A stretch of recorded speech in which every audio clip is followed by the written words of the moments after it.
नमस्कार। साहित्य अकादमी के शब्द उत्सव के इस आयोजन में आप सभी का हार्दिक स्वागत है, अभिनंदन है। आज अकादमी के इस उत्सव का तीसरा दिन है और पहला सत्र। इससे पहले जो सत्र होना था वो कुछ कारणों से विलंब हो गया है, उसे हम बीच में कहीं पर देखेंगे किस तरह से किया जा सकता है, जब हमारे अध्यक्ष महोदय और सचिव महोदय की स्थितियां बनेंगी और उस समय हम उसे रखेंगे। मैं आप सभी का ध्यान चाहूंगी,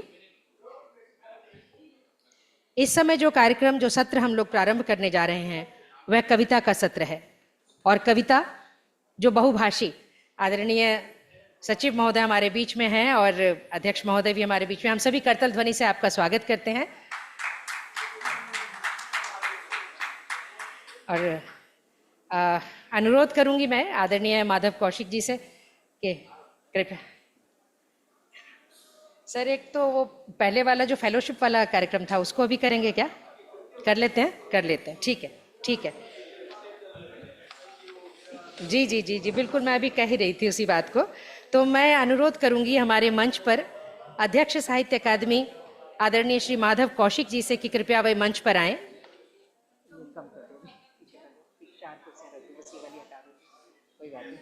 ये हटा दो, बस यही नीचे रखो, एक के ऊपर एक।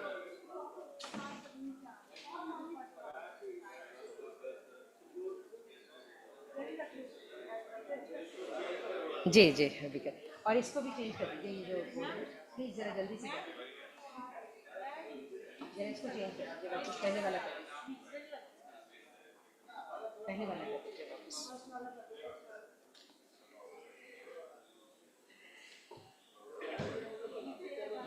शब्दों का ये उत्सव लेखकों के लिए ही नहीं, पाठकों के लिए भी उतना ही महत्वपूर्ण और सुखदायी है। आज जिस सत्र के लिए हम लोग यहाँ एकत्रित हैं वो है जो फेलोशिप है, आनंद कुमार स्वामी फेलोशिप, वो कंबोडिया से पधारे हैं शुन टेंग हुन जी, उन्हें प्रदान किया जाएगा। और इसके लिए साहित्य अकादमी के अध्यक्ष आदरणीय श्री माधव कौशिक जी से अनुरोध करती हूँ कि कृपया मंच पर पधार कर उसे गौरवान्वित करें और हम सभी जोरदार करतल ध्वनि से इनका स्वागत करें। ये कम है, इससे वो ऊर्जा आनी चाहिए आप लोगों के बीच में। साहित्य अकादमी के सचिव आदरणीय श्री श्रीनिवास राव जी हमारे बीच में हैं, आपसे भी अनुरोध कि कृपया मंच पर स्थान ग्रहण करें। और कंबोडिया से हमारे बीच पधारे शुंग टेन हुन जी, जिन्हें ये फेलोशिप दिया जाएगा, आपका भी इस मंच पर बहुत बहुत स्वागत है।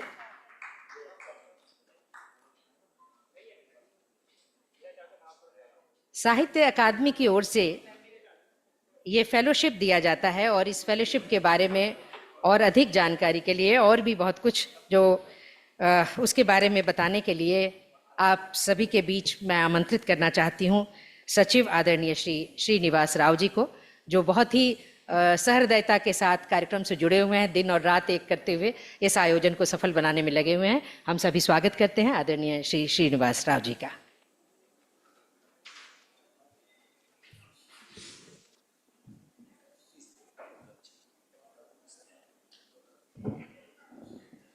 धन्यवाद अलका जी। श्री माधव कौशिक जी, प्रेसिडेंट साहित्य अकादमी, Mr. Chung Teng Hun, eminent scholar, linguist and writer from Cambodia. Ladies and gentlemen, I am glad to welcome all of you for this ceremony to present Anand Kumar Swami Fellowship to Dr. Chung Teng Hun. Friends, cultural relationships between two countries depends heavily on the culture of letters in those communities. Anyone can see that any society that did not have education, literature and arts are the ones that can never exchange any ideas or learn anything from other societies. Hobbes was one person who understood very deeply and was able to express it in a very intelligent way.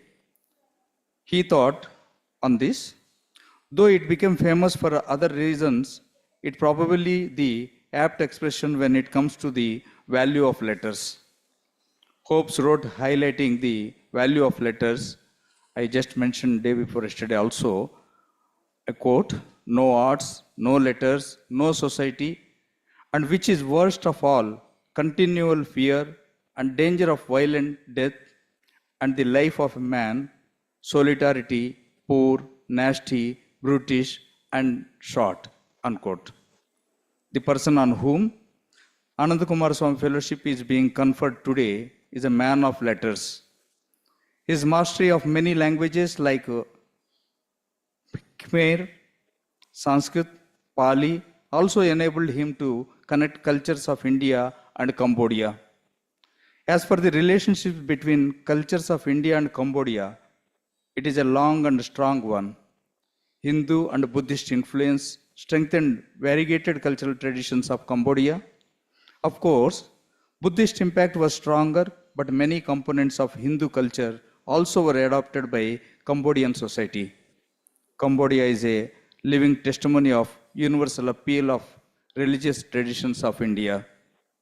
The influence of Indian culture on Cambodian society is not limited to religion alone, but also extended to and can be seen in the field of architecture. Angkor Wat is a prime example of the presence of and long cultural relationship between India and Cambodia. Khmer language, too, is a live example of Indian culture which has approximately more than 3,000 words originated from ancient Indian Sanskrit language.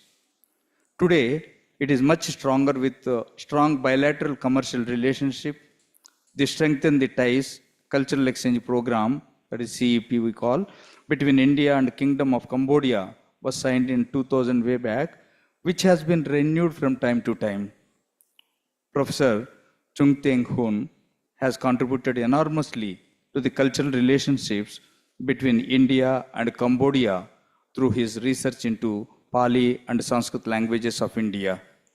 His knowledge of Khmer language and epigraphy also empowered him connect many dots. Ananda Kumar Swami Fellowship was instituted by Sahitya Academy in 1996 to encourage cultural research by scholars of Asian country, especially in the area of literature and culture. It was named after the great polymath from Sri Lanka, whose knowledge and works contributed to revive many cultural components spanning across many fields and countries. So far, 15 eminent scholars have received Ananda Kumar Swami Fellowship. 9 out of 15 are from Far East, and their research into cultural and literary traditions of their respective countries strengthened cultural relations between their countries and India. Professor Chung Teng Hun is the first Cambodian scholar to receive this fellowship, and we sincerely hope his receiving this fellowship will be the first of many more to come. With these few words, I am glad to welcome all of you for this ceremony to present Anand Kumar Swami Fellowship to Professor Chung Teng Hun.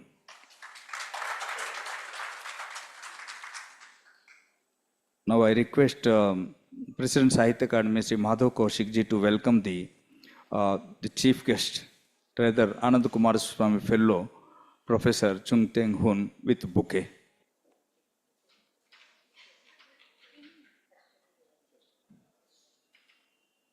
There is a packet of books and Angavastram.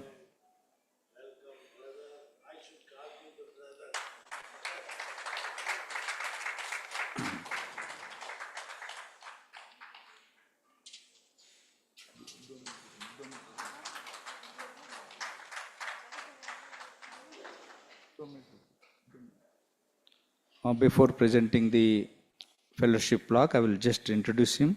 Professor Chung Teng Hun, born on 7 January 1989, has obtained his BA in Khmer Literature and MA Linguistics degrees from the Royal University of Phnom Penh, RUPP, that is Cambodia, and went on to join the same university as its faculty. He served as a lecturer of Pali and Sanskrit in the Department of Khmer Literature from 2012 to 2016. Later, he joined the Mein Che University as lecturer of Khmer Epigraphy, Linguistics and Sanskrit from 2016 to 2020 and currently working as a lecturer of Old Khmer language and linguistics in the Department of Linguistics at RUPP. He was a member of the Committee of Khmer Linguistics, Office of the Council of Ministers from 2014 to 2019. Dr. Hun has also presented papers in various conferences and delivered talks on subjects relating to Khmer scripts and language and has contributed his scholarly writings to bulletins and journals. Now I request President Sahitya Academy to present the fellowship to Professor Chung Teng Hun.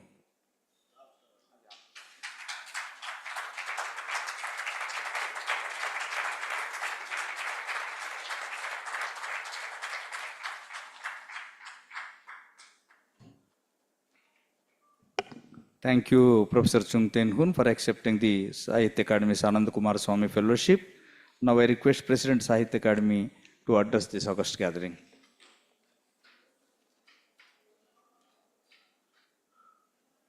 नमस्कार आदरणीय professor हुन,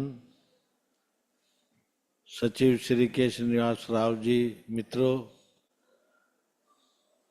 professor हुन पाली और संस्कृत के विद्वान हैं, तो मैं बैठा बैठा सोच रहा था should I speak in Hindi और इंग्लिश। जब ये संस्कृत जानते हैं तो मुझे हिंदी में बोलना चाहिए। मित्रों, कंबोडिया और भारत, जब भी आप कंबोडिया में जाएंगे तो आपको लगेगा जैसे मैं हिंदुस्तान में कहीं हूँ। एंड व्हेन प्रोफेसर हुन has come here, he might have felt that I am roaming in Cambodia. Centuries long relationship between two nations, again renewed by the scholars, Buddhist scholars, Hindu scholars.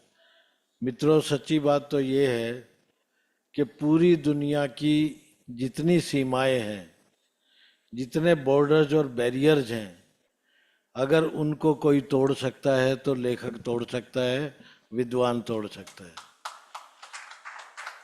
He is rather a cultural ambassador of both the countries. He is cultural ambassador and literary ambassador of Cambodia and India too.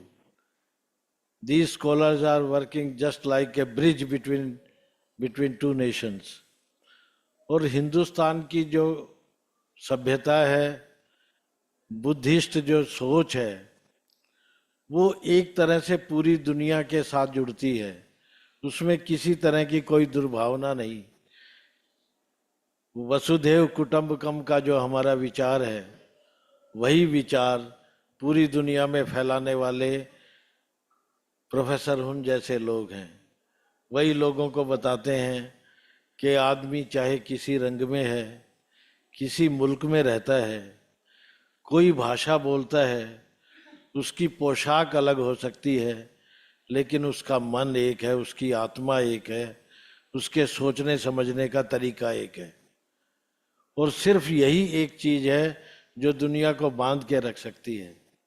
Professor हुन जैसे विद्वानों का सम्मान करते हुए हम अपनी उस कल्चर को भी गौरवान्वित करते हैं कि हमारे लिए दुनिया का हर विद्वान हमारा भाई है। He just like our brother, though he is living in Cambodia.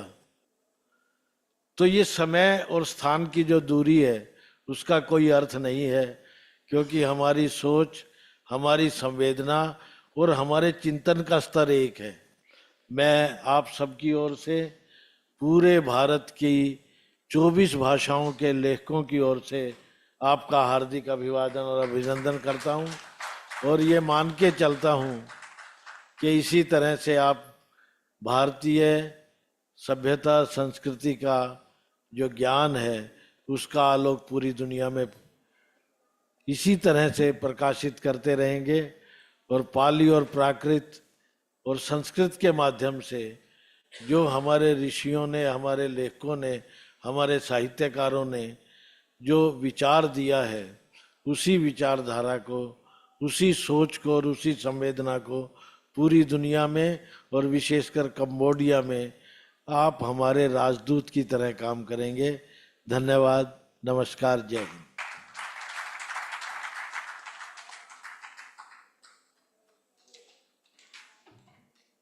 Thank you, sir.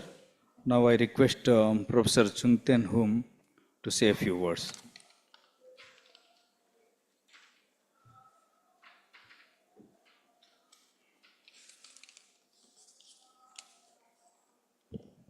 Namaskar. I would like to express my heartfelt gratitude to Dr. Mathau Kausik, President of the Sahitya Academy, and Dr. K. Srinivasa Rao, the Secretary of Sahitya Academy, and all respect guests here. First and foremost, I want to express my deep appreciation to Sahitya Academy for selecting me as a recipient of this prestigious Ananda Kumaraswamy Fellowship. This fellowship dedicated to promoting distinguished uh, and promising research on Indian culture and literature. It is true an honor. It provides a platform for scholars to delve into the rich heritage in India's culture, explore its various aspects, and contribute to the advancement of knowledge in this field. I am truly, I am truly grateful for this opportunity for further research and make a meaningful contribution to understanding and appreciation of Indian culture and literature in Cambodia. This incredible opportunity has allowed me to visit India during the Festival of Letters and the 70th anniversary of Sahitya Academy, making it an incredible special moment for me. As the first Cambodian to receive this fellowship, it holds immense significance. This is also my first time to visiting a place so distant from my home country. Standing here is a very location where Dr. Pusavru, a well-known scholar of Khmer epigraphy and Khmerology, she had presented her article on Cambodia Ramayana in 1981 here. It filled me with having the chance to read her book in Sahitya Academy Library further deepened my connection and appreciation for her scholarly contribution. I am also grateful to Sahitya Academy for providing me some books related to the Cambodia and India, which will undoubtedly enrich my research and deepen my understanding of the culture and literature connection between India and Cambodia. This experience has been transformative, and I am honored to be part of the Festival of Letters, celebrating Sahitya Academy 70th anniversary, while also for gaining new connection and expanding my knowledge within field of literature and culture. Since my arrival, I have felt a profound sense of belonging. The people, culture, and even the tree evoke a familiarity that remind me of Cambodia, a country that has been strongly influenced by South India. It is fascinating to note that the first script of Cambodia is Pallava script originated from India. Cambodia, once Hindu country, was now embraced Buddhism, both of which have their root in the Great India. Although the culinary tradition may differ, I must, I must admit that Cambodian cuisine has been an absolute delight. I truly grateful for the warm hospitality extended to me by Sahitya Academy, which embody the Sanskrit saying, Atithi Devo Bhava. This philosophy encapsulates the spirit of culture, the this philosophy encapsulates the spirit and culture of India, and the Sahitya Academy has exemplified this by taking care of me and providing unwavering support since the beginning of my journey. This kindness and generosity I have encountered during my life here have deeply touched me, further strengthening the bond between our two nations. Indians' rich cultural heritage and its commitment to embracing guests with open arms have made me feel truly welcome and valued. I am immensely grateful for this incredible opportunity with the warm reception that I have received in this exceptional country. During my time in Delhi, I had opportunity to visit some important places such as Swami Narayan Aksharatham Temple, the Gate India, the National Museum, National National War Memorial, Qutub Minar, Lotus Temple. Each place has provided unique knowledge that is valuable to both me and Cambodia. As a Buddhist, it was a great honor for me to pay homage to the Buddha lyrics in the National Museum. Thanks to Sahitya Academy that I had a chance to meet Dr. Anirban Das, who is my teacher. He had taught me Brahmi script online last year, and now it is great to meet him here.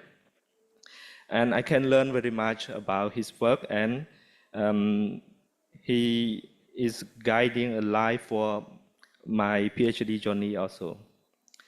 This fellowship holds great value in my life. Last but not least, I want to extend my gratitude to the Indian Embassy in Cambodia for assisting me with this fellowship and for their effort in promoting understanding of Indian culture in Cambodia.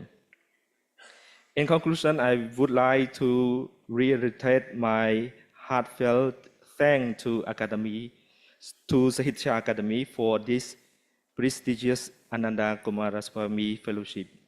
It is an honor that I will cherish for my rest of life.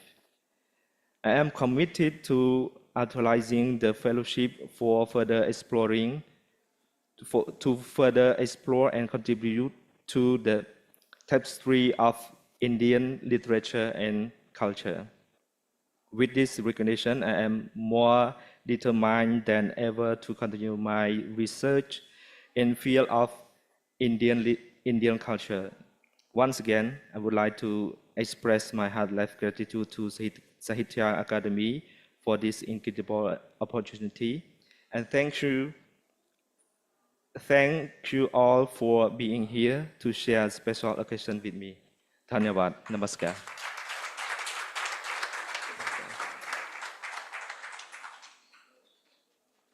Thank you so much, sir, for accepting this fellowship and taking the culture of India abroad and worldwide. Thank you so much for this honorable presentation. एक बार मैं फिर से हमारे अध्यक्ष महोदय आदरणीय श्री माधव कौशिक जी का, सचिव महोदय श्री श्रीनिवास राव जी का, और हमारे आज के खास व्यक्तित्व हमारे साथ जो हैं शुंग टेन हुंग जी का बहुत बहुत स्वागत करते हुए आभार व्यक्त करती हूँ। आपका बहुत बहुत धन्यवाद। हम सभी तालियों के साथ अभिनंदन कर सकते हैं।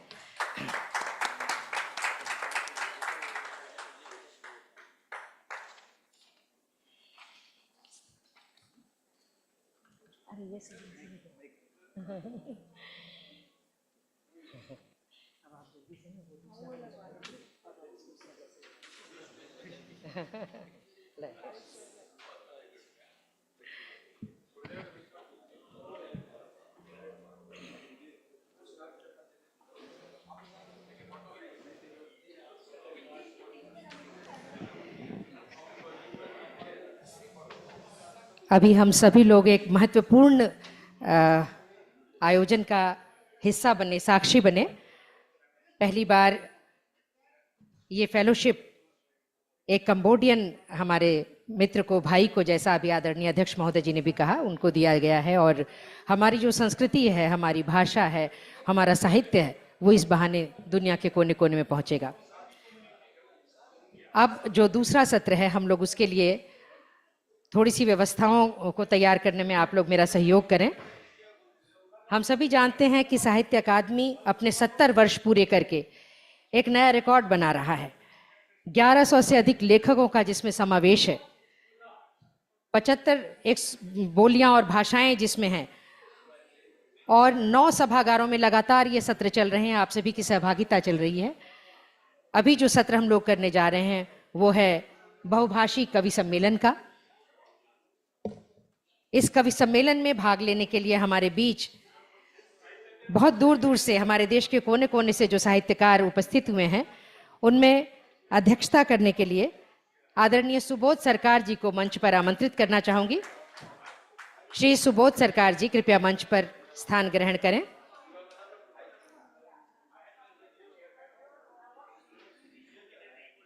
आदरणीय सुबोध सरकार जी, हम सभी करतल ध्वनि से आपका स्वागत करते हैं।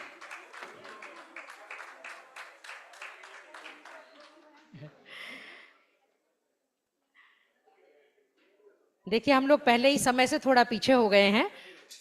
उससे होगा क्या कि हमें रचना का स्वाद लेने के लिए कम समय मिलेगा। आप लोग मेरा सहयोग करेंगे तो हम कुछ समय बचा पाएंगे। आप सभी के बीच परिचय रखना चाहूंगी। श्री सुबोध सरकार प्रसिद्ध बांग्ला कवि, लेखक और संपादक हैं। अनुवादित कृतियों सहित आपकी 25 से अधिक पुस्तकें प्रकाशित हैं। आपको बांग्ला साहित्य अकादमी पुरस्कार और कविता संग्रह द्वैपायन हृदयरेर धारे के लिए साहित्य अकादमी पुरस्कार प्राप्त है। आपने साहित्य अकादमी को द्वैमासिक अंग्रेजी पत्रिका इंडियन लिटरेचर के अतिथि संपादक के रूप में भी अपना सहयोग दिया है। आप साहित्य अकादमी के बांग्ला भाषा परामर्श मंडल के संयोजक रहे। वर्तमान में आप सिटी कॉलेज कोलकाता में अंग्रेजी के एसोसिएट प्रोफेसर हैं। आपका पुनः बहुत बहुत स्वागत है।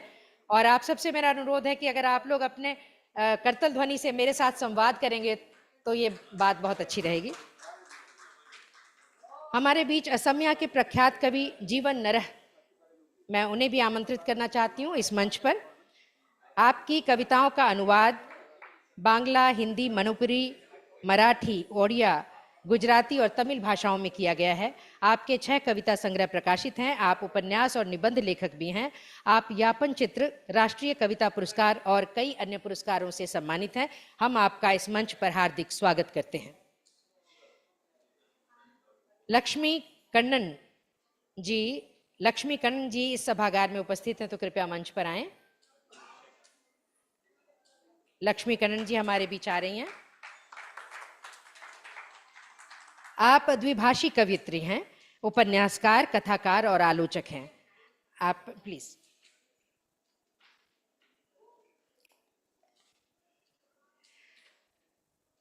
आप अपने उपनाम कावेरी का उपयोग करती हैं।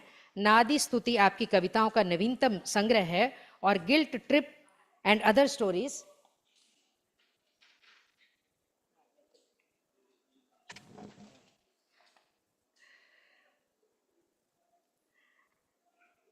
अंग्रेजी में आपकी नवीनतम कहानियां हैं guilt trip and other stories. आपकी अंग्रेजी में प्रकाशित अन्य पुस्तकों में ऐतिहासिक उपन्यास द ग्लास बीड कार्टेन और the sipping the jasmine moon poems शामिल हैं। आपने वरिष्ठ लेखिका और भाषा समन्वयक के रूप में एमएनसी में शामिल होने से पहले महाविद्यालयों के संकाय और आईआईटी दिल्ली में अंग्रेजी में अध्यापन किया है। आपका बहुत बहुत स्वागत है। यज्ञेश दवे, प्रख्यात गुजराती कवि, आपका बहुत बहुत स्वागत है इस मंच पर। आप आकाशवाणी के सेवा से निवृत्त स्टेशन निदेशक हैं। आपकी 13 पुस्तकें प्रकाशित हैं, जिनमें कविता संग्रह, निबंध संग्रह, यात्रा वृत्तांत, बाल साहित्य और अनुदित पुस्तकें शामिल हैं। आपके कुछ कविता संग्रहों को गुजरात के विभिन्न विश्वविद्यालयों के पाठ्यक्रमों में शामिल किया गया है। आपको साहित्य अकादमी पुरस्कार, गुजरात साहित्य अकादमी पुरस्कार, काका कालेलकर पुरस्कार के अलावा सर्वश्रेष्ठ रेडियो कार्यक्रम निर्माण के लिए 13 राष्ट्रीय आकाशवाणी वार्षिक पुरस्कार प्राप्त हुए हैं। ऐसी विभूति को मंच पाकर हम सभी इस मंच के लिए गरिमा का अनुभव कर रहे हैं। दिनेश दधीची जी कृपया मंच पर आए। अच्छा अच्छा अच्छा, तो मैं अभी उनका परिचय रहने देती हूँ, जब वो पहुँचते हैं फिर उनके बारे में बात करते हैं। अभी अग्निशेखर जी हमारे बीच में मौजूद हैं, उनका मैं बहुत बहुत स्वागत करना चाहती हूँ। आप समकालीन हिंदी कविता के प्रसिद्ध हस्ताक्षर हैं। आपके 8 कविता संग्रह प्रकाशित हैं।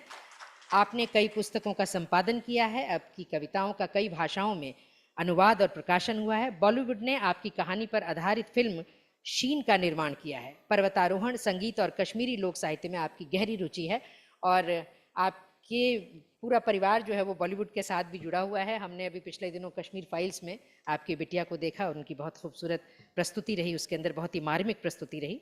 आपका इस मंच पर बहुत बहुत स्वागत है। नेपाली कवि और लेखक सुकराज दियाली जी को आमंत्रित करना चाहती हूँ। सुकराज दियाली जी हमारे बीच में हैं, हम उनका बहुत बहुत स्वागत करते हैं। आपकी 18 पुस्तकें प्रकाशित हैं। आपकी कुछ रचनाओं में विभ्रांति, चित्रण, गथासो, आकारंभिका, भावरू और कागरा काला पानी शामिल है।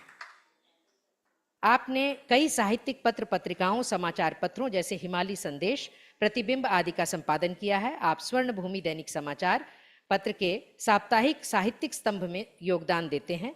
आपको बाबा साहब अंबेडकर फेलोशिप, त्रिवेणी पुरस्कार, भवानी मिश्र इंटरनेशनल लिटरेरी अवार्ड प्राप्त हो चुके हैं। वर्तमान में आप नेपाली कल्याण उच्चतर माध्यमिक विद्यालय दार्जिलिंग में सहायक शिक्षक के रूप में कार्यरत हैं। आपका बहुत बहुत स्वागत है। आगे हैं हमारे बीच हिंदी के जाने माने लेखक कवि दिनेश दधीची, हम उनका बहुत बहुत स्वागत करते हैं मंच पर। आप कुरुक्षेत्र विश्वविद्यालय से हिंदी के प्रोफेसर पद से सेवानिवृत्त हुए हैं। आपका अनुदित गोदान का आपके अंग्रेजी के प्रोफेसर पद से सेवानिवृत्त हुए हैं। आपके द्वारा अनुदित गोदान का संक्षिप्त अंग्रेजी संस्करण पाठ्यक्रम के पुस्तकों के लिए निर्धारित किया गया है। आपके अन्य प्रकाशनों में शामिल हैं आइडियाज एग्लो, फ्रेग्रेंस सेंटर स्टेज, इबारत हाशिए की, बर्फ के खिलाफ आदि। आपको बाबू बाल मुकुंद गुप्त सम्मान, बलदेव कौशिक सम्मान, हरियाणा प्रदेश हिंदी साहित्य सम्मान, उदय भानु हंस कविता पुरस्कार, प्रेमचंद पदक आदि सहित कई सम्मानों से विभूषित किया गया है। इस मंच पर आपका हार्दिक अभिनंदन।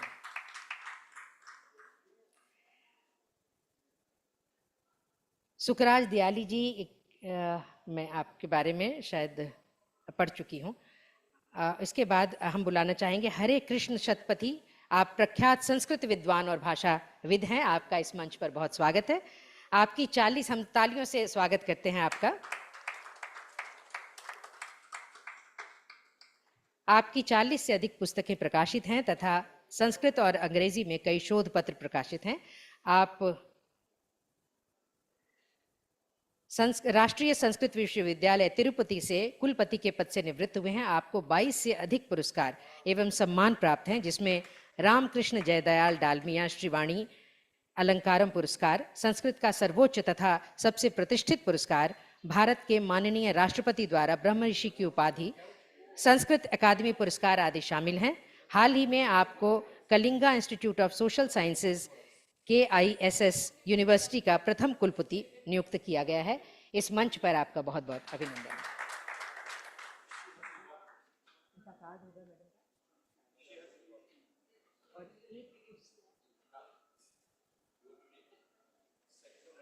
तो मित्रों, ये हम क्योंकि हमारी फ्लाइट देर से चल रही है और हमें अपने गंतव्य पर सही समय पर पहुंचना है, तो हम लोग अपनी कुर्सियों की पेटियां बांध ले, हम थोड़ा तेज रफ्तार से चलेंगे। समय बहुत कम है और हमारे इतने प्रमुख कवि हमारे पूरे देश से यहाँ हैं, तो हम उनको सुन सकें, इसके लिए आपका संवाद तालियों के साथ हो, ये कहने की ज़रूरत नहीं होती है, क्योंकि आप जैसे भी मतलब आपका महसूस होना चाहिए जो कवि पढ़ रहा है उसकी बात आप तक पहुंच रही है।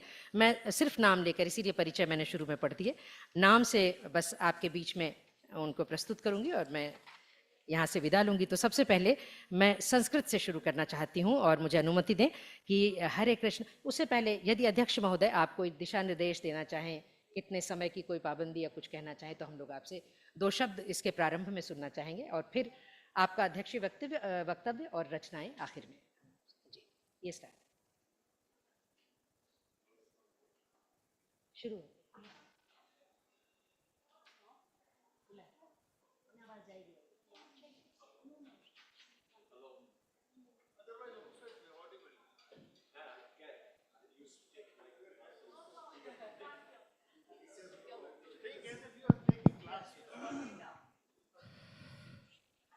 Namaskar.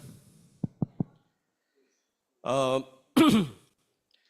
this is a moment for poetry, and it's Indian poetry in multiple languages. We are 8 poets here, right? 1, 2, 3, 4, 5, 6, 7, 8, and representing eight major languages of the country. So we are going to read our poems, and I hope that time is a big factor now, because already we have given away half an hour or more than that from our schedule. So it pains me to request my fellow poets to make it like this, you know. But you know, they are sensitive enough to understand, because the food is waiting for us. Many of us are already hungry. But I tell you, this is good that you have a poetry reading session before lunch. After lunch, it is more terrible. After lunch, the poetry reading session, everybody will be sleepy. So in a way, I find it is hunger for poetry and hunger for food. So both should be combined before this lunch. So I first request, who is going to read first? May I have the list?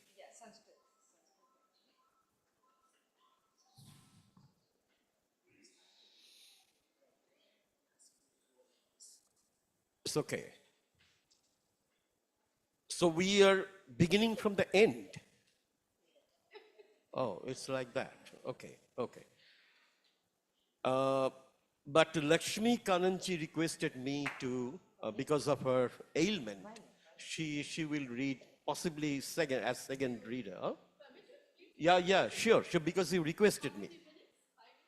6 minutes at least, 5, 6 minutes. 5, 6 minutes. 2 poems, maybe one or maybe half of a poem in original, and then followed by translation, either in English or in Hindi. Oh, so for you, it is, you can read 3 poems.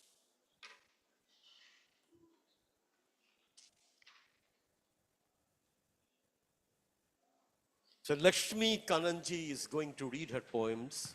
She writes in English. And in Tamil. I write in 2 languages.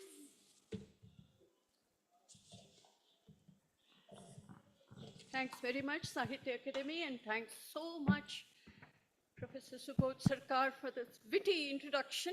I think he's instilled a lot of spirit in all of us just to, have the correct mood for poetry. Thanks very much, very much. Yeah, and just as a small information, I write in English and in Tamil in the pen name of Kaveri. And because I'm from Mysore and I'm very fond of this river Kaveri. I'll read from my latest collection of poems called Nadi Stuti. And I will read just one poem because even that would need an introduction. So,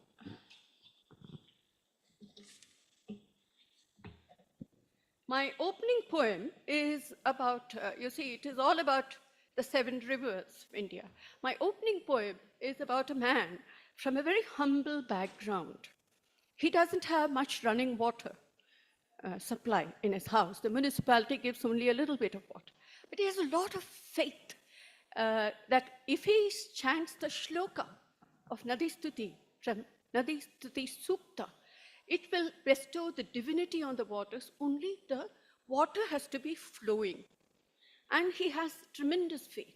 Now, a curious thing I would like to share, because all of you are writers, is whenever I create a humble character from a humble background, I end up being very inspired by him. So I was so inspired by this humble man that I gave the title Nadi Stuti for this book. I must hurry up while there's still running water. He rushed to the washroom, tossed his clothes into the laundry basket, pushed away the 2 buckets of stored water, sat on the bath stool and opened the tap. He liked water to flow over his head while he invoked the rivers breathlessly. Gange cha Yamune chaiva Godavari Saraswati, Narmade, Sindhu, Kaveri, Jale, Asmin Sannidim Kuru. Inside his closed eyes, 7 rivers splashed around his head, flowing over his cheeks, shoulders, torso, legs, feet, tingling his toes, while he recited the shloka repeatedly. O holy rivers, please be present in these waters. Make them sacred. Jale asmin sannidim kuru. It worked. The tap kept its time. Only after he finished his prayers, it let off raucous sounds. With one last guttural cough, it went dry. The municipality supply of water for the day was over. He emerged from the washroom, refreshed, bathed by the 7 rivers of his land. Now, I will only introduce, before I leave the stage, the artist who did this cover artwork of Ganga in Varanasi. And he paints in the name of Ashumali, but he's a medical practitioner and he's a prosthodontist who has won another award for his watercolor from the JJ Art Gallery in Mumbai. And it was a pleasure to work on this collection of poems with this medico doctor. Thank you very much for your time. Thank you, Lakshmi ji. Thank you for your poems. For letting me go. Yes, you can take your seat there if you like. If it is a problem for you, I think you can. Yeah, no problem, no problem. Okay, thank you. So shall we now go for Sanskrit, right? Okay, fine. Hare Krishna Satpathy, he writes in Sanskrit, is going to read a couple of poems.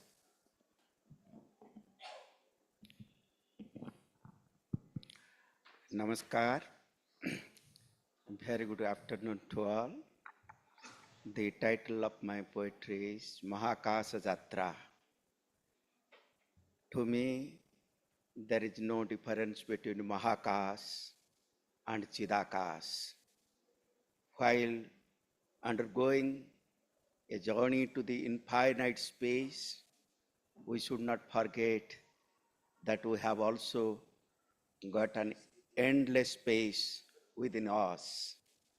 And both the elements should be understood by us in proper perspective so that there can be a connectivity between the outward sky, outward space, and the inward space.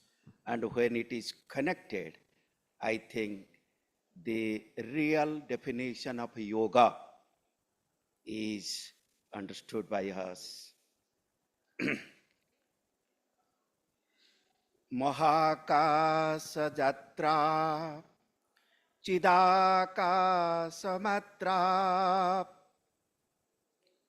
Samasreshta Sakte Raparanurakta Aham Vishwavaksya Sapakshe Kalaksya Bhavesmin Anantaha Yuge Chaparoksha.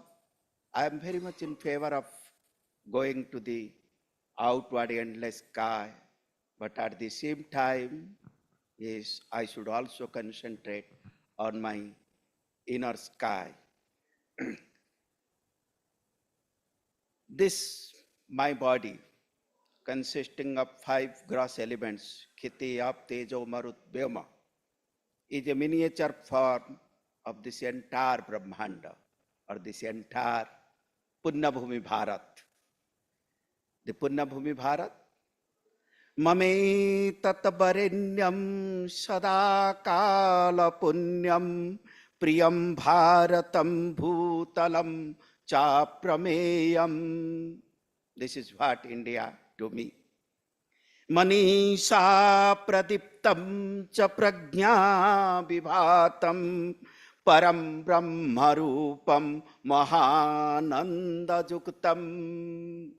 It's an embodiment of param brahma and mahananda, everlasting peace and bliss. Atigyana vigyana vibhavibhusa.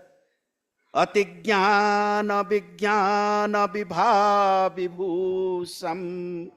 Kala sanskriti prema vicharavesham. This is the characteristics of my country, beloved motherland. Mahambodhitulyam hibhimam chakantam mahabharatam cha namamo namamah. Great country. We have already sent Chandrajana, then Mangalajana first, Chandrajana. Now we are sending Gaganajanam. Avaptam hi safalyam apurvajanam tadevam prasiddham priyam chandrajanam nisanatha parasvam hi sampresya sartam patakasmadiya vibhatyadya tatra. So now our flag is also shining there. Punah presyate sampratam chantarikhyam swadesasya manam swakirte saganam shojanam swabhanam swayam swabhimanam nabhojanam vijnana danam. This is the contribution, remarkable contribution of the modern science, that we are sending our own janam, Gagana janam, which is made of indigenous technology. The skies, anantam hyaparam asimam apurvam. It is infinite, endless, unique, and inconceivable. Aho antariksham ananta prameyam tadevasmadiyam irashalam visalam chidakasarupam mahakasa vishwam tadevasmadiyam irashalam visalam chidakasarupam mahakasa vishwam. Naranam shariram dharato yatejo marudbhyo marupam brahmandasya tulyam jada chintayama vayam sadhayama dharatontarikhyam swadehe vibhatam. Pinda and Brahmanda. And the 4 astronauts who have been chosen to undertake the journey to the infinite sky. Previously, we had also conquered the sky. The Guru is Namamyarja Bhattam Purana Prasiddham Mahakasa Vijnana Vibhavadatam Swakiyam Gruham Jasya Samasta Vishwam Idam Santarikhyam Nijaswam Babhuva. This is about the first space scientist of our country, Aryabhatta. In his dynasty, 4 astronauts have taken part. Gurostasya vangshe rusi sreshta bhuse chatu sakti sakta janurlabdhavanta prataparjita krishna prasantanayar Subhangshu Sri Shukla Sada Bandaniyaha. 4 astronauts I have mentioned.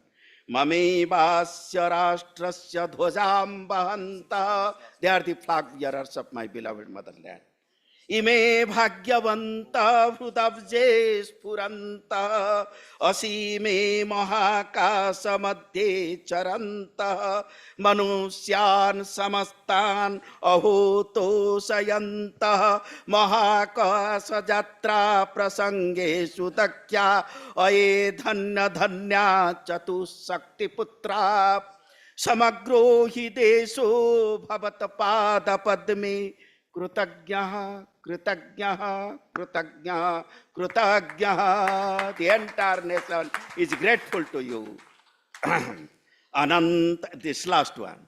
Anantatiriksham anantam hivaksha.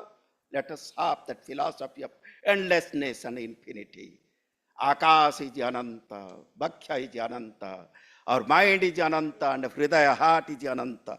Anantantariksham anantam hi vaksha anantam hi laksham tadeva hi kavyam. This Mahakavya. महाकाव्य तुल्यम सदा मेस्ति चित्तम विशालम रसालम प्रशांतम चकांतम विशालम रसालम प्रशांतम चकांतम. धन्यवाद. नमस्कार. Thank you. Thank you very much. So from English to Sanskrit and then to Nepali. Shukraj Diwali is going to read his poems. Thank you, President Subodh Sakha sir. Our participant poet, my dear poet. I recite my poem. Actually, I'm Nepali writer from Darjeeling, West Bengal. So my poet, मेरा कविता को शीर्षक है Darjeeling. Actually T for famous for T. वो दार्जिलिंग का चाय बागान का जिंदगी और दार्जिलिंग का सामाजिक राजनीतिक स्थिति लेकर हमारा सृजना में उसका प्रकाशमान किया है. नेपाली में मुखबाट नफुटेका वाक्यहरू इसकी हिंदी अनुवाद मैंने किया है. मुंह से निकालिए वाह, कुचलता है उफ और कुचलो. वो भी हम जैसे नंगे पैर वाला को, हम जैसे मिट्टी पर खड़े होकर जीने वाले को, हम जैसे जमीन छोकर चलने वाला को तेरे जूतों से छूने से क्या फर्क पड़ता है तुझे. सिर्फ फिर कुचलता है तूने सुना नहीं क्या. मुझे दर्द हो रहा है तेरे जूतों से क्या हुआ. चप्पल के ऊपर नंगे पैर को मत कुचलना समझ आए. हमारा तलवार में मिट्टी कुचल के डार्विन को समझ गया है. मैकलेंस को जाना है, लुइया को अंदर से पहचाना है. सिर्फ इतना ही से कहाँ हो. हमारे तालाब में गिट्टी बालू को कुचल बलवान है. सिर्फ कील ही उनमें छेद कर सकता है. सिर्फ कांटों भी उनमें चुम सकता है. सिर्फ उन्हें तिनकी भी भू सकता है. हमारे नंगे तालाब में तेरे जूतों से क्या हुआ मत कुचलो समझा. हमारा तालाब में ठंडी और गर्मी की हजम कर चुकी है.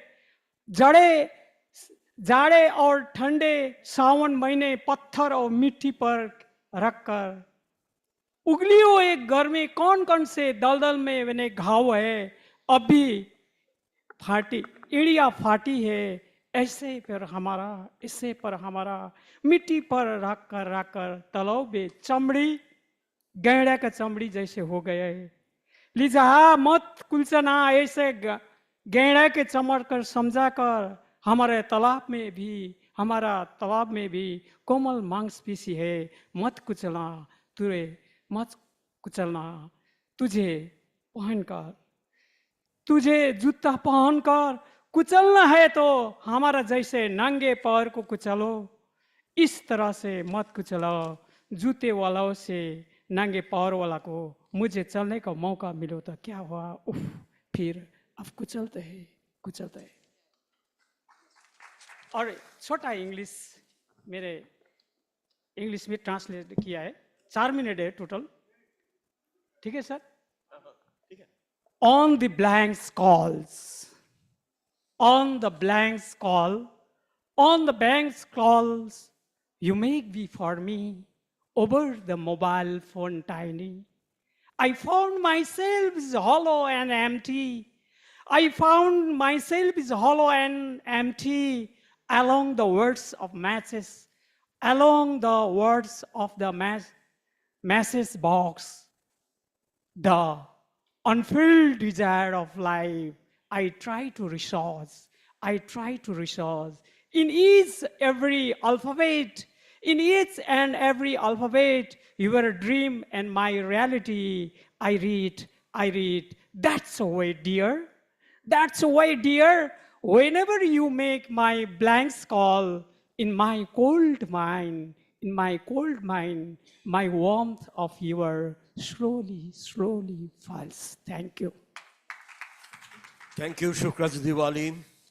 Now we invite Kashmiri poet Agni Shekhar.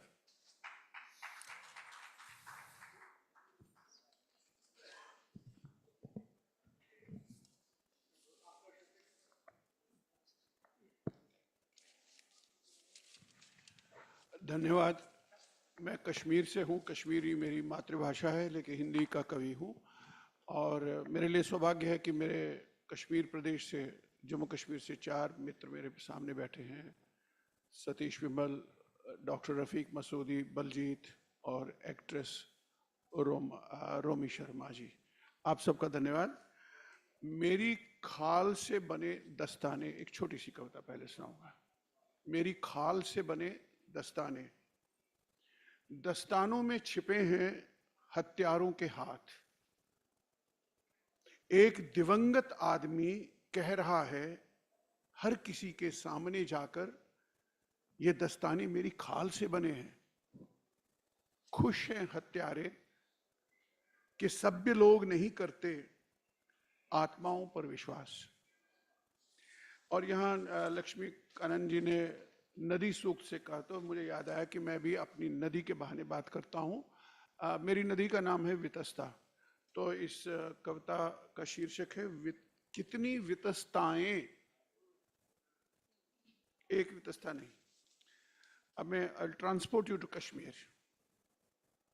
सुरक्षा बलों की निगरानी में मैं मोड़ मुड़ती सड़क से देख रहा था बरसों बाद, दूर नीचे सूख कर पिंजर सी हो गई है बहती वितस्ता को।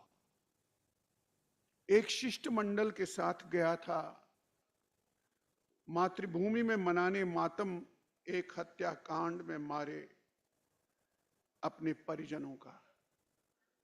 तभी ठिठके थे पांव, मटमैली घायल नदी मां वितस्ता को देखकर। क्या देख रहे हो? सहसा नदी किनारे एक बोसीदा घर की खिड़की खोलकर पूछा सफेद दाढ़ी वाले एक बूढ़े ने। वितस्ता को देखकर हो रहे हो दुखी क्या? उसने धीरे से कहा फिर से। बाहर यानी जलावतनी, एग्जाइल, बाहर जलावतनी से आए यहीं के पुराने वासी लगते हो। मेरे जवाब की प्रतीक्षा किए बिना फिर आहिस्ता से बोला, ये तो एक विदस्ता नदी है, मर गई। 3 हैं और 3 हैं और नहीं यहां वितस्ताएं, बारूद की वितस्ताएं।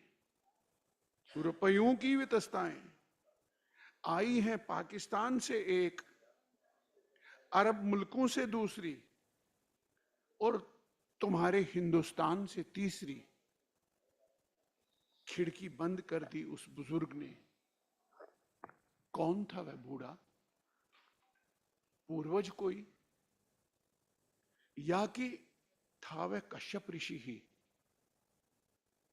कश्मीर का अधिष्ठाता?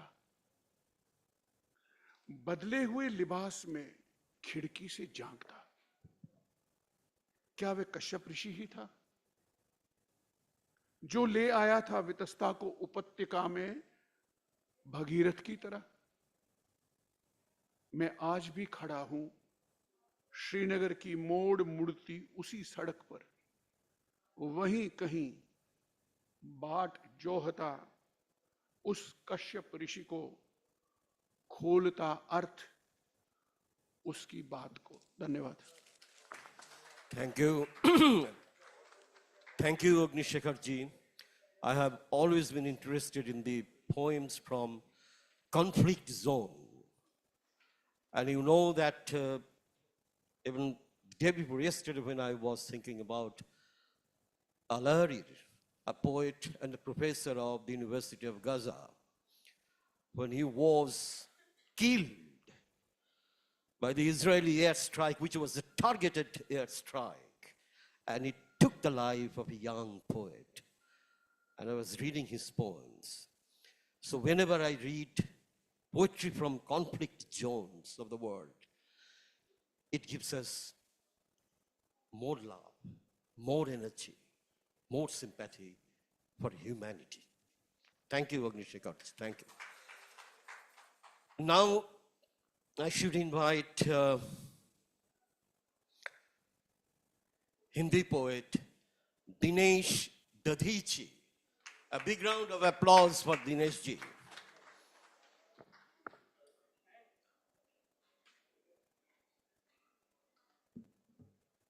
दोस्तों, मैं कवि के रूप में हमेशा इस बात से संबंधित रहा हूँ, बहुत इसको महसूस करता रहा हूँ कि लेखन, कविता का लेखन, उसकी प्रक्रिया क्या है, और उसी के बारे में ज़्यादा बहुत कुछ लिखा मैंने। तो शुरुआत कर रहा हूँ 4 पंक्तियों से कि बुनेंगे जो सपने तो सपनों से चमकेंगे अपने सितारे। बुनेंगे जो सपने तो सपनों से चमकेंगे अपने सितारे। इसी राह से वो बदलाव होगा जो जीवन इसी रास्ते से वो बदलाव होगा जो जीवन संवारे। सभी के लिए जिंदगी होगी रोशन जो लिखेंगे हम तुम। सभी के लिए जिंदगी होगी बेहतर जो लिखेंगे हम तुम। तो लिखते रहेंगे कि लिखने से खुलते हैं बंधन हमारे। लिखते रहेंगे कि लिखने से खुलते हैं बंधन हमारे। तो क्या लिखेंगे, ये सवाल है। कुछ और पंक्तियां। कोरा कागज पूछ रहा है, सच बतलाओ सच लिखोगे। कोरा कागज पूछ रहा है, सच बतलाओ सच लिखोगे। कड़वाहट से बच लिखोगे। पहने हुए कवच लिखोगे। जितना जाए पच लिखोगे। बिना किसी लालच लिखोगे। कोरा कागज पूछ रहा है, सच बतलाओ सच लिखोगे। कड़वाहट से बच लिखोगे। पहने हुए कवच लिखोगे। जितना जाए पच लिखोगे। बिना किसी लालच लिखोगे। तो क्यों, कैसे, कब, क्या और किसका, किसको, कहां, बताओ तो।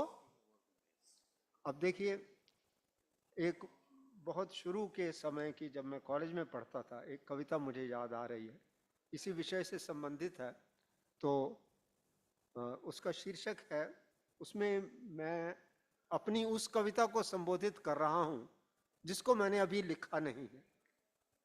अलिखित कविता के नाम।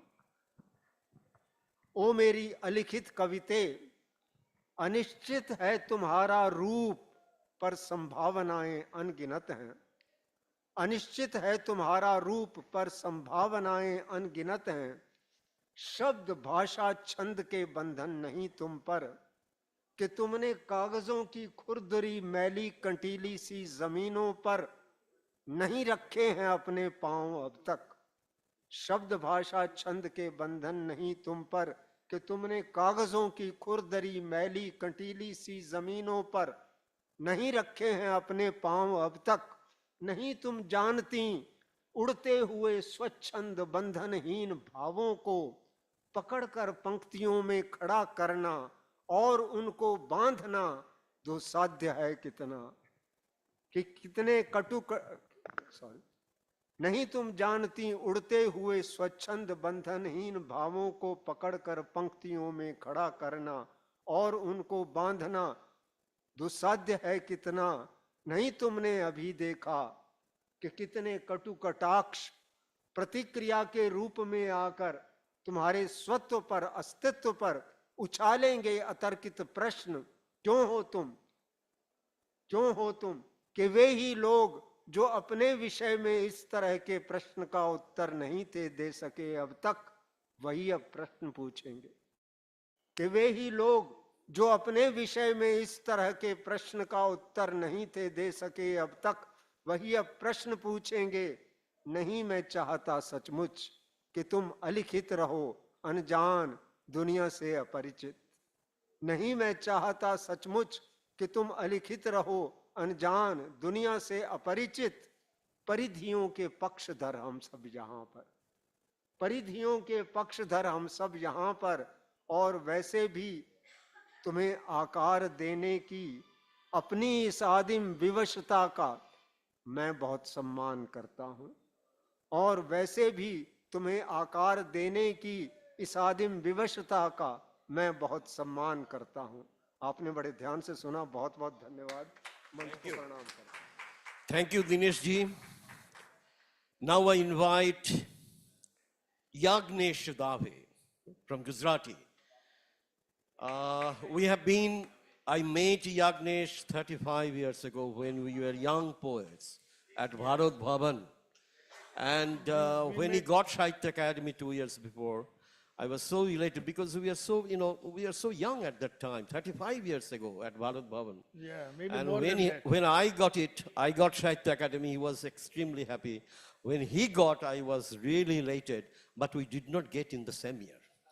10 years apart, but I believe that we got it and we decided to get it to write, through writing. We decided to write back. So we did it, and he is also like that. He's my friend for so many years. Thank you, Yagnesh. Please read your poems.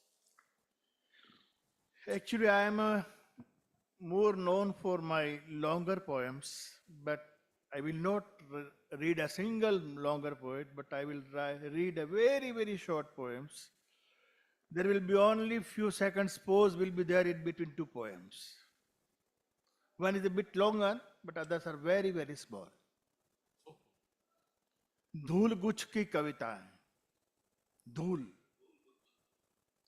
रविवार को आराम से धूल को झाड़ते हुए अनायास झाड़ दिए गए हस्तिनापुर और मगध, बेबीलोन और बुखारा, न्यूयॉर्क, ब्राजीलिया। धूल पदचिन्ह बनाती है, मिटाती भी है। वीरान जगह से आता हूं तो चिपक जाते हैं घास के बीज मुझे मिट्टी जानकर। हां, मैं मिट्टी हूं, ये बात नितांत सत्य, पर उसको तो अभी देर है। वहां तो अंदर से ही कोई रह रह कर पूछता है, कितनी है देर। हे मेघ, अलका नगरी में कुर्वक करेण कदम्ब कुंद बकुल अंब अर्जुन भले होय, भले हो। मेरी यक्षी भी भले हो, पर वहां क्या धूल है। और लास्ट among this segment, पत्थर से नहीं पर बहुत डरता हूं मैं धूल से। बरसती है वह टेबल पर, टीवी पर, कुर्सी पर, भूज पत्रों पर, प्रेम पर, कुर्सी पर, अनदेखी, अनअवरत, चुपचाप, बहुत डरता हूं यह धूल से। एक पानी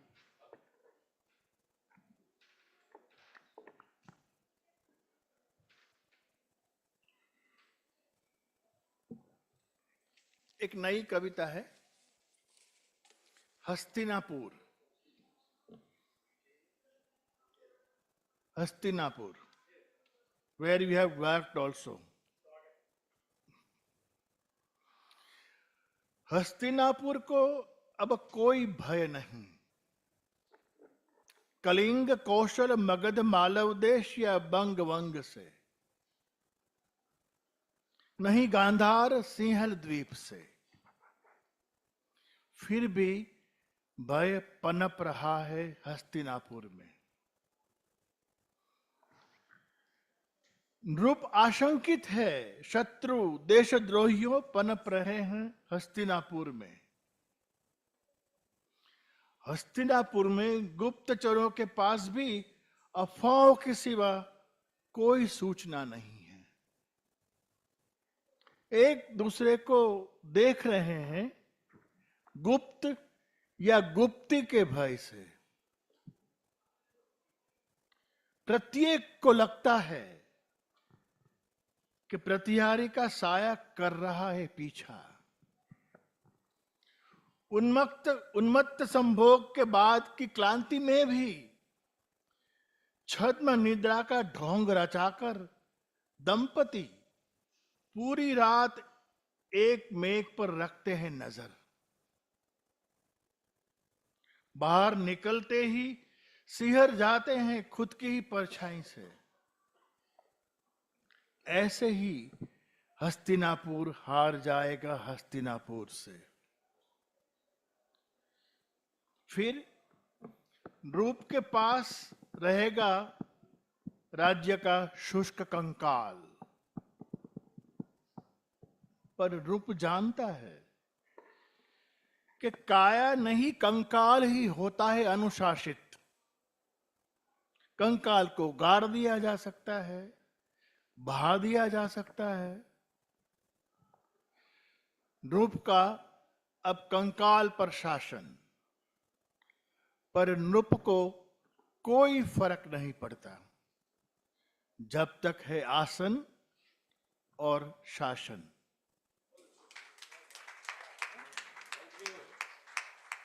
One, sorry. Please.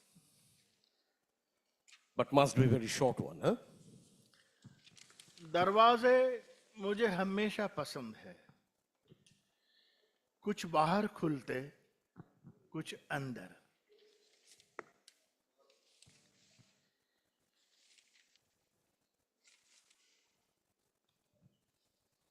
दिन में निकलता हूं घर से, शाम होते ही मेरा कोई घर नहीं।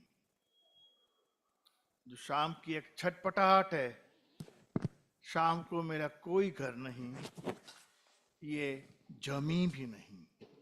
लास्ट वन, जब तुम बहुत बुलंदी सर करते हो, उतर जाते हो बहुत गहराई में, निकल जाते हो बहुत आगे, तब तुम रह जाते हो पीछे तन्हा। Thank you, Vyarkinesh.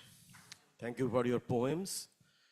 Now I request Jivan Naraha. Jivan Naraha writes in Assamese.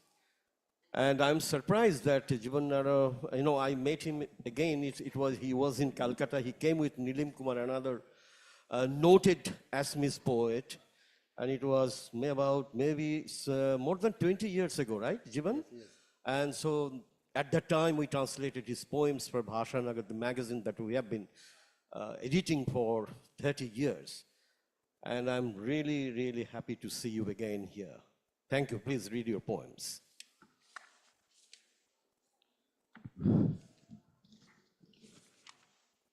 My first poem in my Assamese language.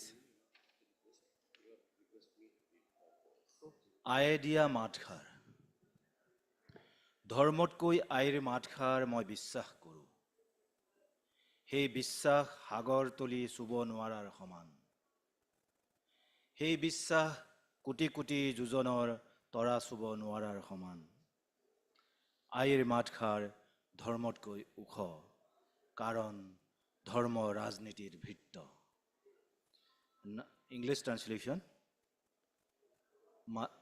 I's voice. I means mother.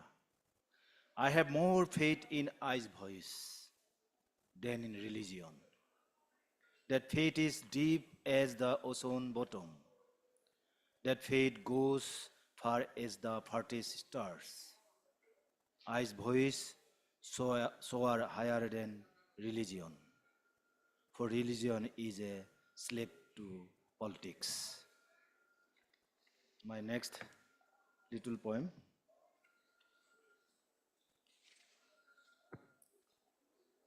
The Orange Hill. The Orange Hill is rushing with their young ones. The pigs are screaming. The fire is flying its red flames. The red flames are devouring the tips of the trees. The pigs are running after the orange. The men are running with bullets and blood. My last poem, Krishna Lila Transformation.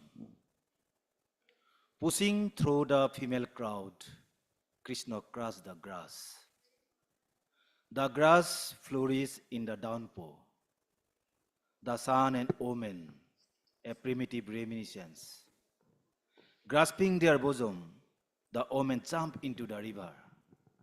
In the river, there is no water. O Krishna, no water. How do we wash our bodies? A whiff of scream rends Krishna's heart. Pushing through the crowd, Krishna descends to the river, never to return from the river eternity. Krishna doesn't return from the water throughout eternity. Throughout eternity does the Leela go on. The Leela has no beginning, no end. Krishna too has no beginning, no end. What has an end, O Krishna? We wait with the flame of the last lit in our hearts, then die out burning, burn out as. I am in fire, I am in as. Krishna is my name. I am flower blooming in the void. Suddenly, the roar of a tiger in the woods. The trees flee terrified by the roar. The grass plots come flying in panic and dump into the tribal village. The villagers come out with maces, axes, spear, and spikes and block the tiger's way. The tiger, finding no way out of escape, sends its from in fear into men. Oh, look at, catch it, the people shout. Assuming from the main into present itself, I am a Krishna. So what? We don't know. Catch it. I am a Krishna of a Kirtana Gukha. Then come down, O people, come down. Leave him alone. Leave the poor being alone. Krishna, you really scared us out of our wits. You can transform yourself even into man from a tiger. The people break into guffaw. I can also transform myself into tiger from a man. No, don't, we scared. Why do you look for flowers? blooming in the void. Teenage girl in group sprouting with lust, mob about on the pavement. Yet Krishna does not see them. All glows in splendor. Krishna hang on the computer screen. Now Krishna can't transform himself from man to tiger. Fear of mice. Thank you. Thank you so much, Jeevan Naraji. You have taken the session to the Orange Hill. Thank you so much for that. And before I request our chairperson to recite his poems, I would definitely would like to express my gratitude for taking the initiative, and it would not have possible without his initiation to maintain the time frame. So I request, please give a big round of applause. He is a noted poet, Bengali poet, published more than 25 books. Shri Subodh Sarkarji. I choose to read two of my poems. One will take just 30 seconds, and the other a little more than 1 minute, so that we can keep our promise to end by 1:30. That the poets are ill famous for not maintaining time, but when I sat on this chair, I decided that we are going to finish by schedule. And I'm so happy that I have met the poets I have been meeting again and again at Sahitya Academy and elsewhere. This was a multilingual session, reading from so many languages, representing possibly the most major languages of the country and of the world at the same time. And I hope that this poetry reading session, you have loved it, how much it has enriched you, or I'm not going into that. But I think it is poetry that loves you, and it's you, those who love poetry. It's love, both way love. It's not just one-way traffic. So I always like that readers or listeners sitting in the audience possibly are the best poets in the world, even bigger poets than we are on stage. Those who are listening say it's a really rare thing in the world. And so carefully listening they are. I don't mind whether it is 20 people or 2,000 people, doesn't matter. Even one man reading, one man listening, that's enough. That is the thing. It can happen, any magic. So 2 poems. The first poem is called Salt. Salt and sorrow, Noon ebong dukkho are two sisters. Without them, no joy is a joy. Melancholy is my daughter. She cleans out toxins from my veins.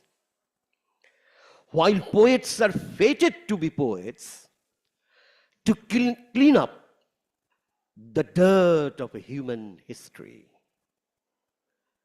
Love is the last legal alien to joy before we all vanish into nowhere.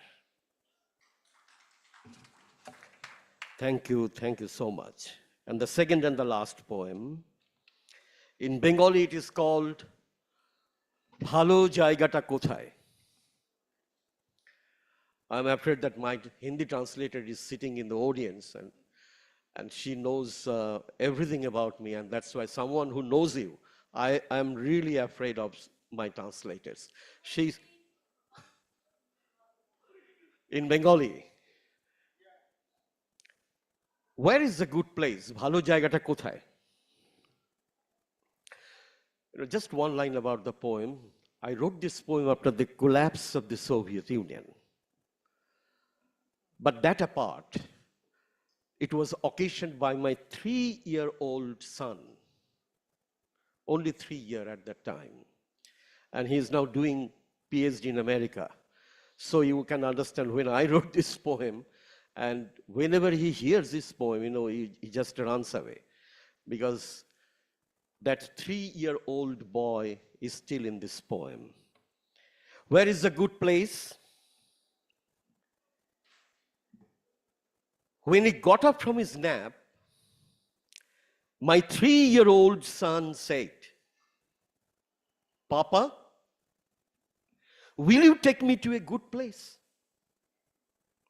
Surprised, I looked at the 3-year-old, at 3-year-old eyes, 3-year-old lips, at trickling drops of sweat. I said, go and get the zoo. The lions gotten very hungry. The tigers chased the deer. He said, no, take me to a good place. He went to the next room, cried a bit, came back with a tattered Karl Marx calendar and said, we will take this grandpa too, by train, by boat. Hey, Papa, Papa, won't we go to a good place? When I took him to Victoria, he said, no, this is no good. When I took him to the Ganga, he said, it's only a river. When I gave him ice cream, he walked along whining. Disgusted, I took him home around 8 and saw tattered Karl Marx lying abandoned on the floor. I told my son, listen, this grandpa said he would take us to a good place too. That Sunday, there was no train, no boat. Quiet for a moment, who knows what. He began whining again. I gave him a ball, I gave him a robot, I gave him a ship. Right when I was about to give him a spanking, he asked me the old-time big question. Hey, Papa, will you take me to a good place tomorrow? Thank you so much. Bangla? Even the Kashmiri poet wants to hear Bangla. No, but I should read. I remember only 2 of my poems. It is here. I can, without seeing anything, I can read. But that will take 2 minutes. Ready? Manipurer Ma.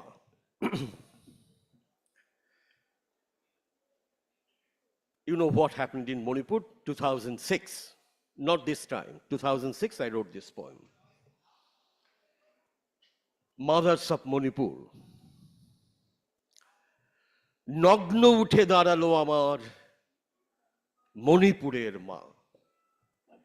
এই মায়ের দুচোখ থেকে চোখ পেয়েছি, আশির নৌক ভাষা পেয়েছি, পেয়েছি সারে গামা। নগ্ন উঠে দাঁড়ালো আমার মণিপুরের মা। আর্মি জিপ চলে গগন তলে, আর্মি জিপ সারে জাহাঁ সে বলে।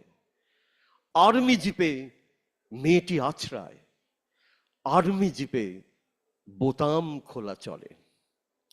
ও মেয়ে যদি ফিরেও আসে ঘরে, ও মেয়ে যদি গগন তলে মরে, পুলিশ মুছে দিয়েছে তার নাম। বাড়ি কোথায়? ইম্ফলের বাইরে কোনো গ্রাম? এসব ঘটে রোজ। কোথায় কোন তরুণী পড়ে আছে, কোথায় তার অন্য বোন নিখোঁজ, শুধু তাদের চুনুরি চলে গেছে। কিন্তু আজ জুলাই মাসে হারালো বিপদ সীমা। উঠে দাঁড়ান নগ্ন হয়ে স্তন্যদায়িনীরা, পৃথিবী দেখ, মায়ের বুকে কখানা উপশিরা, কেমন লাগে নগ্ন হলে তোর নিজের মা। আসাম রাইফেলস যেই বন্ধ করে গেট, যেখানে আমি ছিলাম সেই মায়ের তলপেট, সেখান থেকে বেরিয়ে এলো এক গরম গঙ্গা। মণিপুরের মায়েরা দিল মাকে নতুন সংজ্ঞা। যেখানে আজ মায়েরা হাঁটে নগ্ন হয়ে মিছিলে, জলনায়ক স্থলনায়ক তোমরা তখন কি করছিলে? ভাবছো নাকি তোমার মা আজও আছেন Parama?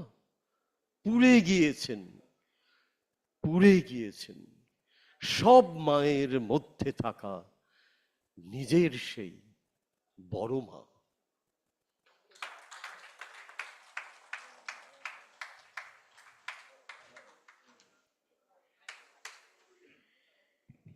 Thank you so much, sir.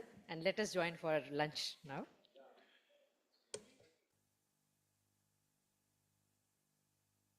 Please come for a group photograph. Yeah, yeah, yeah.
आज साहित्य अकादमी के शब्द उत्सव का ये तीसरा दिन है और दोपहर बाद का ये सत्र। आप सभी का एक बार फिर से स्वागत, अभिनंदन है। ये सत्र बहुभाषी कविताओं का है, जैसा कि आप देख रहे हैं, बहुभाषी कवि सम्मेलन। सुबह के सत्र में भी हमने कुछ रचनाकारों को, अलग अलग भाषाओं के रचनाकारों को सुना। इस समय भी हम अलग अलग भाषाओं के रचनाकारों को सुनने जा रहे हैं। किस क्षेत्र में क्या लिखा जा रहा है, उनकी चिंताएं क्या हैं, उनके संघर्ष क्या हैं, उनकी जीवन शैली क्या है, इन सभी को समझने में कविता हमें एक बहुत सुंदर सा मार्ग सुझाती है। क्योंकि हमारे पास समय की थोड़ी सी तंगी है, जैसा हम देख रहे हैं, और हमारा जो पैनल है वो बड़ा है, इसलिए मेरा सभी से बहुत विनम्र अनुरोध होगा कि हम 8 से 9 मिनट में अपनी बात को रखें और सीधे सीधे कविता पर आएं। आज के इस सत्र के अध्यक्षता के लिए लीलाधर जगूड़ी जी को आना था, लेकिन जैसी मुझे सूचना मिली कि वो नहीं पहुंचे हैं हमारे बीच में किसी कारणों से, तो मलयालम के कवि श्री वीपी जॉय जी से अनुरोध करती हूँ कि कृपया मंच पर आएं और हम सभी तालियों से उनका स्वागत करें। आदरणीय वीपी जॉय मलयालम कवि, उपन्यासकार और अनुवादक हैं। आपकी कविताओं की 14 कृतियां, मलयालम में 2 उपन्यास, अरिवाशम और बंधनास्थानाया, न्यायाधिपिन तथा अंग्रेजी में 3 पुस्तकें प्रकाशित हैं। आपने 14 उपनिषदों का और मलयालम में 4 कविताओं का भी अनुवाद किया है।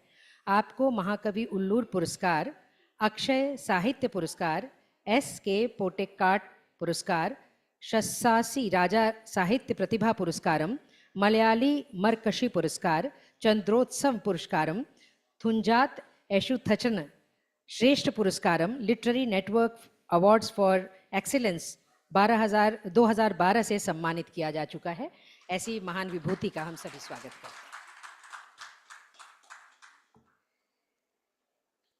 इस सत्र में जो कवि हमारे साथ होंगे, मैं उनसे भी आपका परिचय करा दूं।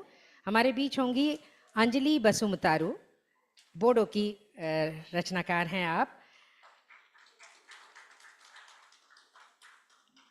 आपने कई बोडो पत्रिकाओं, संकलनों और कविता संग्रहों का संपादन भी किया है। आपकी कई कविताओं को अनेक विद्यालयों, महाविद्यालयों और विश्वविद्यालयों के पाठ्यक्रम में शामिल किया गया है। आपकी रचनाओं का भारतीय भाषाओं में अनुवाद भी हुआ है। आप बोडो महिला लेखक संघ की संस्थापक अध्यक्ष भी हैं। आपको बोडो साहित्य सभा द्वारा रंगसर पुरस्कार, साहित्य अकादमी पुरस्कार, बोडोलैंड प्रादेशिक परिषद द्वारा साहित्यिक योगदान के लिए प्रमोद चंद्र ब्रह्म साहित्य पुरस्कार से सम्मानित किया गया है। आपका बहुत बहुत स्वागत है। आमंत्रित करना चाहती हूँ मंच पर प्रख्यात लेखिका, कवयित्री और संपादक महुआ सेन जी को। महुआ सेन, आप बुल्स आई आउटसोर्सिंग की दक्षिणी शाखा की निदेशक के रूप में कार्यरत हैं। आपका एक कविता संग्रह प्रकाशित है। आपने फ्लॉग द जर्नी संकलन के संपादन के अलावा 70 से अधिक संकलनों का सह लेखन किया है, जिसे अमेज़ॉन की सबसे अधिक बिकने वाली पुस्तकों की सूची में जगह मिली है। आपका बहुत बहुत स्वागत है। रंजीता सिंह फलक कवयित्री, लेखिका, पत्रकार और समाज सेविका हैं। आपके कविता संग्रह प्रेम में पड़े रहना को देश के एक प्रसिद्ध lit fest valley of words द्वारा 2021 की सर्वश्रेष्ठ 5 पुस्तकों में चुना गया है। आप एक साहित्यिक मासिक पत्रिका कवि कुंभ और खबरी.com की संपादक, प्रकाशक और स्वामी हैं। आप बीइंग वुमेन संगठन की संस्थापक हैं।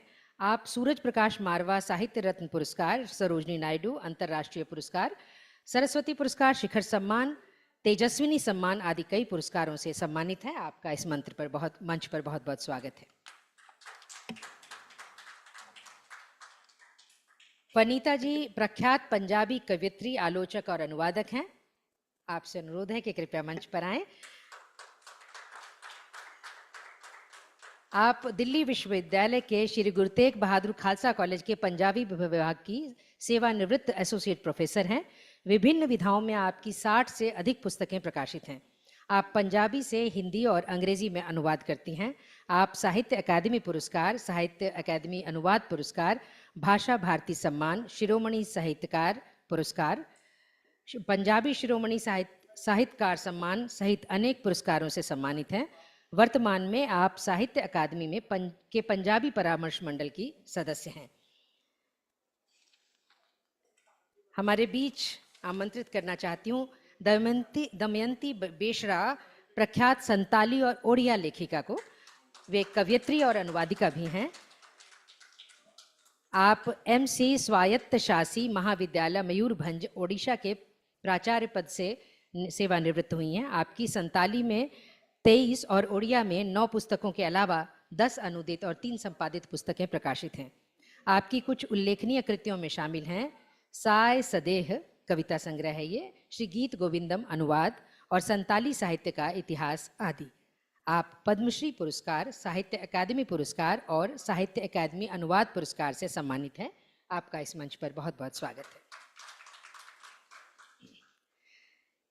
इस पैनल के जो अंतिम कवि हमारे साथ और जुड़ने वाले हैं वो हैं श्री SV सत्यनारायण पोट्टी। श्री SV सत्यनारायण पोट्टी जी हमारे बीच, आपका स्वागत है। पोट्टी नहीं, अच्छा। आप श्री रमलू तेलुगु विश्वविद्यालय के पूर्व कुलपति एवं तेलुगु साहित्य के प्रशंसित आलोचक हैं। आप एक शिक्षाविद, कवि, साहित्यिक हाँ, बस। हम आपका परिचय ले रहे थे कि आप लोगों की जानकारी के लिए आप एक शिक्षाविद, कवि, साहित्यिक, आलोचक, विपुल लेखक, आयोजक और प्रशासक हैं। आंध्र प्रदेश और तेलंगाना के सभी विश्वविद्यालयों में 1988 से पाठ्यक्रम लेखक, विशेषज्ञ, परीक्षक और निर्णायक के रूप में आपके योगदान को अंकित किया जाता है। आपकी 28 मौलिक और 34 संपादित पुस्तकें प्रकाशित हैं।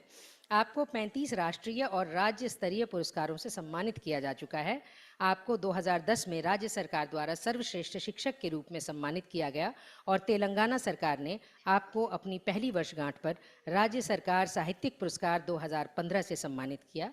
वर्तमान में आप साहित्य अकादमी नई दिल्ली की सामान्य परिषद के सदस्य हैं। आपका भी इस मंच पर बहुत बहुत स्वागत है।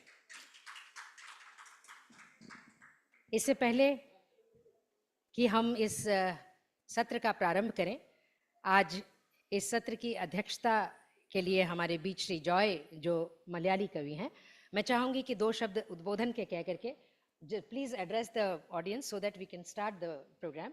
In case you want to highlight some of the time framing or something of that sort, 1 or 2 poems, any directions, I would be really thankful to you. Thank you so much, sir.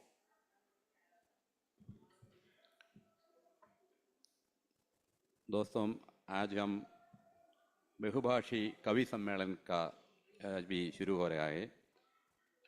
ये different कई तरह भाषाओं से कवियों इधर उपस्थित है। मैं सबको इधर स्वागत करता हूँ। I am from Malayalam, so basically I will be using English here. As you are aware, in the UNESCO list of languages, out of the top 30 languages spoken by the maximum number of people in the world, 11 are from India. So we have a bouquet of flowers or a garden of flowers in the form of languages. Every language is a flower, and such a beautiful garden we have got in our country. And we are proud of this heritage of different languages coming together, expressing, and so such a, and the poetry and literature is definitely our great heritage. The oldest languages are from our country. The oldest language is Tamil, Sanskrit, and then all Indian languages together have such a rich literature, they contribute so much to the civilization, not only of our country, but the whole world. So we are definitely proud of it. So I'm happy that very distinguished poets from different languages are here, and we are waiting to listen to their poetry. I do not want to take much time. It was mentioned by Robert Frost that poetry is when an emotion has found its thought, and thought has found words. So let us listen to the emotions, thoughts, and how these emotions and thoughts are weaved into beautiful and wonderful images in words. I'm sure about the timing and all. Madam earlier mentioned that we have to finish in time. So I'm sure that everybody will keep it in mind and make their session brief. Thank you. Thank you very much. Thank you so much, sir, and so nice of you to mention again the time frame. Actually, we are running short of time. But the best part is that when you start writing a poem, आप एक पूरे उपन्यास को एक कविता में, छोटी सी कविता में रख सकते हैं. इसीलिए कविता का मजा भी है. तो हम देखते हैं कि ये चुनौती जो होती है, every time is actually the biggest challenge for us. 24 ही घंटे हैं सबके लिए. How to distribute, how to allocate and how to use that time maximum benefit so that you can take out of it. We have got different flowers from the garden of different colors, different fragrances. आज हम किस तरह से एक एक फूल को देखेंगे, उसके जगह की खुशबू का आनंद लेंगे. तो बहुत छोटे में मैं सीधे सीधे से जहाँ से शुरुआत करना चाहती हूँ, आइए हम तेलुगु से शुरू करते हैं. हमारे बीच SV सत्यनारायण जी हैं और देखें ये गुलदस्ता जो इन्होंने कहा बुके ऑफ पोएम्स, तो ये पहला फूल है इस गुलदस्ते का. प्लीज स्वागत है आपका. Thank you very much. అందరికీ శుభ మధ్యాహ్నం. సత్ శ్రీ అకాల్, ఆదాబ్, వణక్కం, ఎల్లరకు వందనం. मित्रों, दो छोटे से कविताएं सुनाऊंगा टाइम याद रखते हुए, पाबंदी रखते हुए. हर एक माल 20 रुपए. मेरी मातृभाषा तेलुगु में भी कविता का शीर्षक यही है कि हर एक माल 20 रुपए. मैं उसे बचपन से ही जानता हूं. उसकी अनोखी आवाज और भावपूर्ण आंखों का मैं दीवाना हूं. उसकी विलक्षण स्वर कम उम्र में ही मुझे मंत्रमुग्ध कर दिया. जब वह पुरानी साइकिल पर वस्तुओं को भरकर पुराने शहर की गलियों में फिरकर बेचता था. उसका गर्दन विभिन्न वस्तुओं से भरा हुआ होता था. हर एक माल 4 आना. मेरे बचपन में हर एक माल 4 आना जब उसका नारा था. उसकी आवाज को सुनकर हम सब बच्चे उसको घेर लेते थे. कंघी, आईना, कैंची, नेल कटर, स्नो, पाउडर, साबुन, हर चीज का एक ही दाम 25 पैसे. वे वस्तुएं सब made in Hyderabad, not made in China. आम आदमी की जरूरतें पूर्ति करने का वह एक चलता फिरता मोबाइल दुकान था.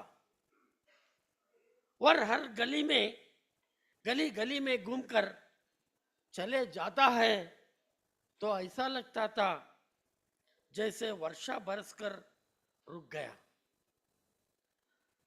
कई बार हम उसका नाम पूछते थे. वह हंसते हुए कहता हर एक माल और आगे बढ़ जाता. माथे पर तिलक, सर पर पगड़ी या टोपी न होती थी. वह तो एक पक्का भौतिकवादी था. मेरा ग्लैमरस मैन स्ट्रीट वीर था.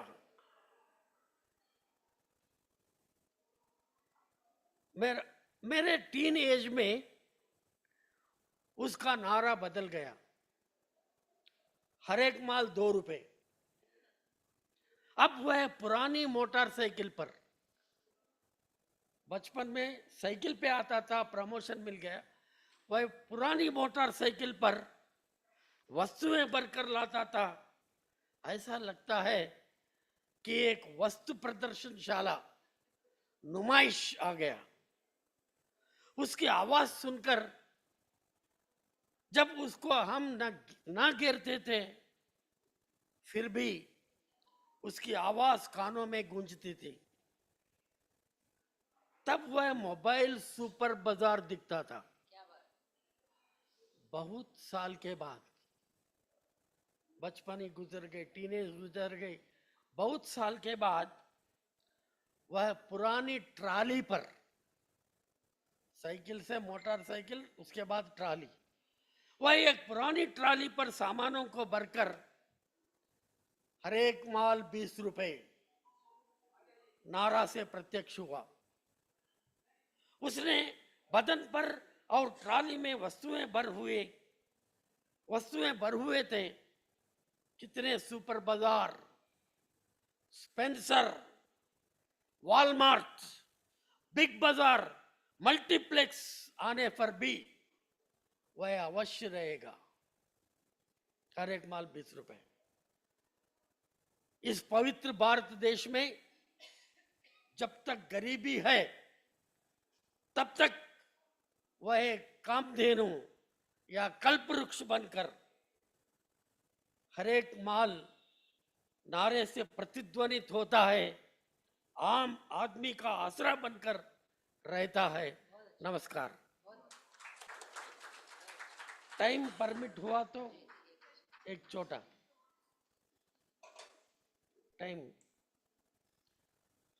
नंबर डिलीट कितनी भारी शब्द। सेल फोन या टेलीफोन डायरी से किसी नंबर को हटाना कितना दुख की बात है।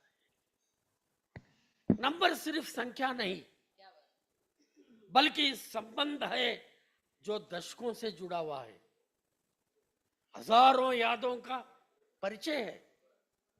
एक संख्या 5 दशाब्दियों का गुरु शिष्य संबंध का एक सुंदर सेतु है।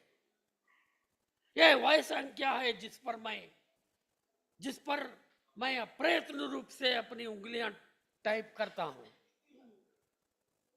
बचपन में किसी ऐसी साहित्यिक व्यक्ति का अभिवादन करना चाहता हूं जिसका मैं प्रशंसक हूं। अत्यंत आत्मीयों का नंबर मेरी हृदय की ध्वनि है।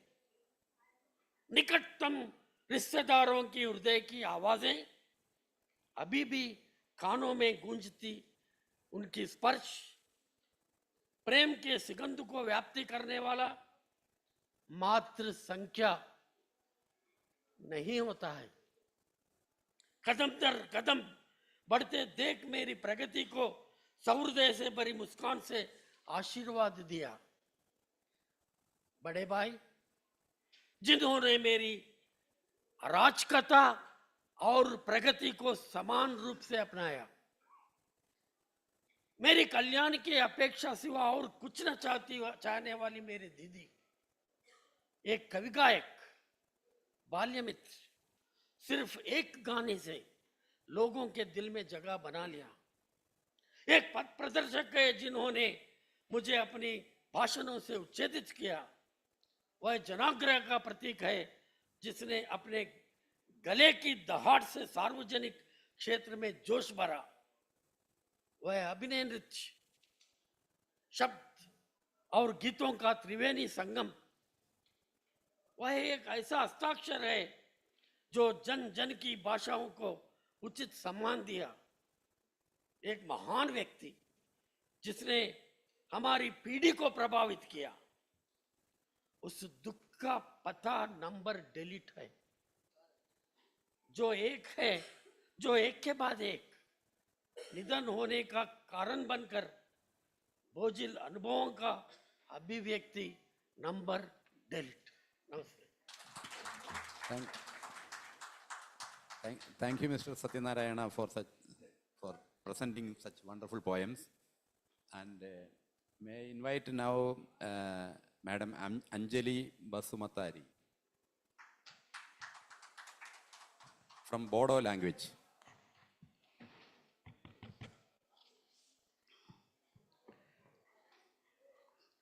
Khulumbai, Honorable Chairperson, my fellow poets and the House, मैं 3 कविता पढ़ना चाहूँगी। बोरो में थोड़ा मैं पढ़ूँगी, few stanzas. दैसा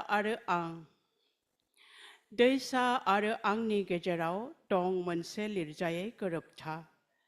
जोनोमजों आं मोनबोफेराखै आंगो गामि सेराव खंसे दैसा बेनि थाखाय रावनोबो अजद होफेराखै बिग्रायाखै बांसावाखै बोराबाखै रावखौबो मेगनबो सायाखै सानस्रिनो गोरोंफोरखौ सरासनस्रा नोजोराव दैसा आरो आं जोंनि गेजेराव गोरोबनायबो गैया खोमा बिनि दाहार आंनि आगान महर मिजाज जेबोआनो गोरोबलाया दैमा होसोनानै लैथो होसोनानै लावलांबाय थायो बिनि आथिं आरो आं लुखु सुखु सानसेनि मेंरु देहा बुद्रुनानै न'आव सथबफैयो रैखाथि गोनां सिमानि बेंखनथियाव गावखौ आवथायो आरो बियो बोहैलाङो हामा दैमा सिमा सिफायनानै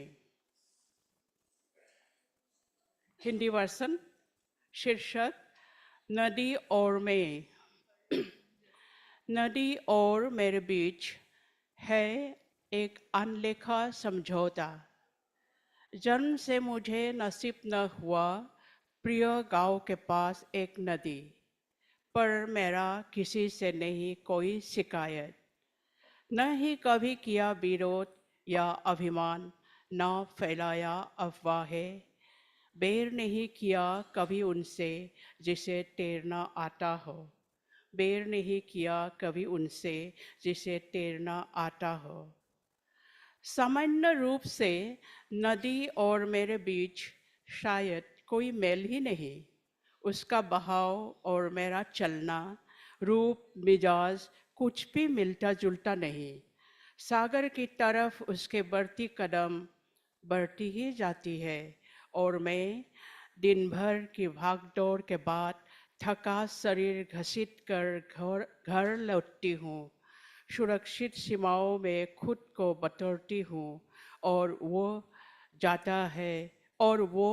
बह जाता है सीमाहीन दूर दूर तक कोई भी वादा नहीं था हमारे बीच नदी बहती है मेरे हृदय तक और हृदय बन जाते हैं एक नदी दूर दूर तक नदी बहती है जितना स्नेह की बंधन खिंचती है इतना दूर दूर तक नदी बहती है जितना स्नेह की बंधन खिंचती है इतना नदी को मालूम है स्वयं की सीमा रेखा और बहाव का अलिखित नियम है बहना है उसे किस तरफ उछलना कितना कहाँ कितना फैलाना है हाथ पैर ठोकर खाए बिना कहाँ तक चलना है कौन सी घाट में रुकना है कितना देर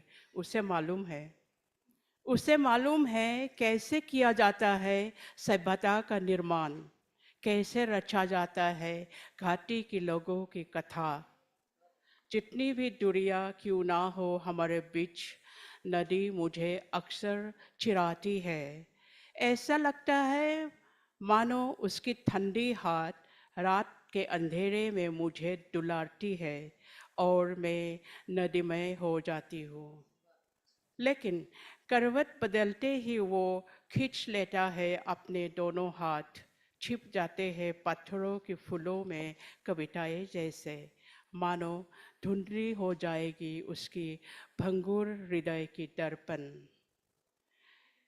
किसकी इच्छा से बहती है नदी किसकी श्राप से सूख जाती है नदी किसकी इच्छा से बहती है नदी किसकी श्राप से सूख जाती है नदी अपनी इच्छा से बहती तो शायद छोड़ आते शरीर के कुछ हिस्से पर नदी बनाए रखते हैं संबंध स्रोत से दूर दूर तक बह जाने के बाद भी शायद हर चीज में अंदर और बाहर की खेल होता है इसीलिए असंभव भी होता है संभव नदी के स्थिर गंभीर रूप के पीछे छिपे होते हैं नाराजगी और विरोध की तीव्र आग छाती के अंदर दुखों की खो नदी तट पर छोड़ जाते हैं निशानियां रेत के नीचे कमर पकड़कर बहती है ठंडी जल स्रोत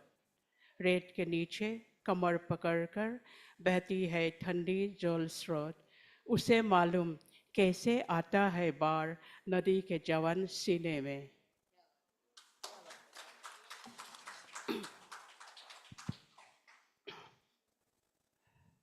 शीर्षक इंग्लिश में Bamboo Connections. My grandpa's thatched roof stood firmly on erect bamboo poles. My grandma used to keep the coins in one of the bamboo poles. Only she knew which it was. My father built his first house with his earnings, an Assam type with tin roof. Tall sal trees stood strong to be the pillars. The windows made from gomari trees planted by Grandpa at his backyard. The walls knitted by bamboo sticks that my mother plastered nicely with her own hands, using a mixture of mud, straw, and cow dung, just as she nurtured the bond among us siblings. I now live in a luxury apartment of 2K square feet at a height of 7th floor, but not a single bamboo grows miles and miles away. This city I live in is a forest of concrete, crowded with a sea of people with their vehicles. How I miss our old house surrounded by bamboo fans, with fowls roaming in the courtyard, with cows mooing in the cow shed. The backyard fostered with fruits, the backyard fostered with fruit-bearing trees, mango, jackfruit, jamun, areca nut trees, bamboo thicket guarding the north of the ancestral plot. How I long to spend some days in the old house. How I wish to live golden days of childhood. I have planted a tub of bamboo in my balcony where it stands in silence, where no birds sit. अंतिम कविता शीर्षक उल्का बोछर meteor shower. तारे आसमान पर नक्काशी बुन रहे थे और निशा तारों की गाथ गा रहा था। अंधेरा पहर का अपना एक सौंदर्य होती है, सितारे रात में ही खिलती है। जब वक्त चुपके से बड़ी हो जाती है, जब वक्त चुपके से बड़ी हो जाती है, कहीं दूर से टपकती है, एक एक करके उल्काएं बरसती है, कहीं दूर से आशा की बारिश। खुद कहीं जलकर उल्काएं कैसे सजाते हैं अनिद्र रात की सेज। जब आशाएं जलकर राख हो रहे थे, जब आशाएं जलकर राख हो रहे थे एक एक करके इधर उधर दौड़कर, तब रात जवा हो गया था और सब सो गए थे। तब आसमान जाग रही थी, तब आसमान जाग रही थी और तारे जैसे कुछ भी ना हुआ हो, कुछ भी ना देखा हो, बिना थके गाए जा रहे थे निशा की मुख कोरस। सब कुछ उपेक्षा करके सुबह होने तक। Thank you. Thank you, madam, for this wonderful opportunity to listen to very musical Bodo language and also your very meaningful poems connecting nature and life. Now, let me invite Madam Mahua Sen, who will recite poems in English.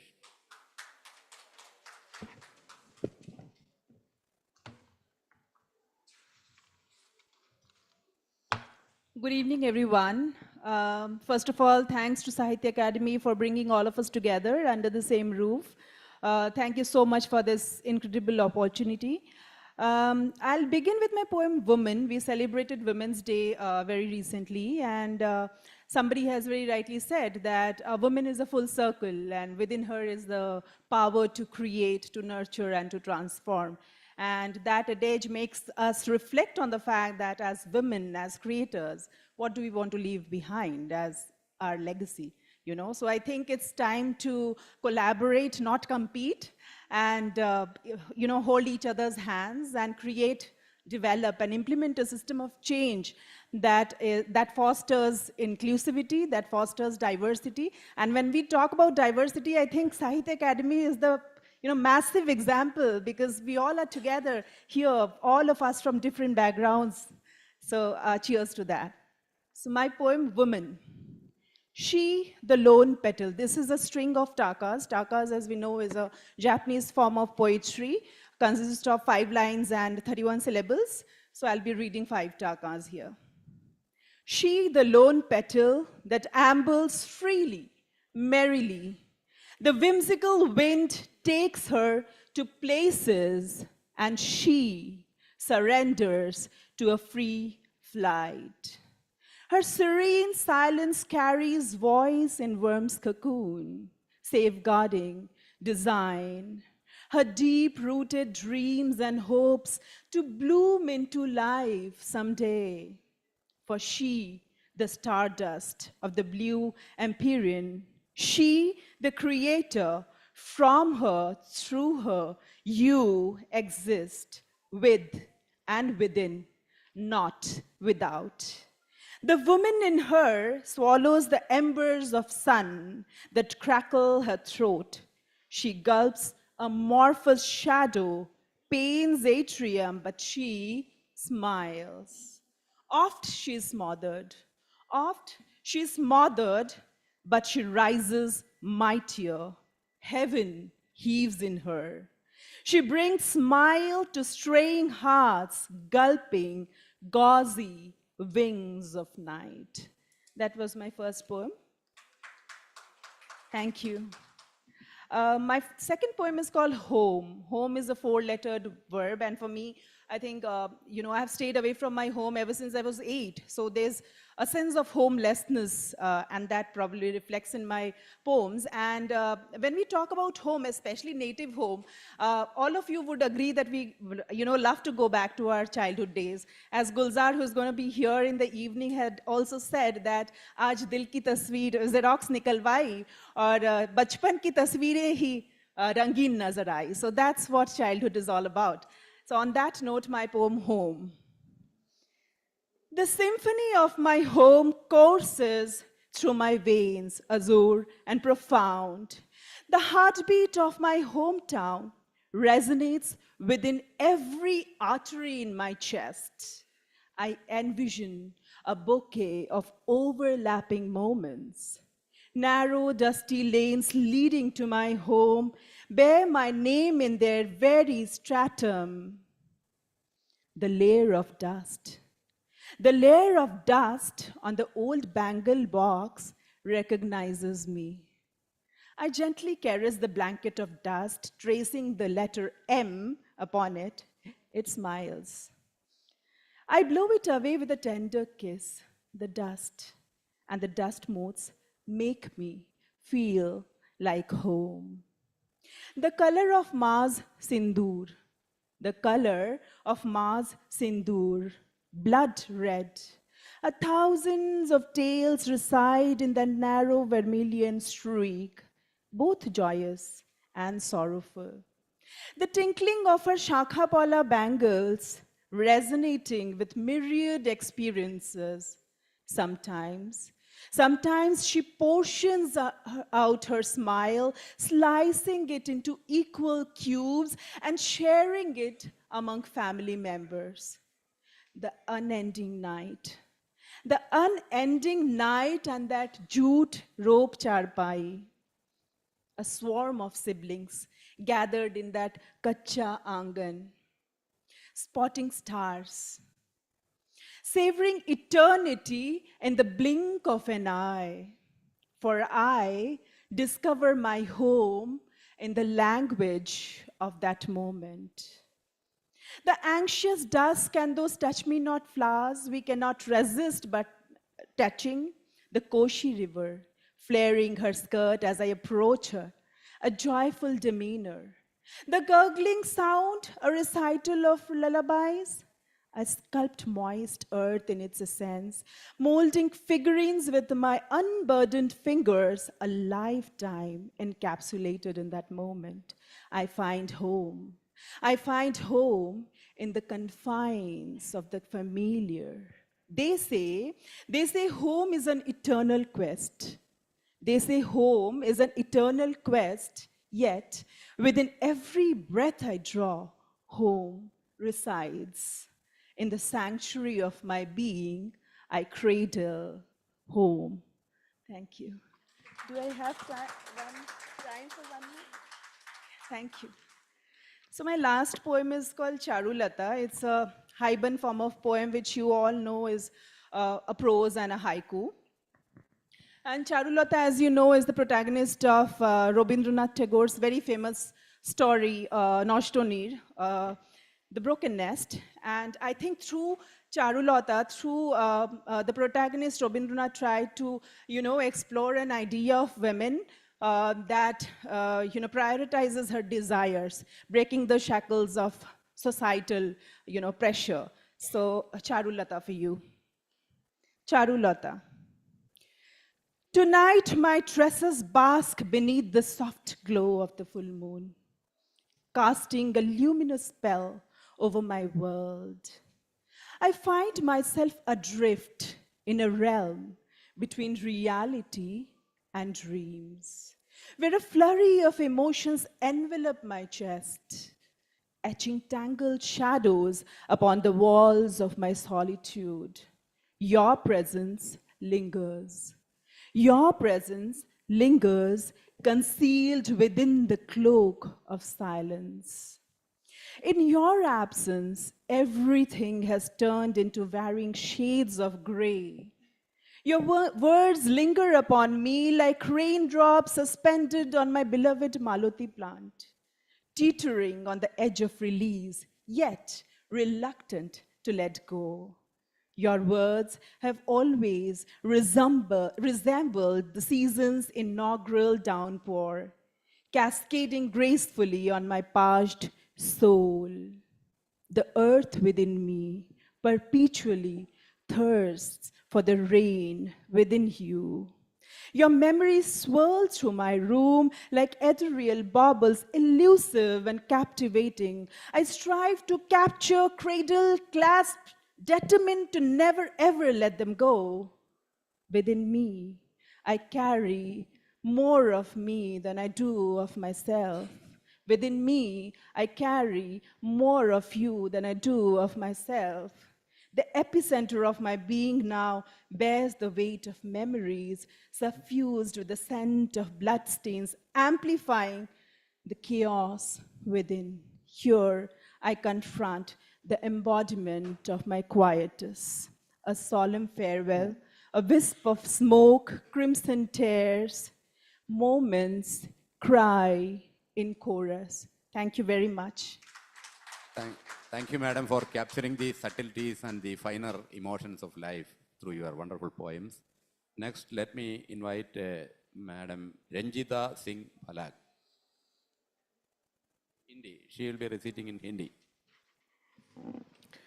बहुत शुक्रिया साहित्य अकादमी, respected मंच और audience, आप सभी का बहुत आभार। आपकी उपस्थिति के बिना ये पाठ इतना खूबसूरत नहीं होता। मूलतः प्रेम की कविताओं के लिए जानी जाती हूँ, तो शुरुआत प्रेम कविता से। पावस ऋतु प्रेम की चुपसी करा है, कितना मुश्किल है पीठ फेर कर रहना, कितना मुश्किल है पीठ फेर कर रहना, और मन को साधना बहुत मुश्किल है बच पाना, स्थिर रह पाना जब प्रेम किसी आपदा सा अवतरित हो। कितना मुश्किल है सुने को अनसुना करना, जब हृदय की हर सांस तक पहुंच रही हो प्रेम की आतुर पुकार। कितना मुश्किल है उन आँखों को अनदेखा करना, जो विदा के वक्त निर्निमेष निहार रही हों, कैसे न डूब जाए कोई आकंठ उन उदास आप्लवित आँखों में। सच तो ये है कि जिंदगी से मुंह मोड़ने से भी कठिन है प्रेम से मुंह मोड़ना। सच तो ये है कि जिंदगी से मुंह मोड़ने से भी कठिन है प्रेम से मुंह मोड़ना। नैतिकताओं और हर आदिम युद्ध में पराजित हुआ है सिर्फ और सिर्फ प्रेमाकुल हृदय।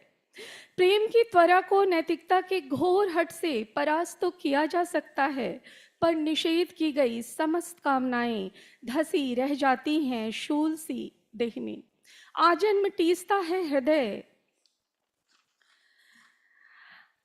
सब भंगुर है, सब नश्वर है, फिर भी कैसे विस्मृत हो तुम्हारी दैवीय मुस्कान।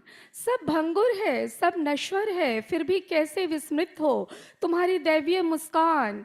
तुम्हें आंख भर भी तो देखा नहीं था, तुम्हें आंख भर भी तो देखा नहीं था, पर तुम्हारी निश्चल मुस्कान के बीच दिखती त्रियक धवल दंत पंक्ति मेरी निद्रा का अभी माखौल उड़ाती है। स्मृतियों की गाढ़ी गेह से कैसे मुक्त हो ये मन प्राण। तुम्हें एक टुक देखने भर से लगता है देह पर अशुद्धि का दोष। तुम्हें एक टुक देखने भर से लगता है देह पर अशुद्धि का दोष। तुम्हारी सुधि भर से आ लगती हैं लांछनाएं। कल रात ही तो स्वप्न में तुम्हें देखा था, वहीं उसी तकिए पर जहां घोषित रूप से किसी और का सर था। लोकाचारों और मर्यादा के असमंजस में डूबा हृदय कहाँ विसर्जित करे अपनी निश्चल चाहनाएं, किसे प्रेषित करे सारी उलाहनाएं। मृत्यु निश्चित छीन लेगी, मृत्यु निश्चित छीन लेगी मेरी आंखों के सारे स्वप्न, पर शेष तो रहेंगी हृदय की अतृप्त कामनाएं। क्या ब्रह्मांड में नहीं गूंजेगी मेरी आर्त पुकार, एक निष्कलुष हृदय की निर्दोष कामना से क्या खंडित नहीं होगा नियति का दर्प। ये कविता थी। दूसरी कविता है आजन बिछोह। होना तो ये चाहिए था कि पिछली 1000 यात्राओं की तरह इस यात्रा के बाद भी मैं इसी उल्लास से डायरी लिखती, तस्वीरें निहारती और लिखती यात्रा वृतांत की सुंदर श्रृंखलाएं। पर इस दफा लौटने के बाद न तो तस्वीरें देखी न डायरी के पन्ने खोले। लौटा हुआ मन जाने क्यों इतना उचाट, विकल और थका थका सा है। मेरे जूड़े के बाएं कोने पे जहाँ मौसमी फूलों के कुछ गुच्छे मैंने खोस लिए थे, ठीक वहीं एक जोड़ी उदास आंखें टंगी हुई महसूस हो रही। आषाढ़ के मध्य की और भी तो यात्राएं की है मैंने, पर विगत किसी भी आषाढ़ में स्मृतियों के जल जमाव ने मुझे यूं आतंकित नहीं किया। मेरे पास तो किसी प्रतीक्षा की नाव भी नहीं, नहीं किसी के दिए वचनों की कोई छतरी है। क्या करूं, क्या करूं, मुझे तो ठीक से तैरना भी नहीं आता। इस साल की यात्रा में उमड़े इस सैलाब से कैसे निजात पाऊं। मुझे याद है बचपन में माँ पानी वाली जगहों से मुझे दूर ही रखती थी। पता नहीं ज्योतिषी ने क्या अशुभ उचारा था। अगर मुझे ठीक ठीक पता होता कि मेरे प्रारब्ध में किस यात्रा के बाद डूबकर मरना लिखा है, तो यकीनन मैंने स्थगित कर दी होती अपनी सारी यात्राएं। पर प्रेम के घात से कौन बचा है, पर प्रेम के घात से कौन बचा है। वह तो हमेशा ऐसे ही दबे पांव आता है और हमें संभलने का मौका दिए बिना हमारा ग्रास कर जाता है। आषाढ़ की मृत्यु का शोक क्या करना, आषाढ़ की मृत्यु का शोक क्या करना। शोक तो बस उन उदास आंखों का है जिनके प्रारब्ध में कोई मिलन नहीं, शायद अगली मुलाकात भी नहीं, बस आजन्म बिछोह लिखा है। अभी जैसा बता रही थी महुआ विमेंस डे है और हम इस महीने से गुजर रहे हैं। पुरुषों को लेकर विमर्श के दौर में हमेशा हमने आरोप लगाए हैं कि पुरुषों की वजह से हम शायद उतने विकसित नहीं हो पा रहे हैं, लेकिन अब इस वक्त जीवन के इस मोड़ पर आकर मैं महसूस करती हूँ कि स्त्रियों के जीवन में पुरुषों का होना उतना ही ज़रूरी है जैसे हवा पानी का होना। तो एक कविता है पुरुष। पुरुषों की भीड़ से मैं उसे विरक्त भाव से गुजरती रही जैसे ट्रैफिक जाम में फंसा कोई आम इंसान। विचित्र संयोग रहा दिन दोपहरी रात बेरात, स्त्री होकर भी पुरुषों के बीच पुरुषों सी गुजरती रही। मुझे घूरने वाली तमाम मर्दाना आंखों को मैं यकीनन एक गलत मुहावरे की शक्ल में मिली। दुनिया की भीड़ में अब भी स्त्रियों से ज़्यादा पुरुष हैं, और आज से 20 साल पहले किसी ऐसे शहर में जब मैंने बेधड़क चलना शुरू किया था, जहां स्त्री को स्त्री की तरह देख पाने की सलाहियत भी नहीं रख पाए थे, वहां के पुरुष बहुत दिनों तक दबा दबा सा शोर गूंजता रहा। आस पड़ोस चौक चौराहे पर अचानक फूटे बैलून की तरह कुछ फिक्रे गिरते थे ठीक कानों के नीचे। फिक्रे कमर तक की चोटी में उलझ उलझ पीठ पर खरोश पैदा करते थे। कमर तक की चोटी को कंधे तक के 3 स्टेप में काट उन फिक्रों की चुभन से मुक्त होने की मैंने कोशिश की। फिक्रे फिसल कर धप से जमीन पर गिरने लगी। गिरे हुए फिक्रों को मैं जूती की नोक से कुचल आगे बढ़ने लगी। पुरुषों की दुनिया में पीठ छीलती भीड़ के बीच से रोज रोज गुजरते हुए यकायक मिले। पुरुषों की दुनिया में पीठ छीलती भीड़ के बीच से गुजरते हुए यकायक मिले स्त्रियों से भी ज्यादा कोमल और सखियों से ज्यादा सगे कुछ भरोसेमंद और प्रबुद्ध पुरुष। उन्हीं पुरुषों की वजह से सूखते रहे पांव के छाले, मिटती रही पीठ की खरोच, मिलता रहा जी सकने भर का सुकून। किसी पुरुष की आंखों में ही मैंने पहली बार देखा अपना चट्टान सा व्यक्तित्व और लिया कभी न टूटने का संकल्प। किसी पुरुष के वात्सल्य भरे हाथ ने ही मुझे संभाला हर आघात में। उन चंद पुरुषों ने ही मुझे सिखाया कि दुनिया सिर्फ भीड़ नहीं और स्त्री होना कोई अपराध नहीं। उन चंद पुरुषों ने ही मुझे सिखाया कि दुनिया सिर्फ भीड़ नहीं और स्त्री होना कोई अपराध नहीं। उन पुरुषों ने दिया मुझे मनुष्य होने का मान। विश्वास और मैत्री जैसे शब्द उनसे मिलकर ही सार्थक हुए। उन हाथों ने इंगित किए हमेशा सही राह। मेरे सिसके मात्र पर सजल होते और मुझे धीर धराते पुरुषों ने ही बचाया मेरा खंडित होता आत्मबल। अपनी विवशताओं पर बुक्का फाड़ कर रोते वक्त मैंने नहीं देखा उनका पुरुष होना। पुरुषों की भीड़ से विरक्त गुजरते हुए मैं कई बार ठहरी उन तमाम पुरुषों के पास जो भीतर से स्त्री थे और आचरण में पूरे के पूरे मनुष्य। क्या एक छोटी कविता का वक्त है। और आखिर में थोड़ी सी जीवन के संघर्षों के बीच से गुजरते हुए एक जो दार्शनिकता हमारे साथ आ जाती है या उपजती है, बुद्धत्व। अपने एकांत को उत्सव बना लेना, क्या यही बुद्धत्व नहीं? अपनी एकांत को उत्सव बना लेना, क्या यही बुद्धत्व नहीं? अपनी आकुलता को परम संतोष बना लेना, क्या यही बुद्धत्व नहीं? मिलन विछोह से परे, मिलन विछोह से परे एकात्म हो लेना, क्या यही बुद्धत्व नहीं? दुख तुम्हें सिर्फ दिगंबर करता है, दुख तुम्हें सिर्फ दिगंबर करता है। तुम क्यों डरते हो अपनी इस अलौकिक नग्नता से? क्या तुम्हारी पीड़ाएं वैदिक ऋचाओं से उच्चारित नहीं होती? फिर क्यों क्लांत हो, फिर क्यों क्लांत हो? जलकर राख हुए स्वप्न क्या भभूत सी शांति नहीं देते?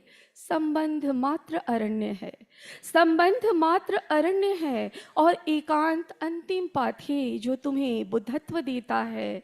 दरअसल आसक्ति का परम ही हमें अनासक्त करता है, दरअसल आसक्ति का परम ही हमें अनासक्त करता है। तृप्ति अतृप्ति मोह विराग घृणा प्रेम सुख दुख के मध्य निर्विकार हो लेना ही बुद्धत्व है। शुक्रिया। Thank you, ma'am, for the beautiful drizzle of words and thoughts into the mind through the nice poems which you have recited. Let me now invite Madam Vanita to recite poems in Punjabi.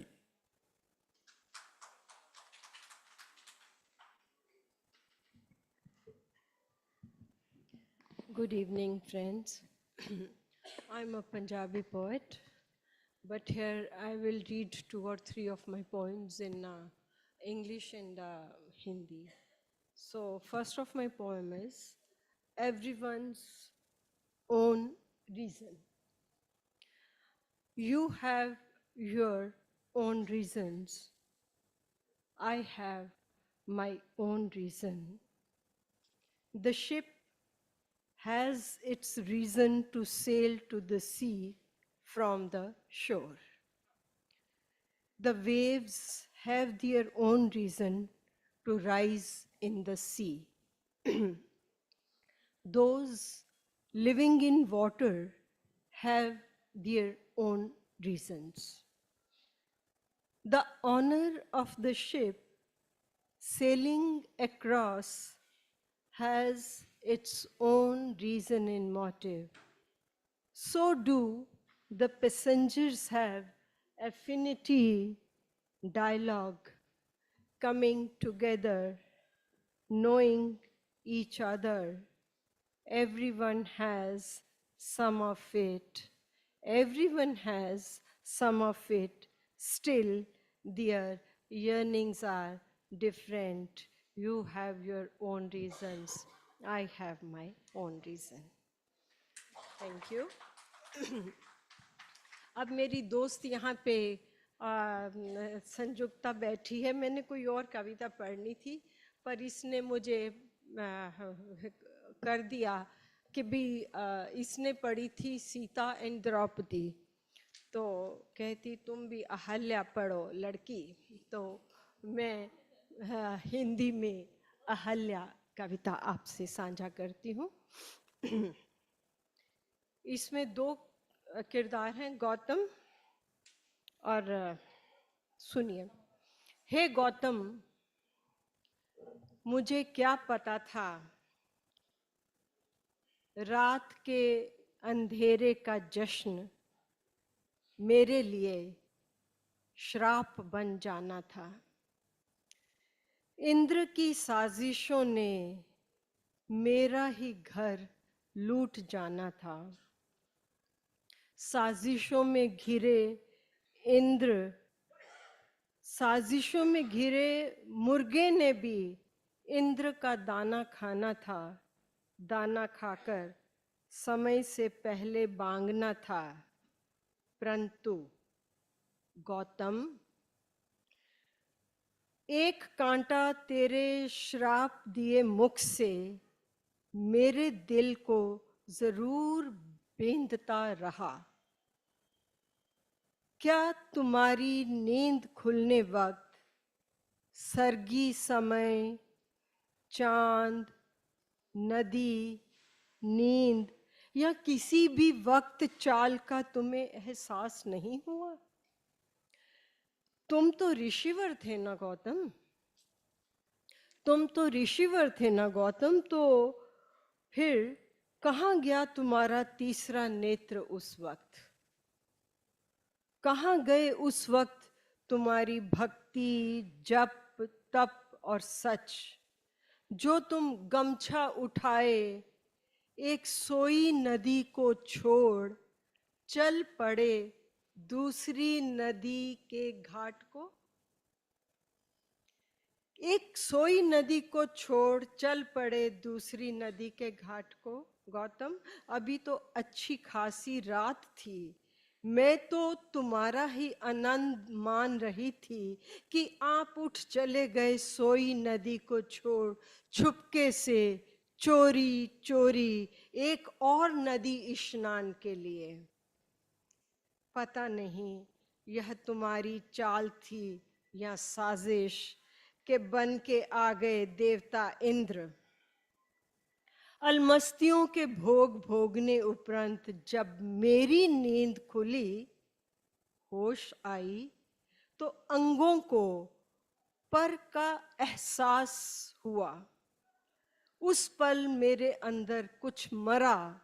शराबी तो मेरी काया अपने आप में उस पल ही गई थी. परंतु अफसोस, अफसोस तो यह कि गौतम, उम्र भर का साथ निभाने के बाद भी, अर्धनारीश्वर रूप हो जाने के बाद भी तुम ऋषि मन के अहंकार से मुक्त न हुए और आग की लाट बने शराबते गए, कभी मुझे, कभी सरगी वेला को, कभी मुर्गे को, कभी चांद को और कभी नदी को। अब इंद्र की बारी आई। हे इंद्र, मक्कारी से, धोखे से जिस्म तो पाए जा सकते हैं, मक्कारी से, धोखे से जिस्म तो पाए जा सकते हैं, परंतु नहीं जीता जा सकता कभी भी औरत का मन। हे गौतम, बेयकीनी से श्राप तो दिए जा सकते हैं, परंतु वर नहीं। तो फिर आपके मुंह से निकले वचन ने या किसी और मर्द ने भला मुझे क्या तारना था, या करना था मुझे श्राप मुक्त।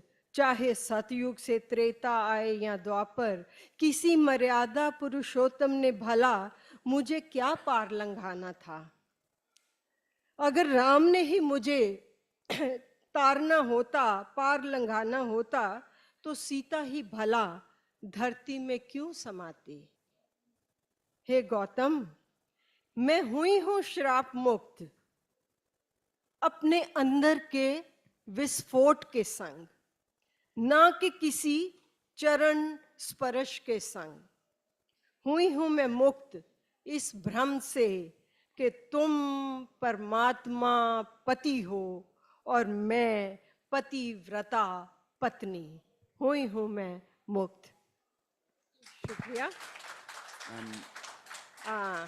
अगर समय इजाजत दे तो एक छोटी सी कविता। कविता का शीर्षक है घर घर। हम सब बचपन में घर घर की खेल खेले हुए हैं, इसलिए मैं एक हल्की सी उस अंदाज की कविता आपसे साझा करनी चाहती हूँ।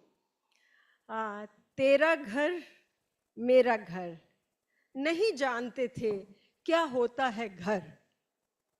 तेरी अम्मी मेरी अम्मी कहती बच्चों चलो घर। तेरी अम्मी मेरी अम्मी सहेलियां थी दुख सुख की। तेरे पापा मेरे पापा दोनों पड़ोसी मिलते दोनों कभी कभार हेलो हाय के साथ। दिन चढ़ता बैग उठा हम स्कूल को जाते, एक दूसरे के गले बाहें डाले, दोनों घुल मिलकर घर को आते। आकर घर स्कूल का होमवर्क मुकाते, काम करते। तेरी कॉपी मेरा चित्र, मेरी कॉपी तेरा चित्र, चाहे लगते घींच मचोले। काम करते कोसी कोसी छोटी छोटी बातें करते घर के ही अंदर।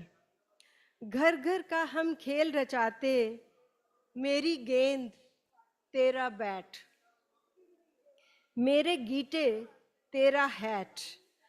कुछ कुछ तेरे बस्ते में पड़ जाता, कुछ कुछ मेरे बैग में जाता, सहज से ही बट जाता।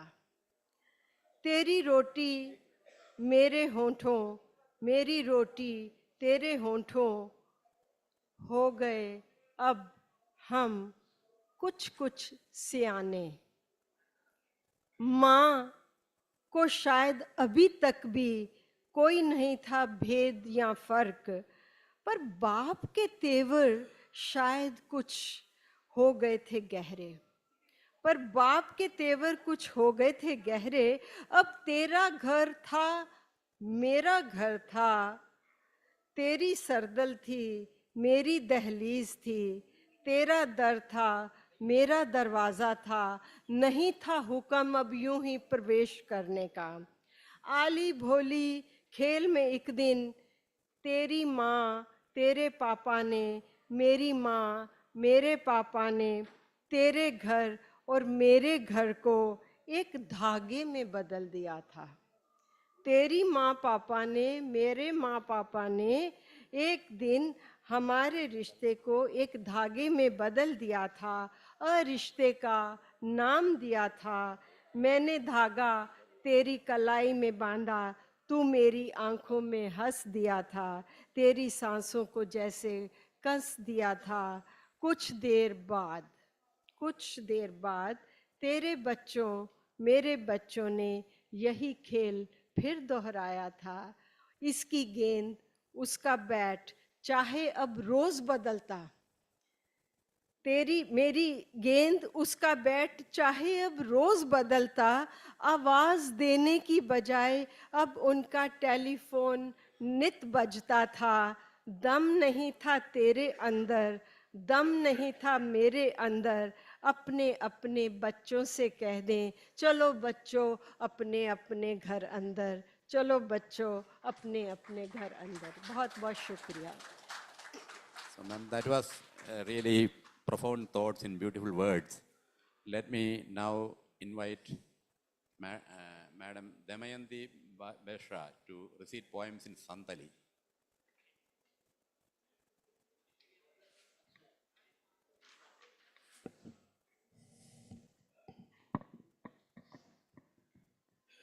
जोहार, नमस्कार। मैं पहले संताली में सुनाऊंगी, संताली भाषा में, उसके बाद हिंदी में। आयो दारे इंदो चंपागढ़ बागान रिन जन्म आयो दारे, इंदो चंपागढ़ बागान रिन जन्म आयो दारे, हरियली दारे इंदो साकाम तिन तीसों बाई ᱧᱩᱨᱩ, बाहा अñ जो अñ धरती शोभा सोहाना। इन्या बाहरिया सोदो सारेड़ो संधान, आपे एटेट पारोम काते ओटांग चला रिमिल रिमिलते, सोदोय जड़िया अकिल बागान झुड़रे। इन्या जो दो अड़ी सिबिला, धरती रेया जोतो जो खन भेगार सिबिला, इखन आले साते सड़ीम लगे लावेरो। इन्या बाहरिया इन्या जोरिया सगई दो रहेत सला बनुआ, इन्या सगई दो मेनाआ परसी सावता सावहेत धर्म रेया रहेत साव। अभी मैं 2 कविता हिंदी में पढ़ूंगी। ये कविता का शीर्षक है 2 बटी। इस कविता में मैं दो संताली शब्द व्यवहार किया, 2 बटी और बूढ़ी पारकम। 2 बटी का मतलब होता है संताली गांव का वही चौराहा जहां शमशान लेने से पहले सबको जरूर वहां रखा जाता है। और बूढ़ी पारकम का मतलब है, बूढ़ी पारकम सप्तर्षि मंडल है, लेकिन संताली लोक कथा के अनुसार ये सब वाहक है। तो शीर्षक है 2 बटी।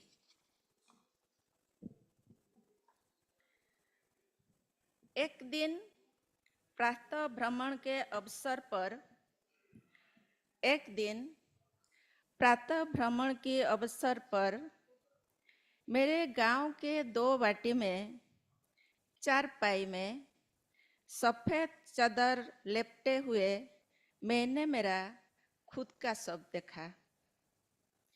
वही 2 बाटी जहां मेरे गांव का हर आदिवासी मृतक का शव कुछ क्षण के लिए रखने का परंपरा चली आ रही है।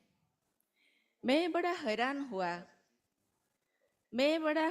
हुआ जीवित रहते हुए खुद को मृत पाया।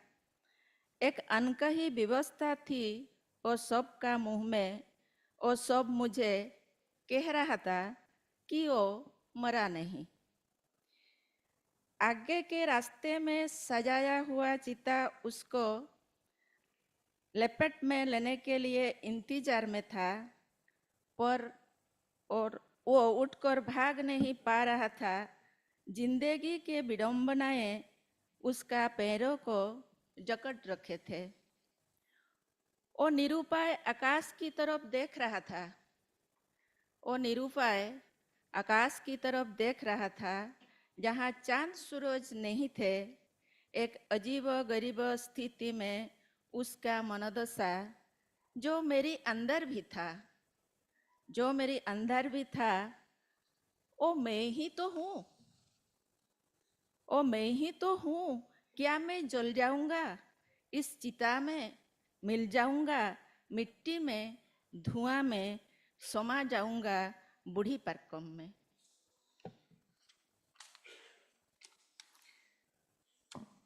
दूसरी कविता है समुंदर और मैं। अंजलि मैम ने नदी और मैं कविता पढ़ी थी, मैं पढ़ रही हूँ समुंदर और मैं।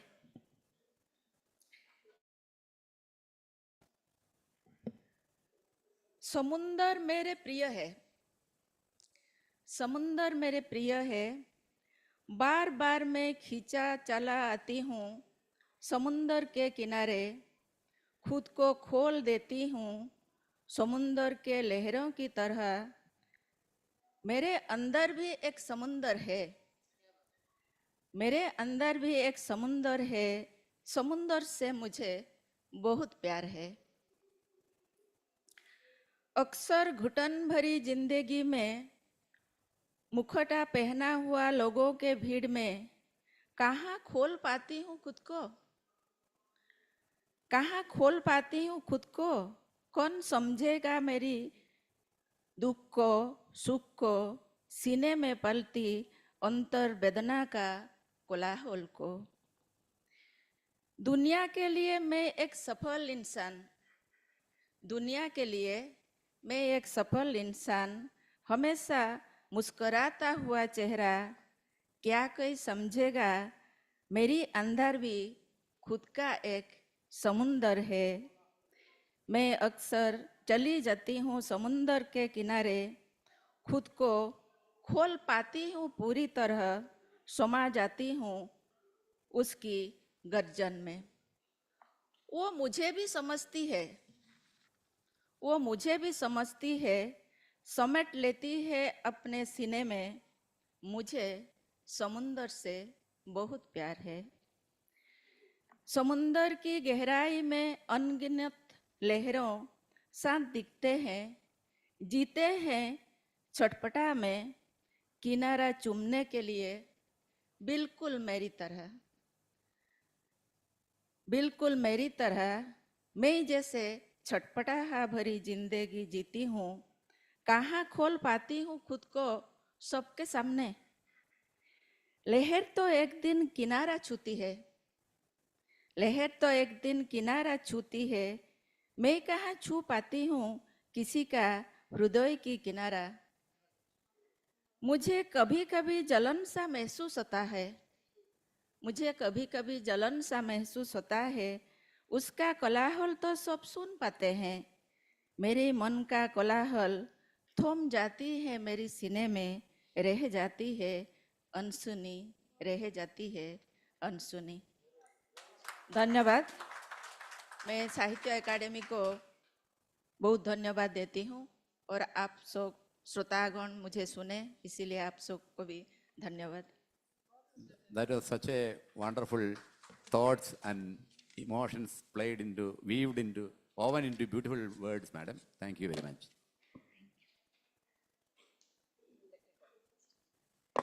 Friends, we are witnessing a rainbow of beautiful poems, colorful poems, thoughtful poems. And now to complete the rainbow, I request our chairperson, Shri VP Joy ji, to give the fragrance of Malayali poems to the rainbow. Please, sir. Today it's such a beautiful evening, and we were listening to most wonderful poems from our celebrated poets. And the wonderful words and pregnant with meanings which they have poured into their poems are really worth commenting upon. Now, finally, it all speaks about the beauty of our languages and the music, the rhythm, and everything woven into our languages has been showcased here. Now, finally, coming to Malayalam, I will just recite two poems. One is a poem on Nachiketa and Buddha. Nachiketa is a boy in Kathopanishad who went to the abode of the god of death in search of the meaning of death. And Buddha was brought up without showing what death is. and finally ended up searching for the meaning of death. Both these persons, how their lives compare, is what this poem is about. I will this in Malayalam, but I have translated it into English for you. But in order to get a feel of Malayalam, I will, after this, make you listen a little bit in Malayalam also. So this poem about Nachiketa and Buddha is like this. Who is a better teacher than death in this unreal, real world? Who is better than sun like death, radiating rays of bliss? How the world of humans will ever know the great principles of death, immersed as they are in the magical discourses of life. Once a sage desired to conduct a yaga befitting the heavens, a great benefaction reaching the most high, proclaiming the glory of renunciation. But as the arms became unsightly, his son, Nachiketa, turned a questioner, and the father's angry words gifted his son to the god of death. Moving into the abode of death, the boy, to attain awareness lifting death's veil, asked the god of time, happens what to a human upon the kiss of death? Though the death god gave him the holy fire, lighting up the heart's cavern, his heart longed only to attain the secret of death as a boon. Beholding thus the scintilla of cosmic truth, enlightenment of his soul, the boy Nachiketa gained mastery and crossed the threshold of death. Witnessed he the radiance of time immortalized in the living soul. Listened he to the secret of time, meeting the death god as his great master. Time went by. Prince Siddhartha, who was born into the Shakya clan, excelling in qualities of heart and raised by the king, death always out of sight. Everything is destiny. The prince also chanced to behold old age, disease, and death. Searching for enlightenment of grief, cast aside all craving pleasures of life. Reclining under a bodhi tree, meditating as Tathagata, the prince attained enlightenment, discerning that desires bring forth grief. The recurring thoughts of death kindle bliss in life, that recurring thoughts of death kindle bliss in life, that the ephemeral life is known not by conquering, but by knowing death. The Shakya king brought up his son without the glimpse of death. The Shakya sage realized that death is a sublime, beautiful expression of life. Reaching everywhere without exception as the wheel of life turns, death is part of the same life, the spectacle of rising sea wave collapsing down soon. The son whose father gifted him to death adopted death as his guru. The son whose father concealed him from death became a death worshipper. Stars, earth, fire, oceans, and flowers all discern the immortal as a light arising from life, pulsating in their souls.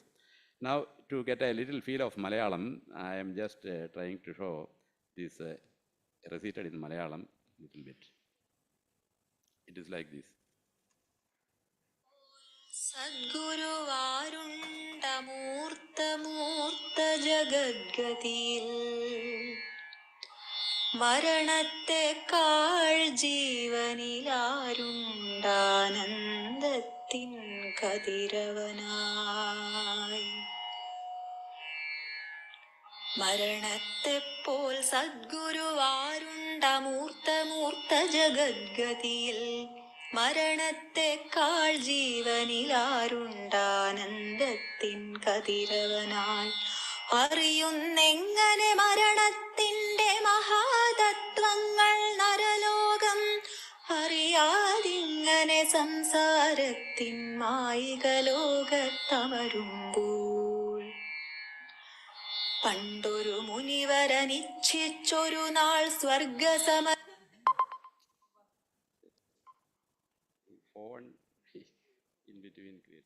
മഹായാഗം വിണ്ടലമെത്തും ദാനമഹത്വ വിളംബരമായ മഹാത്യാഗം ദാനം വൈകൃതമായതു ചോദ്യം ചെയ്തു സുപുത്രൻ നചികേതസ് ദാനം നൽകി മൃത്യുവിനവനെ സ്വന്ത പിതാവിൻ ക്രോധമൊഴി യമലോകത്തിൽ ചെന്നു ബാലൻ മൃതിമറ നീക്കും പ്രജ്ഞയ്ക്കായി യമനോടാരാഞ്ഞെന്തു ഭവിപ്പൂ മർത്യനെ മരണം ചുംബിക്കേ ഹൃദയ ഗുഹാന്തരമാളിടും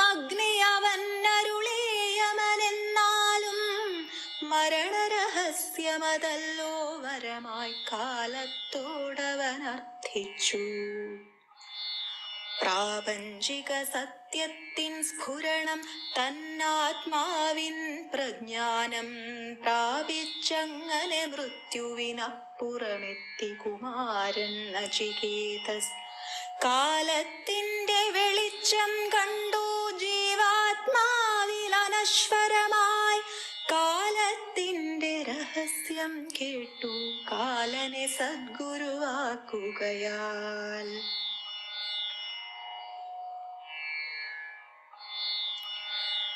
കാലം പോകെ ശാക്യകുലത്തിൽ രാജകുമാരൻ സിദ്ധാർത്ഥൻ കാമ്യഗുണോത്കരനുളവായി മരണം കാണാതവനെ വളർത്തി Nripen.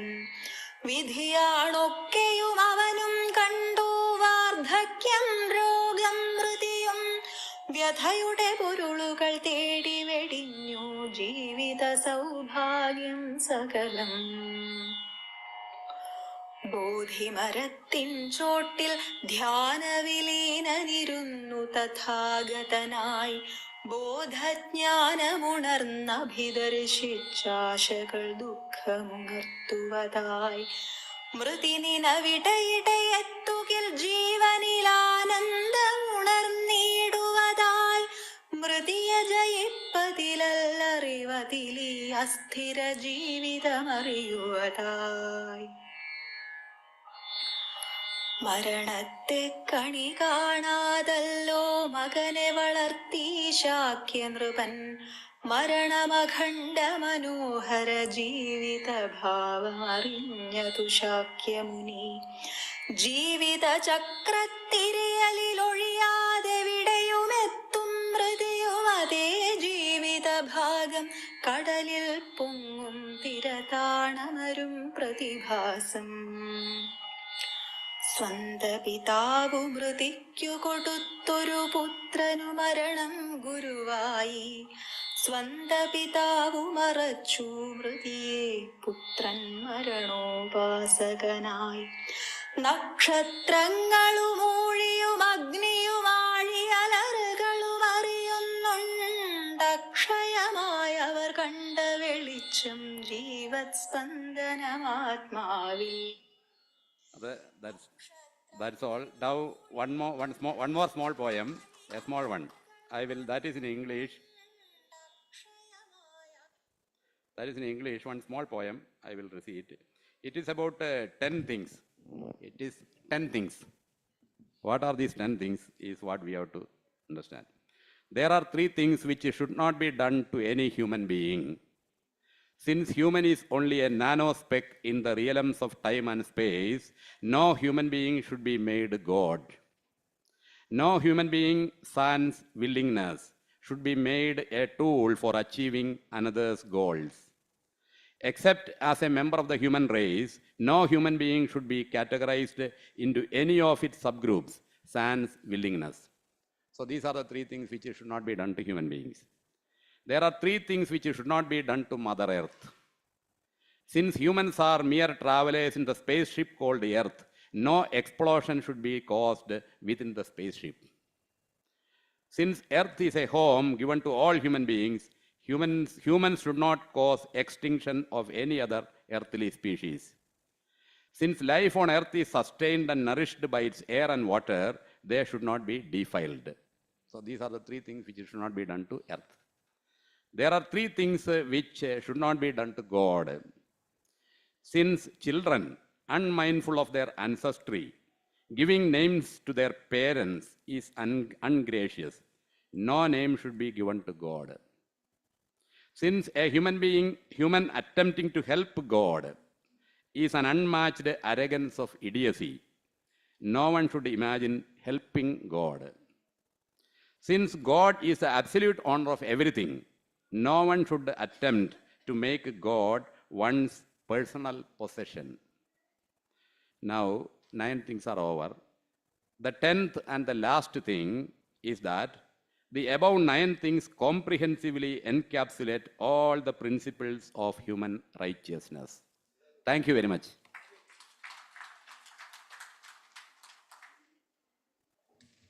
Thank you so much sir. आज जितनी कविताओं को और जिस तरह की प्रस्तुतियों को हमने अनुभव किया, ये सचमुच हमारे मन में हमेशा गूंजती रहेंगी। But before we depart, I would now request our all हमारे जो पोइट्स हैं, they should come together for a photograph, group photograph, जो हमारी यादों में हमेशा सुरक्षित रहेगा। और आप लोग भी जो चाहें उसके बाद फिर आप भी इनके साथ में फोटो ले सकते हैं।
साढ़े 4 बजे हमारा कवियत्री सम्मेलन है आज। 4:30 बजे हम लोग अभी एक छोटा सा ब्रेक लेंगे इस बीच में, चाय नाश्ता वगैरह करके, और उसके बाद फिर 4:30 बजे इसी हॉल में फिर मिलते हैं। उसके बाद हम लोग बहुमुखी बहुभाषिक कवियत्री सम्मेलन उसको अटेंड करेंगे।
बहुत खूबसूरत कहानी है। Actually, I called you once after reading your story. Divya के साथ में आपको मिली नहीं, हम लोग तो साथ में आए थे। अंजलि बत्तियाँ जो दिव्या की कलेक्शन है हैदराबाद की चीज़ें चाहिए, पर मैंने 15 खाने की सारिका में छपी थी एग्जाम। आप पर मैं आपको जानती हूँ, उसमें कलेक्शन है, मैं तो नया निकाल दीजिए, ठीक है, हम कलेक्शन आया है सभी, कलेक्शन बनाते थे, कलेक्शन एक आया है, वो डॉक्टर लेकर मध्य प्रदेश से उड़ीसा से कुछ है उन्होंने किया है, पर आपको पता तो भेजूंगी मेरी, तो उसके बाद भी 3-4 चीज़ें हैं मैंने थोड़ी देर के लिए आई हूँ, पर आपका नंबर कर दीजिए जो मैं ईमेल वगैरह नहीं यूज़ करूँगी, मैं कॉल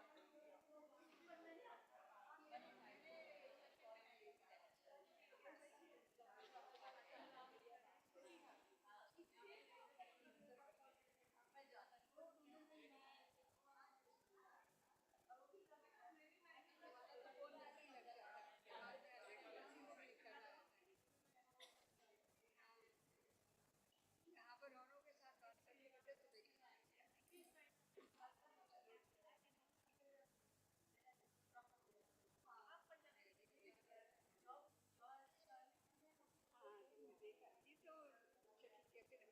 मैं अभी जब रूम पे जाऊँगी तो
चाय की ताजगी के बाद इस सत्र में आप सभी का फिर से स्वागत है दोस्तों।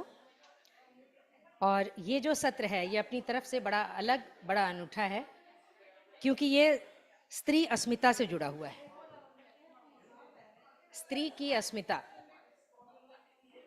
It is always said that women are less hurt. शायद इसीलिए कहते हैं कि लड़कियां बहुत बातें करती हैं।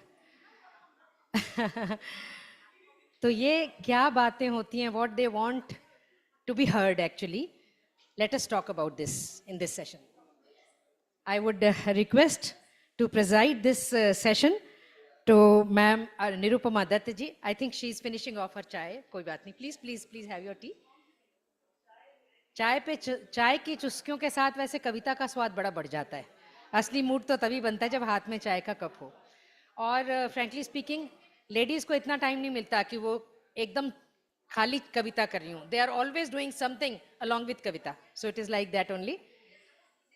तो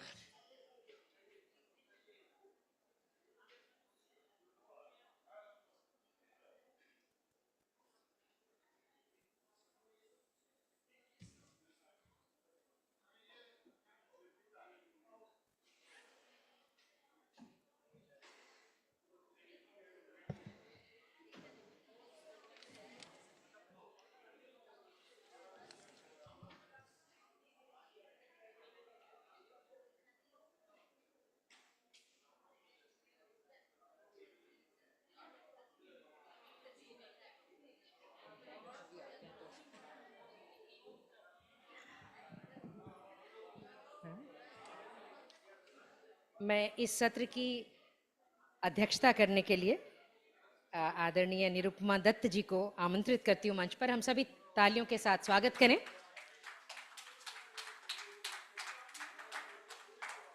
निरुपमा दत्त एक कवयित्री, पत्रकार, स्तंभकार और अनुवादक हैं। आप अंग्रेजी और पंजाबी भाषाओं के साथ साथ कभी कभी हिंदी में भी लिखती हैं। आपकी अद्यतन कृतियों में the ballad of Bant Singh, poet of the revolution, Lal Singh Dil और गुलजार के कविता संग्रह प्लूटो का अंग्रेजी अनुवाद शामिल है।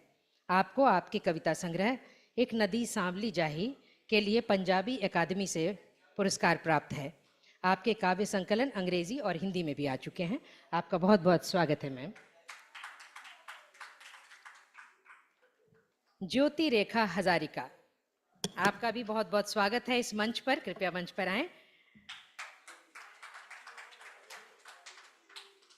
आप जगन्नाथ बरुआ कॉलेज जोरहाट असम में एसोसिएट प्रोफेसर हैं।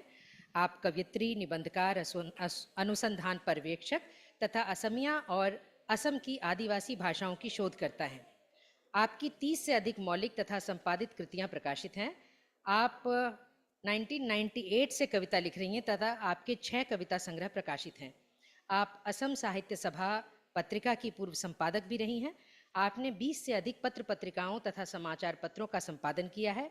आपकी आत्मकथा मृत अमृत स्वर्ण लिपि पत्रिका में मासिक रूप से प्रकाशित होती रही है। आपका इस मंच पर बहुत बहुत स्वागत है।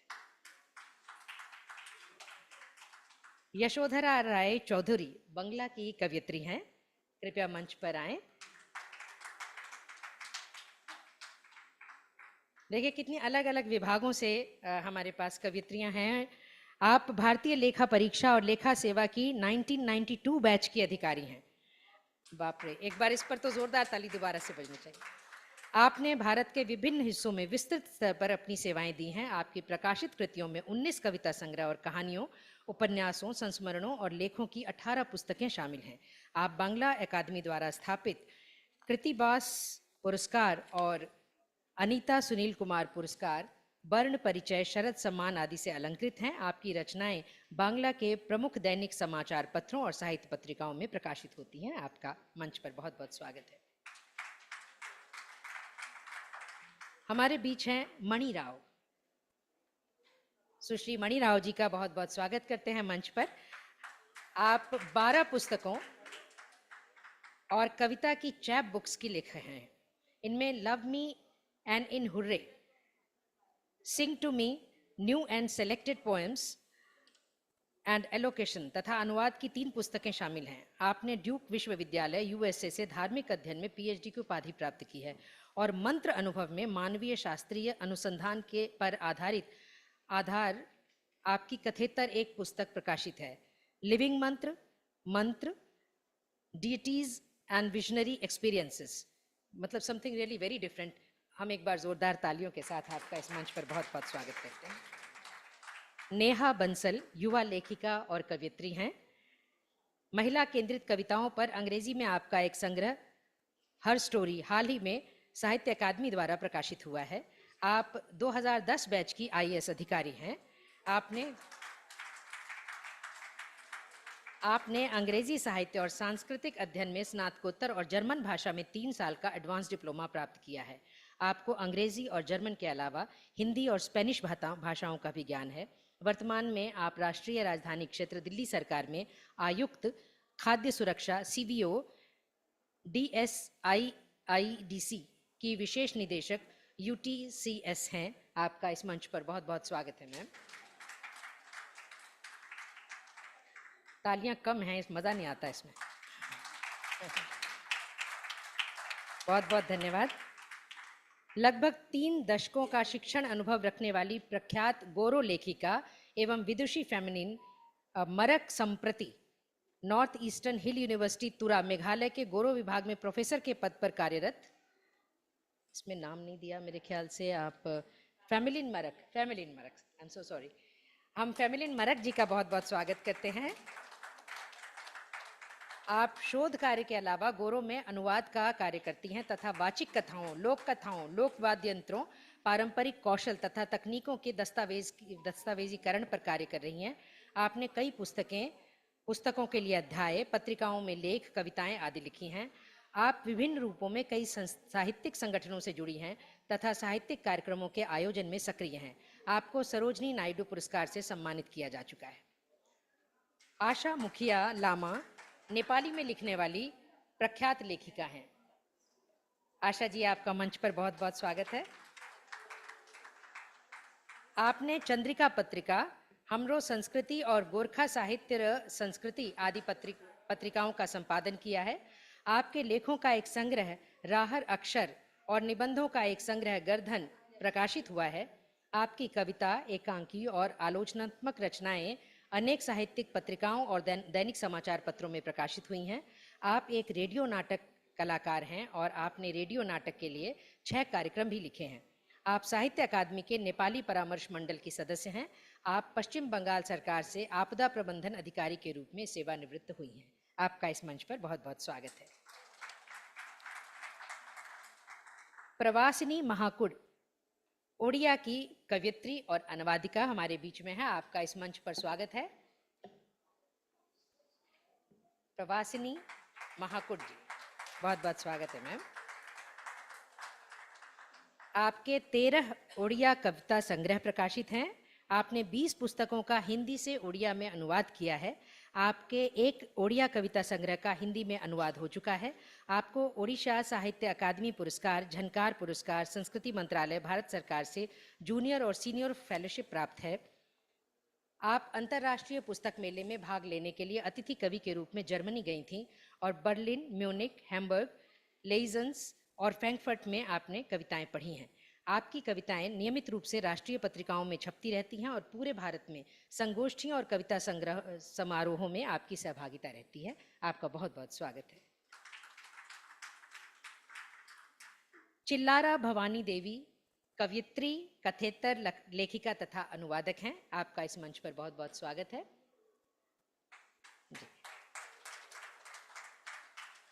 आप अपनी मातृभाषा तेलुगु के अलावा हिंदी, अंग्रेजी दोनों भाषाओं में पारंगत है।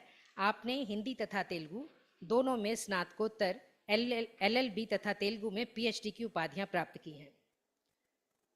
आप आंध्र प्रदेश सरकार में उप सचिव के सेवा पद से सेवानिवृत्त हुई हैं।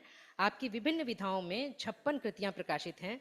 आपको 52 प्रतिष्ठित साहित्यिक विशिष्टताओं तथा पुरस्कारों से सम्मानित किया जा चुका है तथा आपको 5 मानद उपाधियों से भी विभूषित किया जा चुका है। मित्रों, ये जो मंच आपके सामने है, ये कोई साधारण मंच न समझिए। यहाँ बहुत सारे मंच हैं। 9 हॉल में लगातार कार्यक्रम चल रहे हैं। 170 से ऊपर यहाँ सत्र रखे गए हैं और 1100 से अधिक लेखक कवि यहाँ भाग ले रहे हैं, लेकिन मुझे लगता है ये अपनी तरह का एक बड़ा ही अनूठा मंच है जो इतना समृद्ध, इतना गरिमामय और इतना पावरफुल है।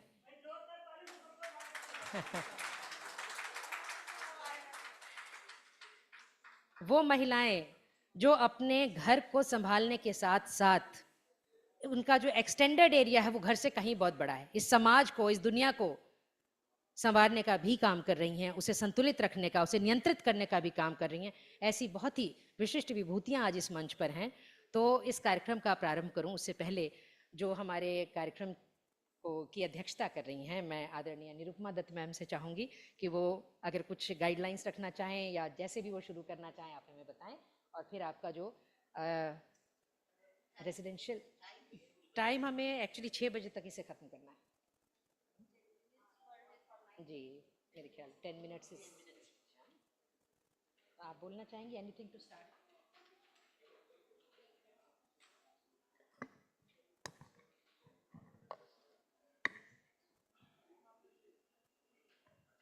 It gives me immense pleasure to be among my women poet friends, and I don't think I deserve to be in chair, but I'm enjoying that too.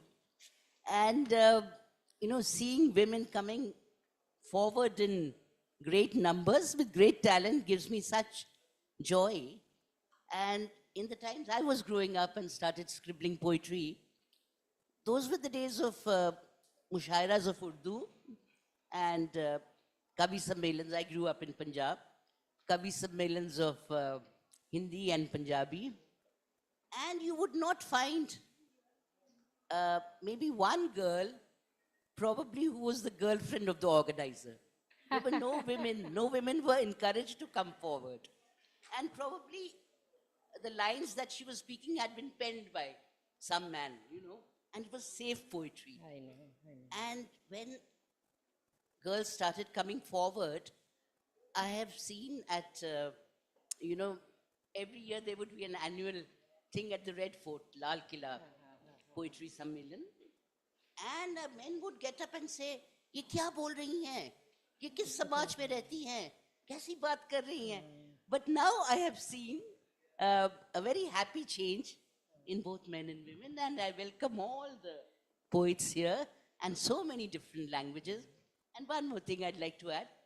You see, in the 70s when the women's movement was going, there was one of our activists, Kamla Bhasin. She used to take folk songs and write women's songs on that, and she had written one, तोड़ तोड़ के बंधनों को देखो बहनें आती हैं, वो लोगों देखो देखो बहनें आती हैं, आएंगी जुल्म मिटाएंगी, वो तो नया जमाना लाएंगी. क्या बात. I felt that बहनें आती हैं, आएंगी, आवाज उठाएंगी, नया जमाना लाएंगी. So welcome to everyone, and looking forward to listening to poems. Jyotirika Hazarika from Assam. Yeah, please. You're welcome to say a few lines about your poetry also, and then read out poetry.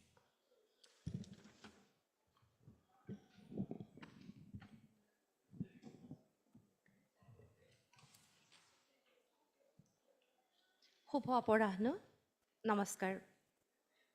মই অসমৰ পৰা আহিছোঁ। অসমৰ পৰা অসমীয়া ভাষাৰেই মই প্ৰথম কবিতা পাঠ কৰিবলৈ আগবাঢ়িছোঁ।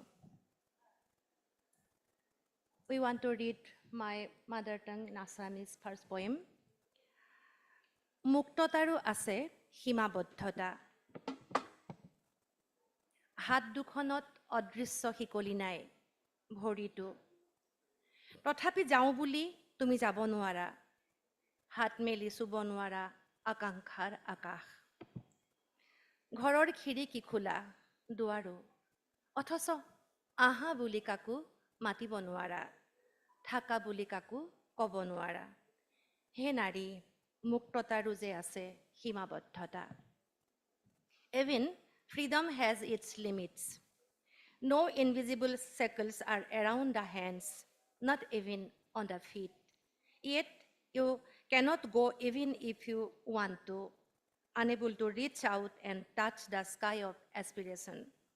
The windows of the house are open, the door too, yet you can't call out, come.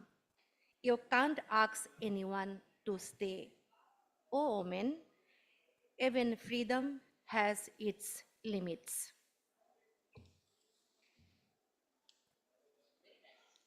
Thank you. My second poem is in Hindi, Divri.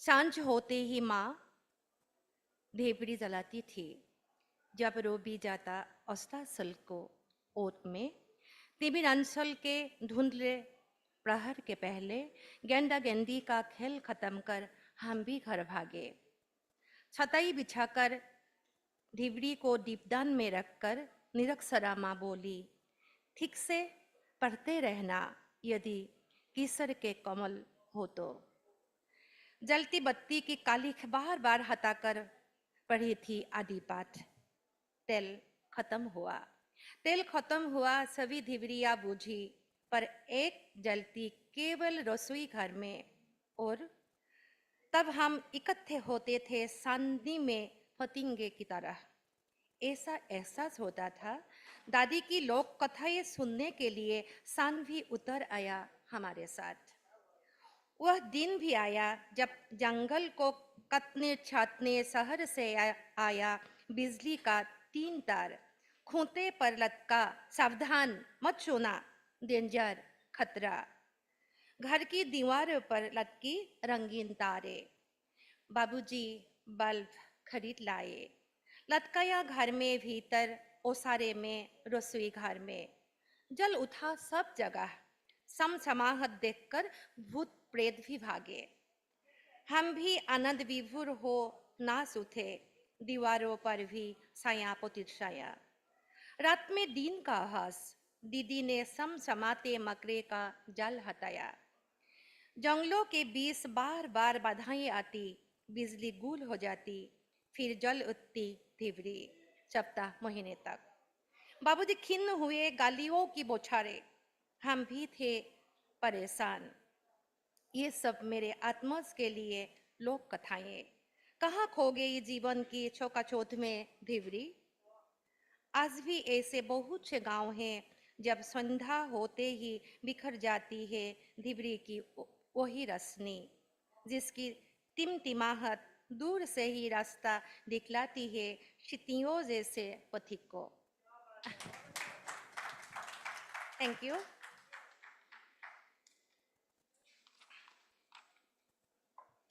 Story of love. One day, I said to the moon, please tell me a story of love. One day, I said to the moon, please tell me a story of love. The moon pointed to a remote tree, a leaden branch, a nest dancing in the wind. I see the female bird feeding the babies with her beak, telling the story of the day to her husband. Poem of love. 2 showers of rain. One is of water, the other love. I have had sprinkles of the one and all my body is still wet. One cannot be wet in the other alone. I am waiting. I am awaiting for his arrival. He will surely come and we will wait together in the rain of love. The rain will be going on heavily, incessantly, even after we are soaked to the core. Vrindavan revisited. Vrindavan revisited. It is time to revisit Vrindavan. It is time again to listen to the fluids. The bank of Yamuna is clouded once again. Let me change my evening attire. Let me play in the water of Yamuna for the whole night. Let me fluid of Kanai cast its magic spell on me. There will be waves and waves in my heart, and that will create flood in river and sea. Let the landslide take place tonight itself. And for me, the moment has arrived to take account of my receiving and non-receiving states. Thank you.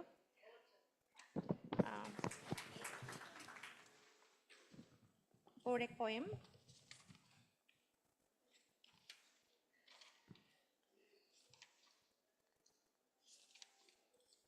Omen. You are not a creeper. You are not a creeper. You do not come to climb over the man. Men come to take rest under your cold shadow. You give shelter to those men who want to rejuvenate like a sesame flower. You give shelter to those men who have forgot to twitter the morning song. You give shelter to those men who have just returned wearing their dear one, who are lost and bewildered and want to take rest in your tender touch of love. You are another name of kindness. You are another name of friendship. You are another name of intimacy. You have eaten the fruit of forbidden tree and then you are separated from Adam. You have eaten the fruit of forbidden tree and then all become naked under the apparel. You have eaten the fruit of forbidden tree and then people know the definition of good and evil. After eating forbidden fruit, your feet have been stained. From then on, all prohibitions are bestowed upon you. You have become the epitome purity. A Lakshman Rekha is lined for you in Manu Sanghita. A fire is lit for all ages for you to appear at the Agni Pariksha. It is a surprise. You also know to conceal the wearing wound of your heart. A trodden valley is there hidden in your heart, a hidden river which is becoming dry, to streams floating from both eyes. If you start Rak Megmallar, who can prevent the rain to come down? If you speak of love, who can prevent the path of love? Yet all insult you while they find a chance. You are a creeper. You are a fragrant flower, tasty fruit. How many adjectives to describe you? No. No, you are not a creeper, a tree of kindness. You are the image of love. You are a flowing river. You are the ultimate source of creation. Thank you. Thank you, Yashodhara. You have started the session beautifully with your poems. And now from Assam, we go to Bengal, Yashodhara Roy Chaudhary. And I would request, of course, we enjoyed your poems very much, but if we are going beyond 3, to keep the poem short. Namaskar. Thanks to the Sahitya Academy for giving me this opportunity to recite my poetry. Also, we were thinking of talking about ourselves a little bit. I'll just say in one sentence that when I was an adolescent girl, I used to feel there is some gap within myself, sunapan lagta tha. That is what made me write poetry, and I think till today I have that feeling of emptiness within me, which I'm filling up with my poetry for the last 30 years. I'll first read one Hindi translation by Lipika Saha of my poetry, Shimontini model hote cheyechilo. Simantini model बनना चाहती थी, model बनना चाहती थी Seemantini, Seemantini model नहीं बन सकी। Phuleshwar station के पास रेल की पटरी के बीच अटके पड़े हैं सीमंतिनी के बाल, चुन्नी में फंसी सीमंतिनी ट्रेन में लाइन पर लाइन लिखती गई, अपने काले नोटबुक में लिखकर रखा था रैंप, नक्षत्र और उद्भास छटा।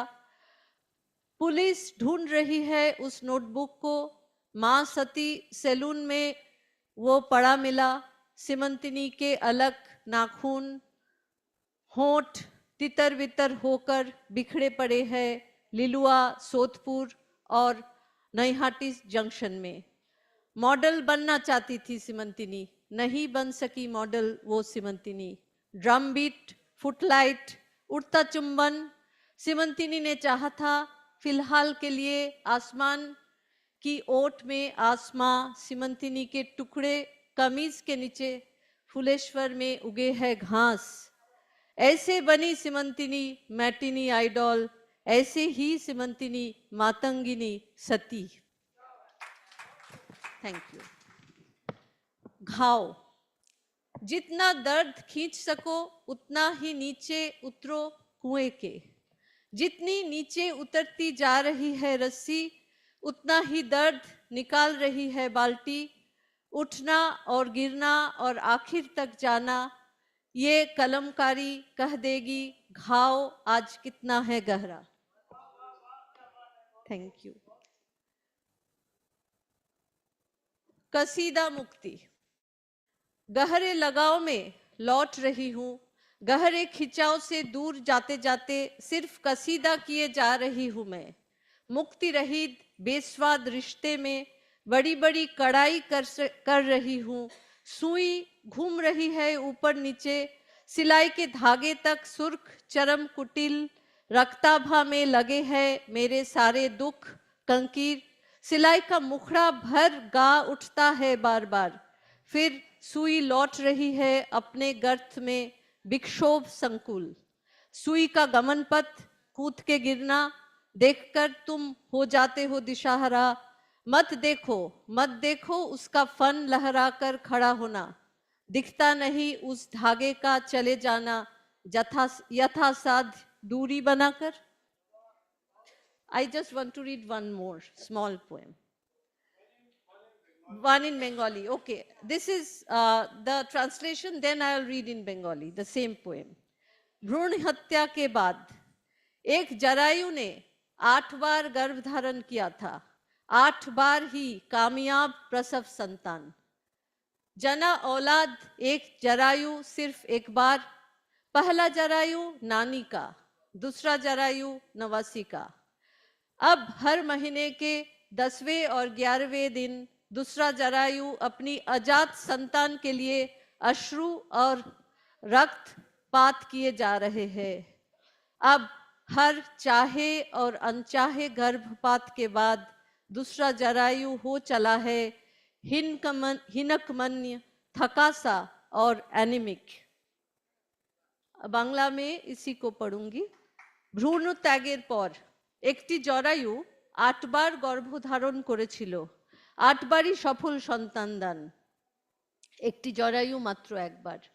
প্রথম জরায়ু দিদিমার, দ্বিতীয় জরায়ু নাতনির।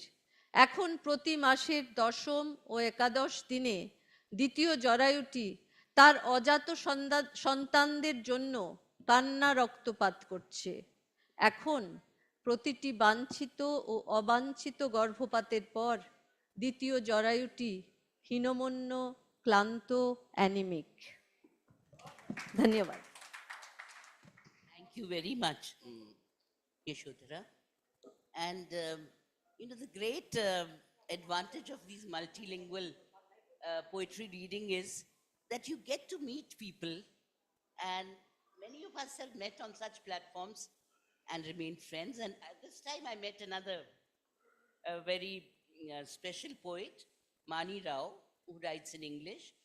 Primarily a poet, she's a translator too. And it's over to Mani. Let's hear your poems. Thank you. I've been asked today, what's my mother tongue? And I said, my tongue is my mother. Is it audible? Okay, yeah. And I said, my tongue is my mother. I will read 3 poems in 10 minutes. What could I choose but birth, love, and death? Cover it all. My mother came home one day without her uterus. My mother came home one day without her uterus. The doctor took it out. The doctor took it out. Like someone heard me say, let's act it out. Act it out physically. I was the baby who never cried, the snake on your breast who stung you dry, the vicious pet and yet you held. I shot past her knees, past her hips, past her breasts, past her shoulders, way past her wisps of hair, those rays of gray light radiating from her shrunken head. She had to look up to speak to me. She had to have wide eyes. Life begins when the children are out of the house and the dog is dead, I said. She laughed, dyed her hair black, made me stay. Time brings children. They burn holes in our stomachs, pop our belly buttons. Death makes sense. Weightless in your sticky fluids, too long you kept me in.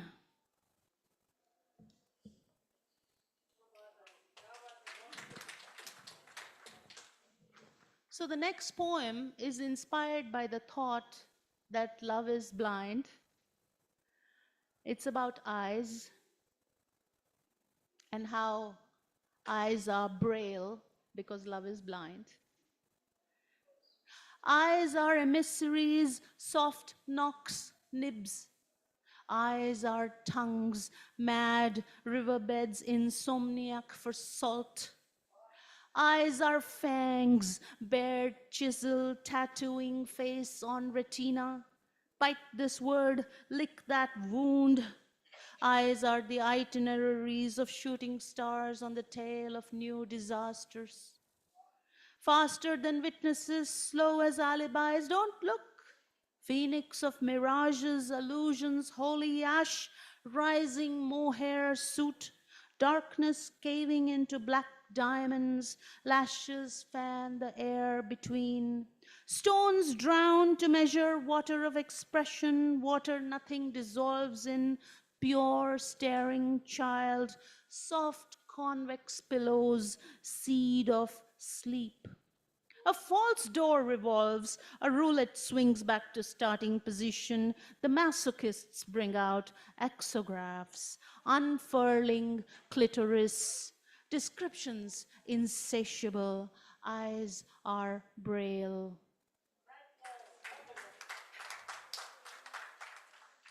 The next very short poem, it's very short, it has 5 words, so I hope you're going to count. It's called 5-word poem. Those love cannot leave alone. Love those cannot leave alone. Cannot love, leave those alone. Leave those cannot love alone. Those cannot leave love alone. Amazing. So this is my last poem, inspired by a visit to Kashi.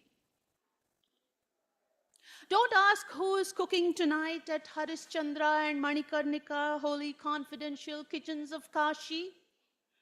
Shroud tears, skin sears, juicy fats, oblation. Did marrow fizz, fire, laugh? In 3 hours and a half, this human log, collectible in a dustpan. For the first time, I think, to count your eyelashes, to pluck them before they're singed. Of each, I'll make a boat unmoored. Where in the worlds are you? As if I poured a sky of wax on you. Everywhere you are not your exact absence. In Uttarkashi, where sun dives and pirouettes and fish roll their eyes, dodging tangled like doodles, we cup our hands and drink Ma Ganga, infused with arias of swans and undertones of glaciers. Sweetness rises, air floats sinless. In Kashi, where shadows hover anxious like dogs marking corners of terraced ghats, as lovers drink mirrors, a curly suit rains upon the free bereft. and pundits claim ashes still warm from midnight pyres for altar coffers at dawn. Hey Vishwanath of Kashi, O Mount Alchemy, here I am, weightless, now take me home. So long as mountains meditate, this river will be wet. So long as boatmen paddle a lullaby for the dead. Before sun strikes and water turns cold, we row to a spot churning upstream. Hand your ashes over to the current. Ash can't swim. Hangs on to algae on hulls, falls into arms of corals, scraped and bitten by fish, shat along gorges and flats. Why else do river beaches shine? What is mica made of?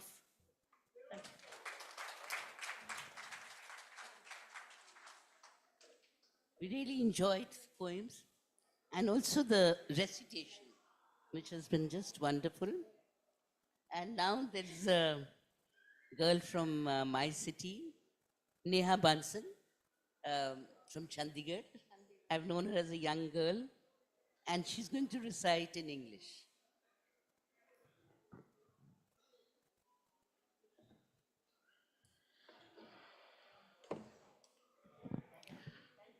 Good evening, everyone. Respected ma'am, it's a great honor to recite my poetry in front of you. And I'll begin with a very small poem.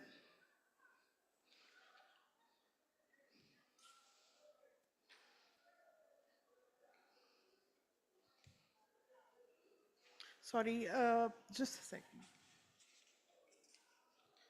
Yeah. It's called Postpartum Blues. So generally I recite poem on Yashoda and talk a lot about motherhood. But this is a poem which is slightly on the other, from the point of view of the other. The modern woman going through postpartum blues.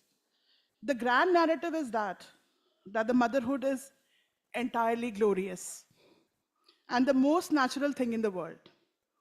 But they don't prepare you for those early days of motherhood when you get that recurring thought gnawing at your guilty heart that you are merely the udders that produce life-nourishing milk for the little monster whose presence has acquired epic proportion in a crazily ecstatic house. While you are lectured upon what to eat and drink so as to not harm the little one, when to bathe and how to sleep by those omniscient ladies, as you sit smelling of milk, urine, and poop, repentant for not being a good enough, self-effacing mother. Thank you. The second poem I want to recite is called Body Shaping. The first time was in grade 5, when the scheduled medical examination in her very progressive school led to the fateful discovery of her 40 kgs of body weight by her merciless classmates who talked about nothing but this for days. But it was the blowing of the cheeks and rounding of the arms to probably imitate her corpulence by her secret crush, as her favorite teacher chose to look away, broke her heart in a myriad pieces. Then it was her own mother who, in the fanatic zealousness, often shamed her into accepting much smaller meals to be like the dainty cousin who fitted beautifully in the crimson skirts and embroidered blouse so expertly stitched by the best tailor in the town. After 1,000 ignominies by different people under different circumstances, she may have learned to keep her wits about and bear it poker-faced when the most beautiful bangles, clothes, and designer shoes meant for average-sized people would not fit her, and she can see from the corner of her eye the mocking gesture by the cheeky saleswoman trying to gag her in discreet laughter. Thank you.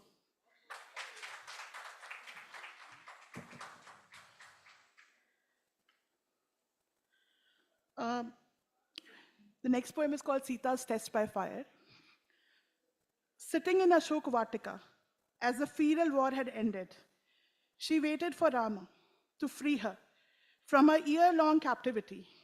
She dreamt of the day she first saw him, as she walked demurely through the palace gardens that surrounded the shrine of goddess Parvati, her body fragrant with nag, kesar, and jasmine, and wrapped elegantly in the ivory and gold sari that reflected the morning sunlight as the white lotus-filled pools radiate the lambent glow of the golden sun. There she saw him, walking slowly, but self-assuredly, with the eyes of the gentlest doe that contrasted those fierce ones of the younger and fairer youth, and also the rishi she had known since her childhood accompanying him. Enthralled, she walked to the shrine, trying to calm her pounding heart, ignoring that smile that got etched in her thoughts, a smile that bloomed 1,000 sweet-scented tuberoses and made her ache for the dark-skinned but unknown man in the strangest ways. She tried to pray to the goddess for marital bliss and a Shiva-like husband, but could only visualize this man. As the victory trumpets blew, her reverie broke, and she found herself still waiting under the Ashoka tree. When would Raghuvar come? Now her heart was beating wildly. Why doesn't he come and get me?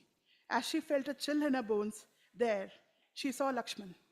Her heart filled with remorse as she remembered her taunting in Panchavati when he refused to follow the cry that was obviously a hoax. He came to her with downcast eyes and folded hands, and before she could convey her apologies, spoke in an emotion-filled, hoarse voice. She told her how she had to pass the test of fire as desired by her Lord and prove her chastity to the people of Ayodhya and the entire world.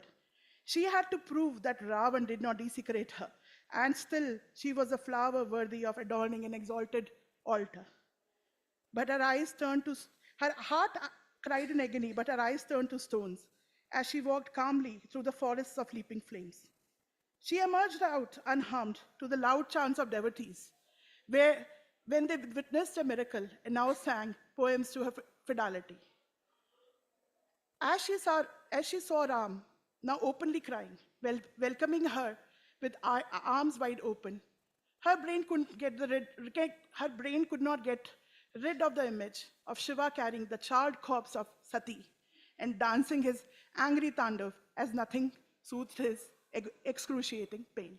Thank you so much. Should I do one small poem now? Yeah. Thank you so much.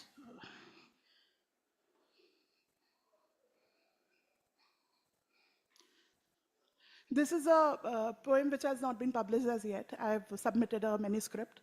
So it's called A Love Song, and it is dedicated to my husband who's sitting there. So, rainforest green and earth brown, that is how I first saw you.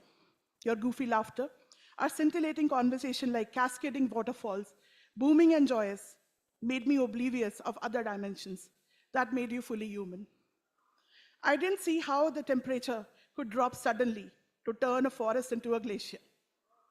Didn't anticipate the moonlight waxing and waning that made me grope for straws on those dark nights. Didn't know then that the fights could be like simmering volcanoes, erupting, destroying, settling, and yet solidifying. But I also did not realize that on cold, wintry nights, you would be the bonfire to comfort me with your warm silences. And so after 2 decades, I know that you are the sun of my solar system and that constant lamp that lights up my path on those moonless nights, making me no longer afraid. Thank you so much.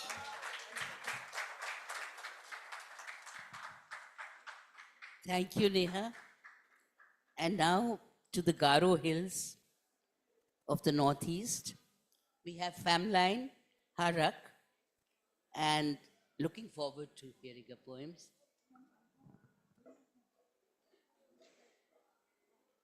Thank you, Madam. And thank you so much, Sahitya Academy, for giving me this place. This poem, it comes actually 2 weeks back, one of my friends, they got an accident and she died the next day. Then after that, I was just thinking how life is very short, but then she has lived a beautiful life. She's an engineer and living 2 son and daughter First, I'll be reading this in English. It is translated by one of my friends. Beautiful colors of life. Man has been created to live life of different colors. A beautiful band of white, black, red, and yellow.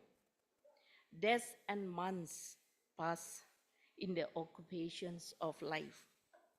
There are shades of gray prominent in the flower of life. On a closer look, it is seen these are not always beautiful. Joy and happiness, too, do not stay forever. Humans meet with unexpected events. Brave confrontations make lives all the more stable. For a glimpse of fruits, the farmer toils. The experience of troubles make men stronger.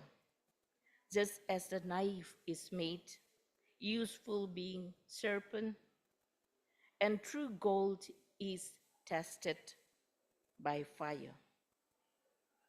Iron is saved by iron, the best selected. Trees, plants, and resist the wind and become useful. The paddy grows patiently and offers life-giving seed. Growing through heat, cold, rain, it yields fruit. Sorrow makes love to spring forth from man. Pride chases blessings away. Every day, every minute, the colors of life glow and live. Stitches of in a series of order, it creates beautiful pattern. A man is dehumanized by another man, cut into pieces. The virtue is turned to garbage. The collections of events will become a lesson, will reach the Janet, the one who listens and learns. Bearing one's yoke, bathed in one's tears, life gets seasoned. That is, life becomes a star and an epitome of virtue. Ignite everyone from such a source of light. It's in Garo.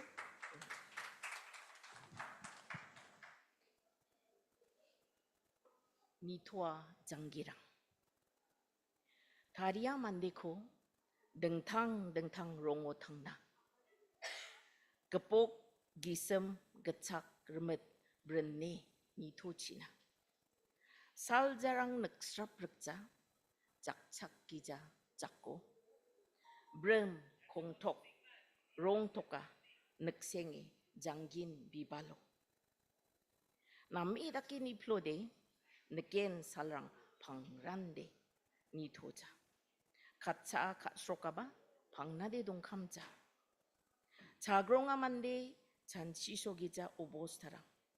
Kadonge mekang jake mongska janggirang. Biteko nekna gamgepa belbea. Matsramne jakalna ate ko ba wala. Chongmot ko matna sona ko ba walo soa. Silko silskaji doke nama ko ba siya. Bol waaba bal namri edonge rongjanggi ko denna. Jakal to gabong mi pangba chakchke mandena rongjanggi denna. Salrak waji sna denga brene bithe ko na. Duk mandeo ka sanichi makonata. Gaura mandena patianiko chetlata. Salanti minitanti janggin rongrang tanga. Gadang skritchwe ni twe bimang onga.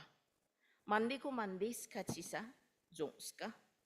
Den cheme gun gnangako jabol dakata. Bren gemen obos sarang onggen namaski gepa. Churau na soken agan skiakora chak gepa. Sentiako tle magsitango awi jangi kiroska wasa askirongsa guni birong chongsa sobak jangin salango semela walbi mausa sobak jangin salango semela walbi mausa. Thank you.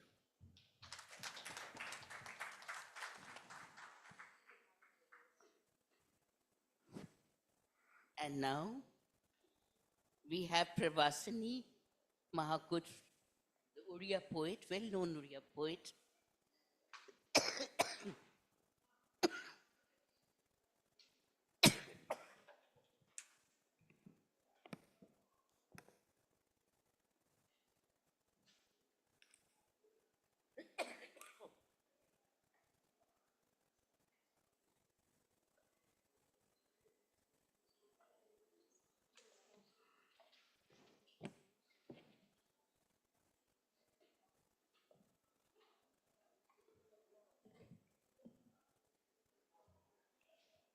शुभ संध्या। प्रवासिनी सारी शुभकामनाएं और मेरी कविता आप लोग सुनेंगे। और सबसे अच्छी बात मेरे लिए ये है कि अस्मिता प्रोग्राम 1998 में मेरे से, गगन गिल से और यूनुस डिसोजा से हम तीनों से शुरू हुई थी और अगेन आज मैं यहाँ पर इस मंच पर अस्मिता की कविता पढ़ रही हूँ।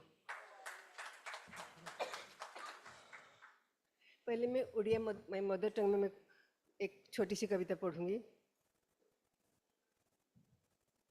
दुई पाखु जाए जलिमु केमिति जाने नाई केते क्षण मोर स्थिति एतिकी जानिची सबु दहनर दाहिका शक्ति सरे सरीब जीवन सेई तार शेष परिणति मुगो एमिति महमबती।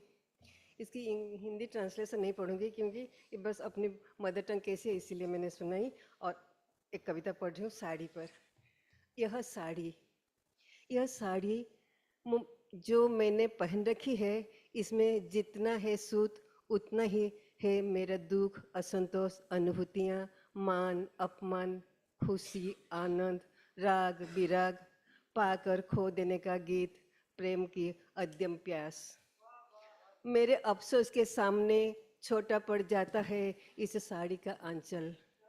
जब कहीं जाने के तैयार होती हूँ इस साड़ी के किनारे पर पंक्तियों में खिले शोक के फूल निरीह प्रतीकों की तरह सामने आ जाते हैं।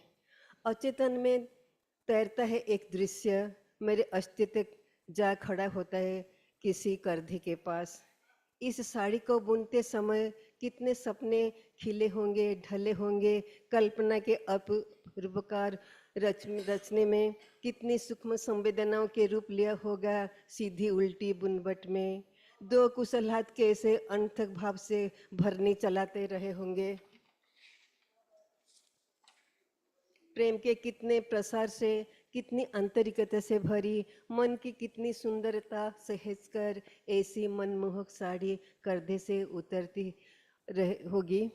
यह साड़ी जो मैंने पहनी है इसमें जितने हैं सूत उतनी ही मेरी दुखों की, असंतोष की अनुभूति है। मेरी इच्छाओं, मेरी आनंद की मद्रिब तरंगे इसमें है।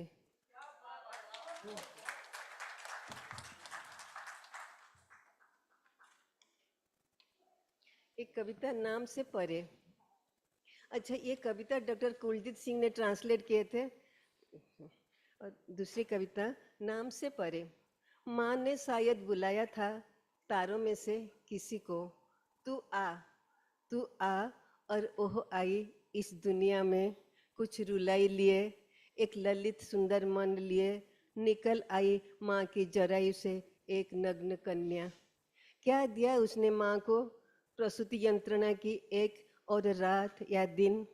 क्रमशः बढ़ने लगे उसकी अंग प्रत्यंग, केस, मुख, होंठ, आंखें, स्तन, योनि। माह दर माह वह सहती चली गई सातों दिनों का निर्वासन, असहनीय लगने के बावजूद हल्दी की गंध से। आकांक्षाओं के आगे छोटा पड़ गया उसका अस्तित्व, पकड़ कर नहीं रख सकी जीवन को किसी भी दिशा से। चिंता, चेतना, आवेग और राग अनुराग सिसकियों में डूब गए कभी कभी उसके मटमैले रंग की देह का आकाश। परिचित दृश्यों के साथ आंखों भी ढूंढ लिया और कुछ, एक टुकड़ा इंद्रधनुष चाहा तो उसमें नहीं बचा था कोई भी रंग, एक हृदय चाहा तो रक्त में डूब गई सारी देह। पर वह जानती है एक दिन इस जन्म का सारांश, इस देह का देहांश, सब यही छूट जाना है। मरघट की 6 लकड़ियों में जल जाएगी तमाम आशा आकांक्षाएं, चाहत के शीशे का घर चटक जाएगा। मटमेल देह यही जल जाएगी, माटी हो जाएगी। सिर्फ सफेद चादर सी शुभ्र आत्मा चली जाएगी अनंत की ओर, जहाँ पहले से ही होंगे पूर्वज उसकी लंबी प्रतीक्षा में।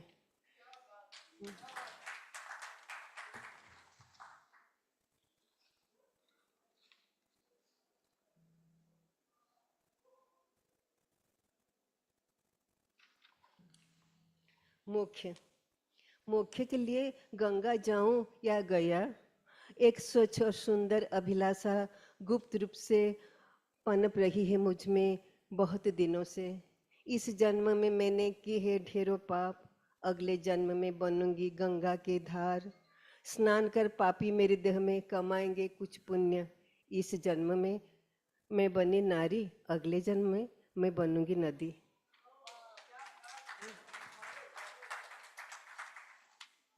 और एक कविता पिता, जो कविता मेरे दिल की बहुत करीब है। पिता, उस दिन क्यों नहीं मार डाला मुझे पिता, अपने डबल बैरल बंदूक से क्यों नहीं दबा दिया ट्रिगर। जिस दिन पहली बार नहीं मानी तुम्हारी बात, तपक से दे डाला जवाब मुंह उठाकर, जबकि तुम्हारे आगे खड़े होने सा साहस मुझ में कभी न था। जितना अधिक चाहा था तुमने मुझे, उतनी ही अधिक मैंने ठेस पहुंचाई थी। आखिर क्यों? मेरी किसी इच्छा अभिलाषा की नहीं तो तुमने कभी अवहेलना, जबरन नहीं लगाया मुझ पर अपनी अनिच्छा का दबाव का लाल चाबुक। पिता, तुम हमेशा इसी तरह उदास रहे, शायद मैं मनमानी करती रही इसीलिए। तुम्हारे विश्वास की श्यामल वन में एक अनचाहा पौधा हूँ मैं, अब भी समझ नहीं पाई तुम जैसे पिता होते मुझ जैसे बेटियां आखिर क्यों करती हैं गलतियां।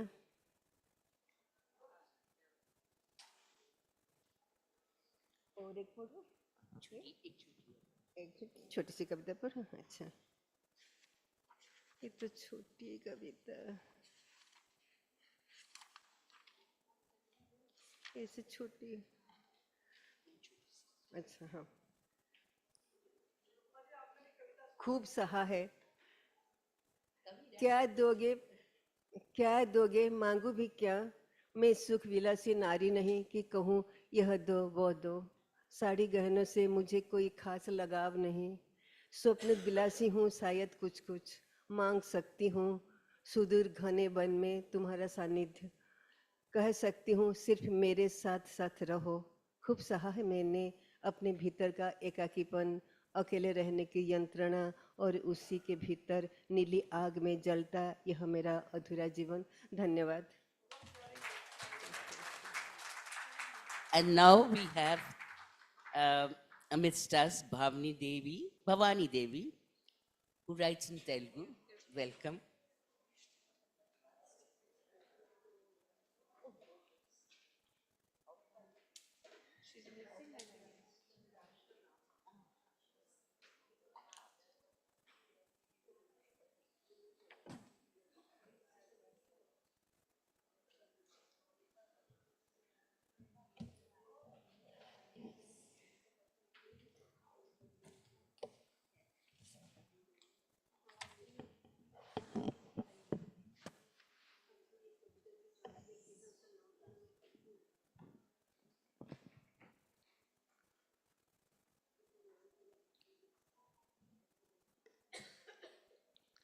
Respected Nirupama ji, and the poetess on the dais, and all the dignitaries in this meeting. Pranams to all. I am Bhavani Devi from Hyderabad. I am writing in this field in creative writing for the last 50 years, and I have published 56 publications in various forms of literature, Telugu literature. Now I am presenting, and I am very thankful to Sahitya Academy for providing me this opportunity. पहले मैं मेरी mother tongue, few lines to show the fragrance of my mother tongue, very few lines, and then I'll go to Hindi translation.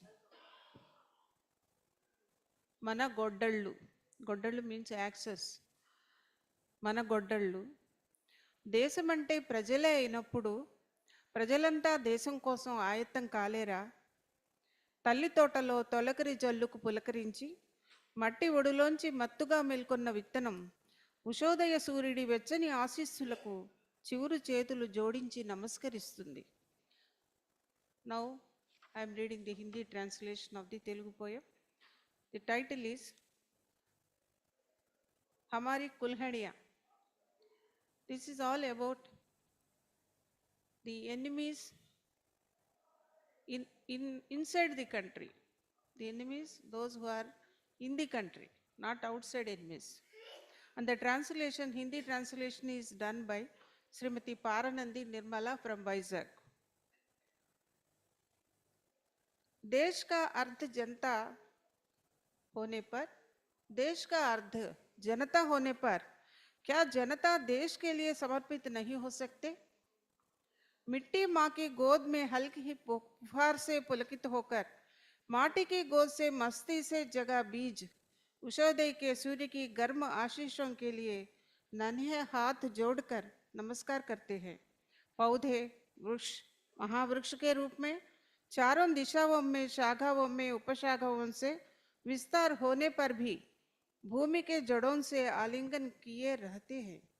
वैज्ञानिक विचारों के साथ साथ आध्यात्मिक रहस्यों को आवाहन करके निरंतर निर्मल कुनकुनी गर्माहट के छाता धारक आकाश से सिर ऊंचाकर अभिवादन करते ही रहते हैं. नदी नदों की जल संपदा आस्वादन करके हृदय सरोवरों की गहराइयों का अभिषेक करने वाले बादल के दया के प्रति शीश नवाकर स्वागत करते हैं. सुदूर स्नेह संगीत को गुनगुनाते गानों में सुनाते हुए आत्मा कर्तव्य में अमृत प्रसारित करने वाले आनंद हवा को नमस्कार करते हैं. धीरे धीरे बढ़ते हुए ऊंचाइयों को प्राप्त करने वाले वृक्ष समूह विश्व प्राणीगण को प्रातः काल की वर प्रदान करते समय कीटक लिपटी चिलनगी शाखाएं विनाश करती हैं मूल जड़ा को ही. पैदा किए पवित्र सुगंध भरित लताओं के मूलों में ही लगातार भ्रष्टाचार एसिड बरसा रहे हैं. स्वार्थी लूट की तलवारों से काले धन का नीच समझौते कर रहे हैं. शाखाओं की इच्छाएं विकृत कुठार बनकर मानव मूल जैसे प्राचीन सभ्यता वृक्ष को और लालच में बांधकर मजाक कर रहे हैं. षड्यंत्र की आंखों से धर्म हनन के लिए मार्ग बना रहे हैं. पीढ़ियों की संपत्ति के लिए शीर्ष बदलते हैं. आत्मविश्वासिक ज्ञान से नैतिक दीप की निर्वहन के लिए नख सिग पर्यंत सांपों की परछाइयों का नाश करना ही होगा. पालन पोषण करने वाले नीति बाह्य कुल्हड़ियों को समूल काटकर फेंकने वाले अकुंठित दीक्षा शिविरों को सभी वृक्षों को शंखनाद से समीप लाना होगा.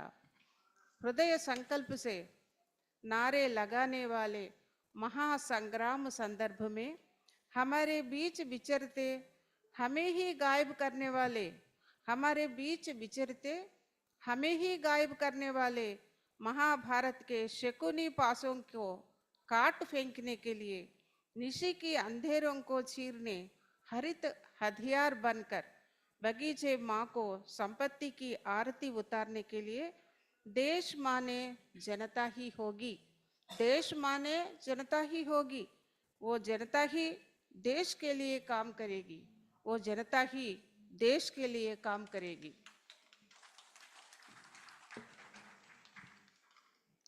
This is my another poem. In Telugu, the title is Amma Nunchi Amma Daka. అమ్మంటే అమ్మే కదా.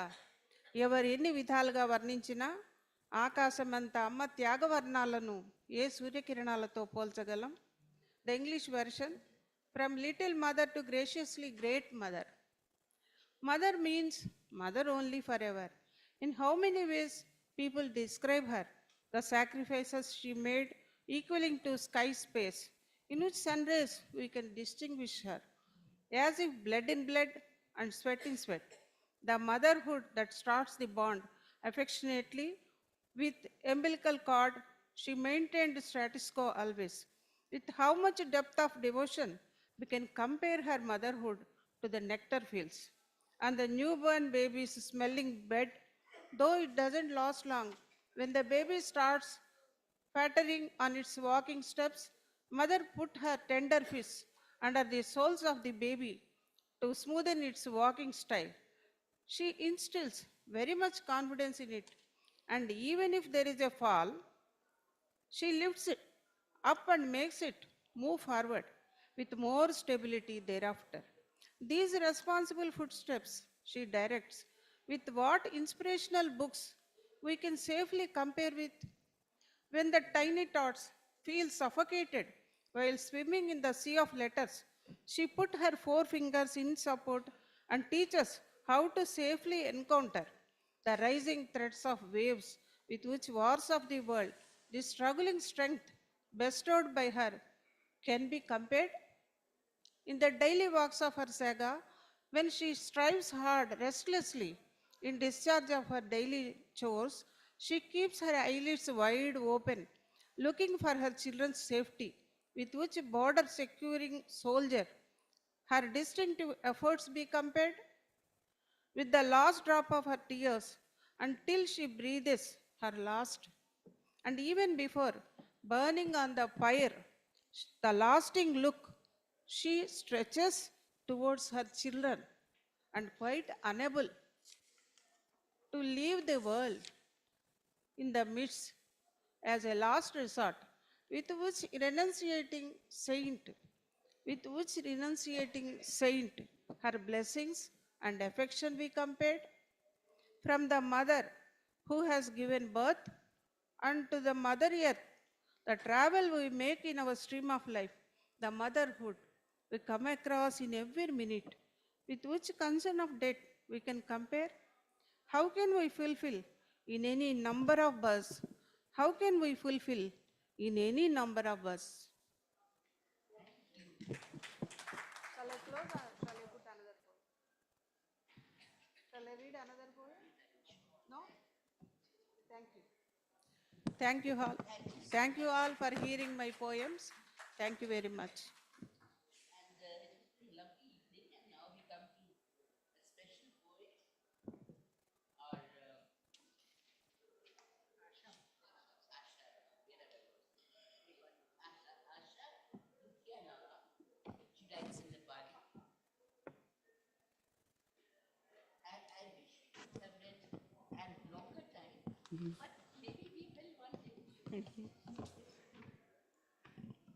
Respected Chair and all listeners, and सभी वरिष्ठ कवि on the dais, सीधा मैं कविता पे जाती हूँ. पहले हिंदी में मेरा कविता. मैं बेटी, दीदी, बहन, मेरा स्वाभिमान, मैं बहू, भाभी, माँ, मन से या भ्रम से नारी सबकी प्यारी. क्षमता है मुझ में प्रजनन की, नहीं चाहती मैं भोग्या बनना.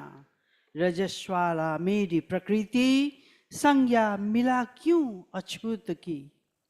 अद्वितीय है ऋतु धर्म, सम्मान करे इस धर्म की.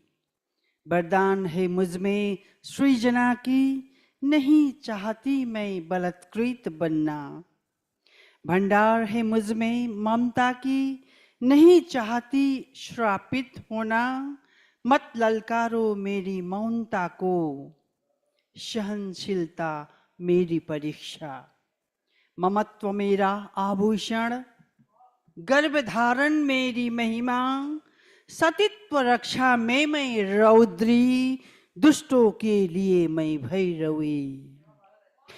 जात धर्म वर्ण लिंग भेद कतई नहीं चाहती, चाहती हूँ नर नारी में समानता, तुम्हारी दृष्टिकोण में एक रूपता।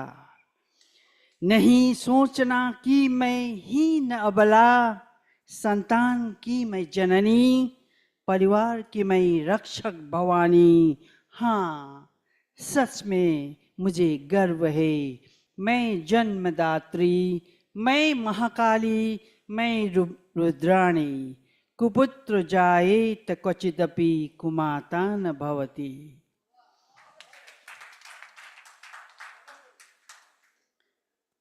Sky English translation. Women's glory. I am a daughter, a sister. It's my pride that being my self-esteem, I'm daughter-in-law, sister-in-law, and a mother. From the heart or from delusion, women are dear to all. I have the ability to reproduce. I do not want to be an object only. Menstruation is natural. Why label me as impure? Ritu Dharma is really unique. Don't disrespect it. I'm blessed with the power of creation. I do not want to be oppressed. I have the strength of affection within me. I do not want to be cursed. Do not provoke my silence. My endurance is my trial. My motherhood is a precious ornament. Conception is my infinite glory. Protecting chastity, I am Raudri. For the wicked, I am protector Bhavani. Caste, religion, color, gender, I do not desire differences. I desire equality between man and woman. Do not think of me as weak. I am the mother of offspring, the guardian of family, Bhavani. Yes, truly, I am proud. I am the Janmadatri. I am Mahakali. I am Rudrani. Kuputra jayet kachidapi kumata न भवति। अब अपनी भाषा में एक कविता। प्रकृति रोदन। मेरा कविता का शीर्षक है प्रकृति रोदन। निर्माण प्रगति को निरंतर भटकी दूच शहर, टूट रहा है शहर। निरंतर भटकी दूच शहर, आँखा छोप्ने सुन्दरीकरणले कुरूप बन्दो छ शहर। सभ्यताका थोकहरूले बिच्छ चसचसी धरती छाती, प्रगतिका उन्नत औजारले भ्रूण हत्या सहन्छ प्रकृति। भूतल भरी शूल छन्, स्तन शुष्क भइसके, उर्वरता खोक्रो भइसक्यो, दिनदिनै बाँझो बन्दै पृथ्वी। उर्वरता धरतीको धर्म, हरियाली उसको उन्माद, जननी विमुख यी दुवैबाट, त्यसैले भूमाता छिन् विस्मात। जाग अब त हे मान्छे, पृथ्वी तिम्रो प्राण हो। उठ अब त हे बन्धु, प्राण तिम्रो पृथ्वी हो। तिमी बाँच्नलाई बचाऊ पृथ्वी, तिमी हाँस्नलाई सजाऊ धरती, नत्र निश्चय छ प्रकृति प्रदूषण प्रलय प्राणान्त। धन्यवाद। In fact, it has been a delightful evening, and also you see the way the poetry has been recited by the poets, taking it to performance art, that has really been very interesting. And now you see I'm tempted being a poet in the chair. Short one. This is the wicked woman, बुरी औरत. जे तुसी मेरे शहर आओगे ते बुरिया औरतां दी फहरिस्त विच मेरा नाम भी दर्ज पाओगे. मेरे कोल सब कुछ है जो एक बुरी औरत कोल होना बहुत जरूरी होता है. मेरे कोल सब कुछ है जो एक बुरी औरत कोल होना बहुत जरूरी होता है. मुंह च बलदी अग है, दिल धड़कता है, थिरकती मेरी रग रग है. हाथ में छलकता जाम है, मेरा खिलंडरी हासा बड़ा बदनाम है. मेरा खिलंडरी हासा जो कुछ कुछ आपसे मिलता है बड़ा बदनाम है. मेरे कोल सहन दा हौसला है, मेरे कोल कहन दा सामान है. जे तुसी मेरे शहर आओगे ते बुरियां औरतां दी फहरिस्त विच मेरा नाम दर्ज पाओगे.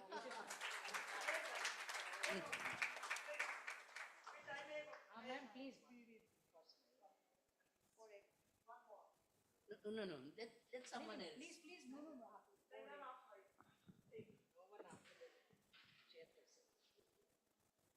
मैं ते सोच की एक आई थी पर अब दूसरी.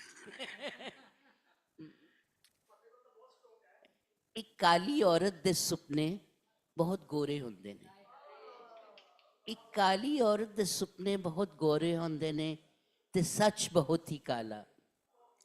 वो एक दर्द लैके जमदी है जो पानी दा रंग बन उदियां अखां च परदा है और उदे स्याह जिस्म दे सूहे जख्मां च तरदा है.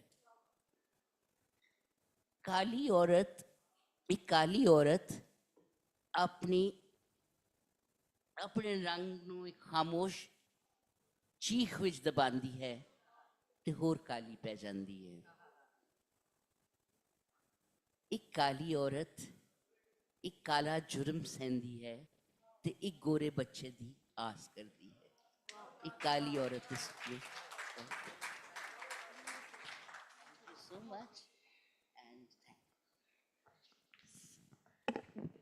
Thank you so much, ma'am, especially for weaving this session so beautifully, just like converting into a colorful fabric, all different shades of life.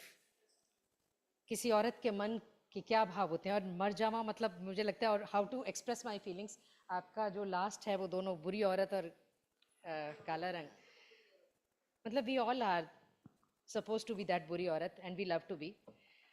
Today is the day. I believe it is not that important what we want. What we don't want is more important. So this is what actually this panel is about to express. They have expressed it so well. मैं बहुत बहुत धन्यवाद करना चाहती हूँ. और एक बात चलते चलते बस हम फोटो खिंचाएंगे सबके सब, क्योंकि ये बहुत यादगार पल हैं. दूसरी बात मैं ये भी कहना चाहती हूँ कि क्योंकि ये हमेशा कहा जाता है जहाँ होंगी औरतें वहाँ बहुत सारे रंग होंगे, बहुत सारी आवाज़ें होंगी, क्योंकि उन्हें सुना नहीं जाता इसलिए बहुत सारा बोलती हैं. तो मैं ये कहना चाहती हूँ, सतरंगी चोली है चिड़ियों की बोली है, सतरंगी चोली है चिड़ियों की बोली है, कितना बल खाती है दुख में भी गाती है, उड़ती है तितली जो होकर पतंग, औरत और रंग हरदम है संग. So, thank you so much for this wonderful evening. Let us all join together for a cover photograph. Yeah.